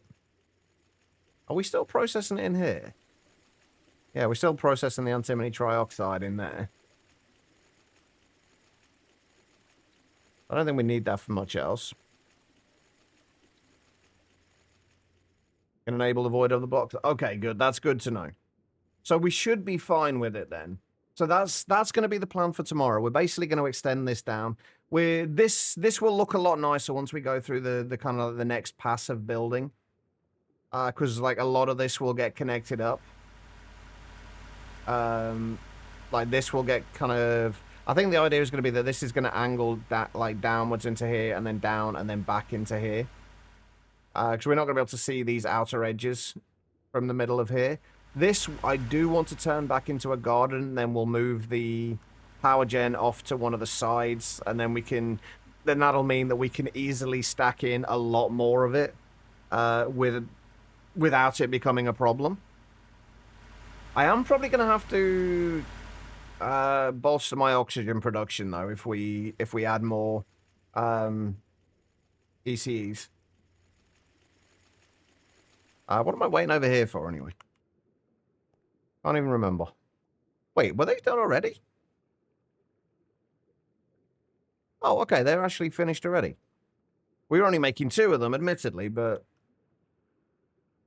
Right, so what do we need for this? PBI, Naquita, Iridium, Neutron Reflector. That's fine, okay. No trinium needed, at least. We do need an Aquita place, though. I need to set up an EBF for Naquita as well. Another thing we've not done yet. All right.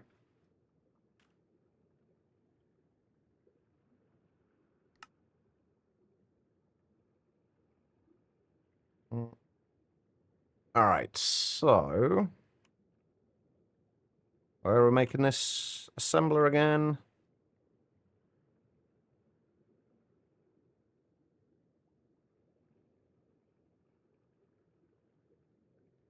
All right, let's see if we can make those. Fusion glass. We just make one of those for now. Well, it'll make two, but right. What else do we need for these? Do we want to do another 8, or do we want to? Well, I think what I'll do, I'll add the other. I'll add the other 8 onto what we've got down there. I'll switch out the LCEs. Right, although, like, how much does that actually gain us in terms of power? It'll go from what, 6,144 times 8 to 32,768 times 8. Like, give us about 213,000 EU per tick, which is a decent amount. We shouldn't have to change too much. We should be. I think we should be making more than enough G and gasoline at the minute to keep up with it. So that shouldn't be a problem. But these are actually crafting reasonably quickly. So maybe we can get the 48 fusion reactor things crafting today.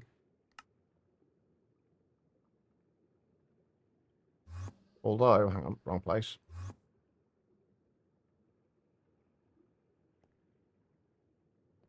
Oh, wait a minute. What did I do? Oh. Bear with me. Where's my... That should have been in... There, I think. Yeah, there we go.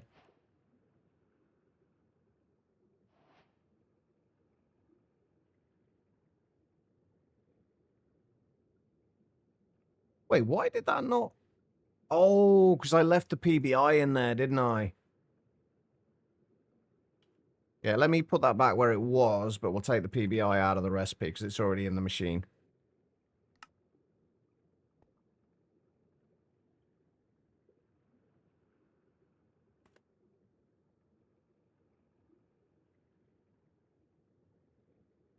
There we go, that's better. Okay, right. You know what? I think I'm going to go and... You know what? Let's actually... I'm going to have to call it a day fairly soon. But let's go and see. Like, how big of an area can we actually claim... Or can we actually copy with the copy-paste gadget? Does anybody know the limit? Like, is it an area limit or is it a block limit?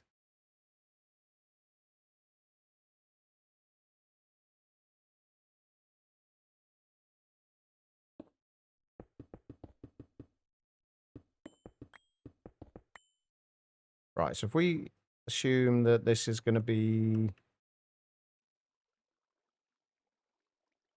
Let's actually test this out.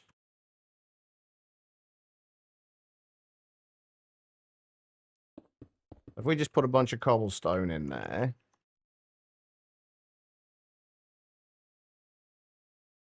Replace blocks. There we go. If we do that... I'm assuming it will also replace that concrete. We might actually have to set up the concrete machine again. Okay, so it does replace those.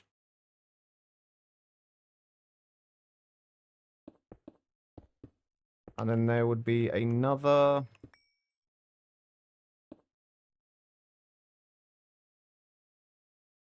floor there. And then... How many blocks did I use for... like between floors for this? I think it was like 15.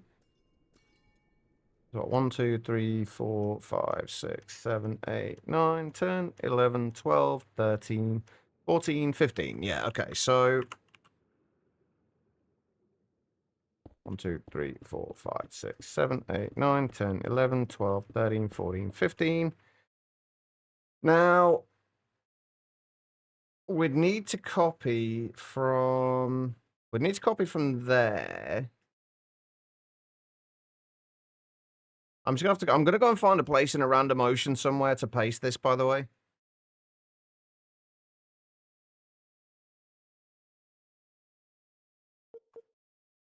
If we do from there... Okay, that's a... Max size is 100,000. Okay. If we copy that...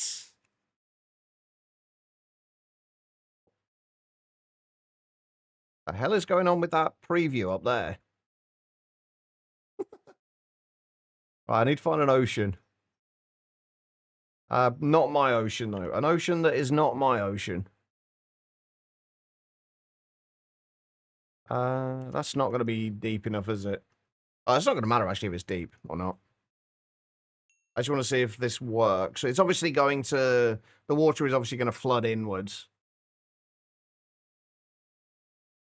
I guess we could... When we do it, we could copy the...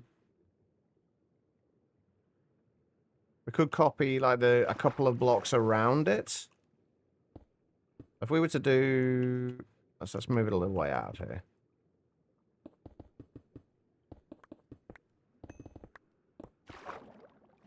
Right, if we were to paste... Where's it pasting from? Oh, that's awkward.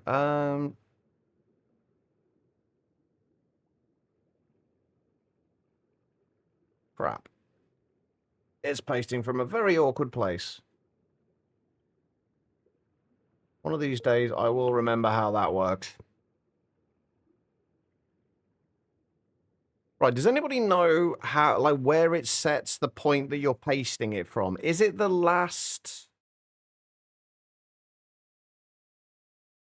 Is it the last point that you clicked, or is it the first point? Or is it whether you...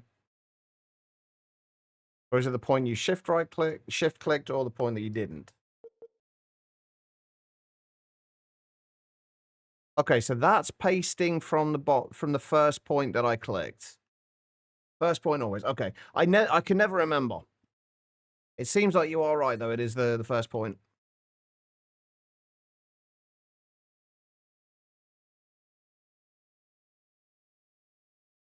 So that should be... Hang on, if I... Bring that up there.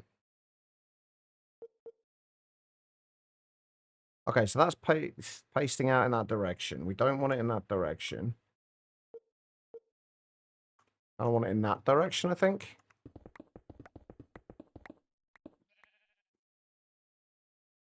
Feels very weird doing this. I'm usually the kind of person that, regardless of whether I'm going to be using an area or not, I like to make sure it stays neat. Okay, yeah, so it is pasting the...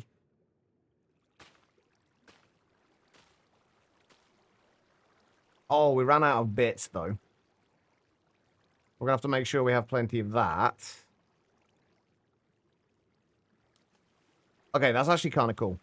But yeah, it looks like that will work, provided we obviously don't run out of materials, which I might have to steal these back again. Shouldn't be an issue, but I'm going to steal them back anyway. But yeah, it looks like it should work. Oh yeah, I've got to remember that I can't breathe underwater either. I am not a fish. I do want my concrete back. And my bit. So yeah, that'll be a job for tomorrow then. Getting this properly set up, and we'll make sure when we make an actual when when we make the actual thing that we copy, we'll add walls in there as well around the whole thing.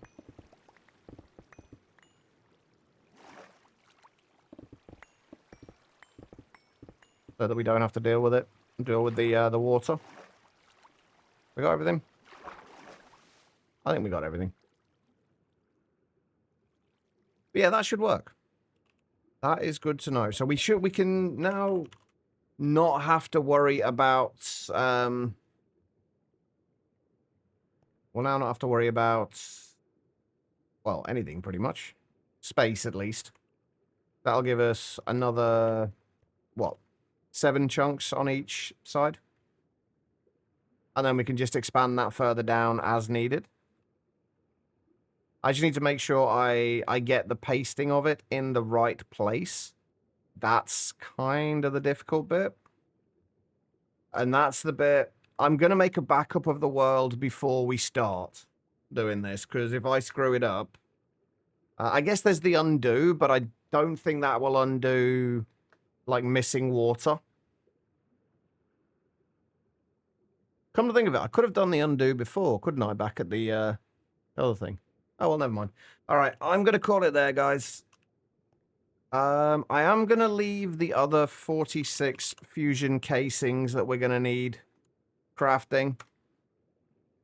I'll leave those crafting. Tomorrow, looks like we'll be getting to do a little bit of building. And then hopefully we can get some progress done, get some more power. I think what I'll do is I'll just dedicate an entire one of the new floors to power gen. I will try my best, Tribble. You enjoy it as well. Thank you everybody for being here. I do massively, massively appreciate it. You give me 2 seconds. I'm gonna go and see if there's anybody we can go and raid. But I should be back tomorrow. It is Friday tomorrow. It's Friday tomorrow, isn't it? Holy shit. I think I know where we're going. We raided them the other day, but they are doing a somewhat crazy GTNH run where they've decided they only want to use Steam. Because he's a crazy person. Let's go and see JJ. Byron, thank you for the posture check. I hope you're well. Right, okay. So as far as the raid is concerned, all I need you guys to do is copy the raid message. /me, #to raid that the bot is posting now. I can relate to that, Pyro. I am also knackered. Yeah, if you copy the /me, #to raid.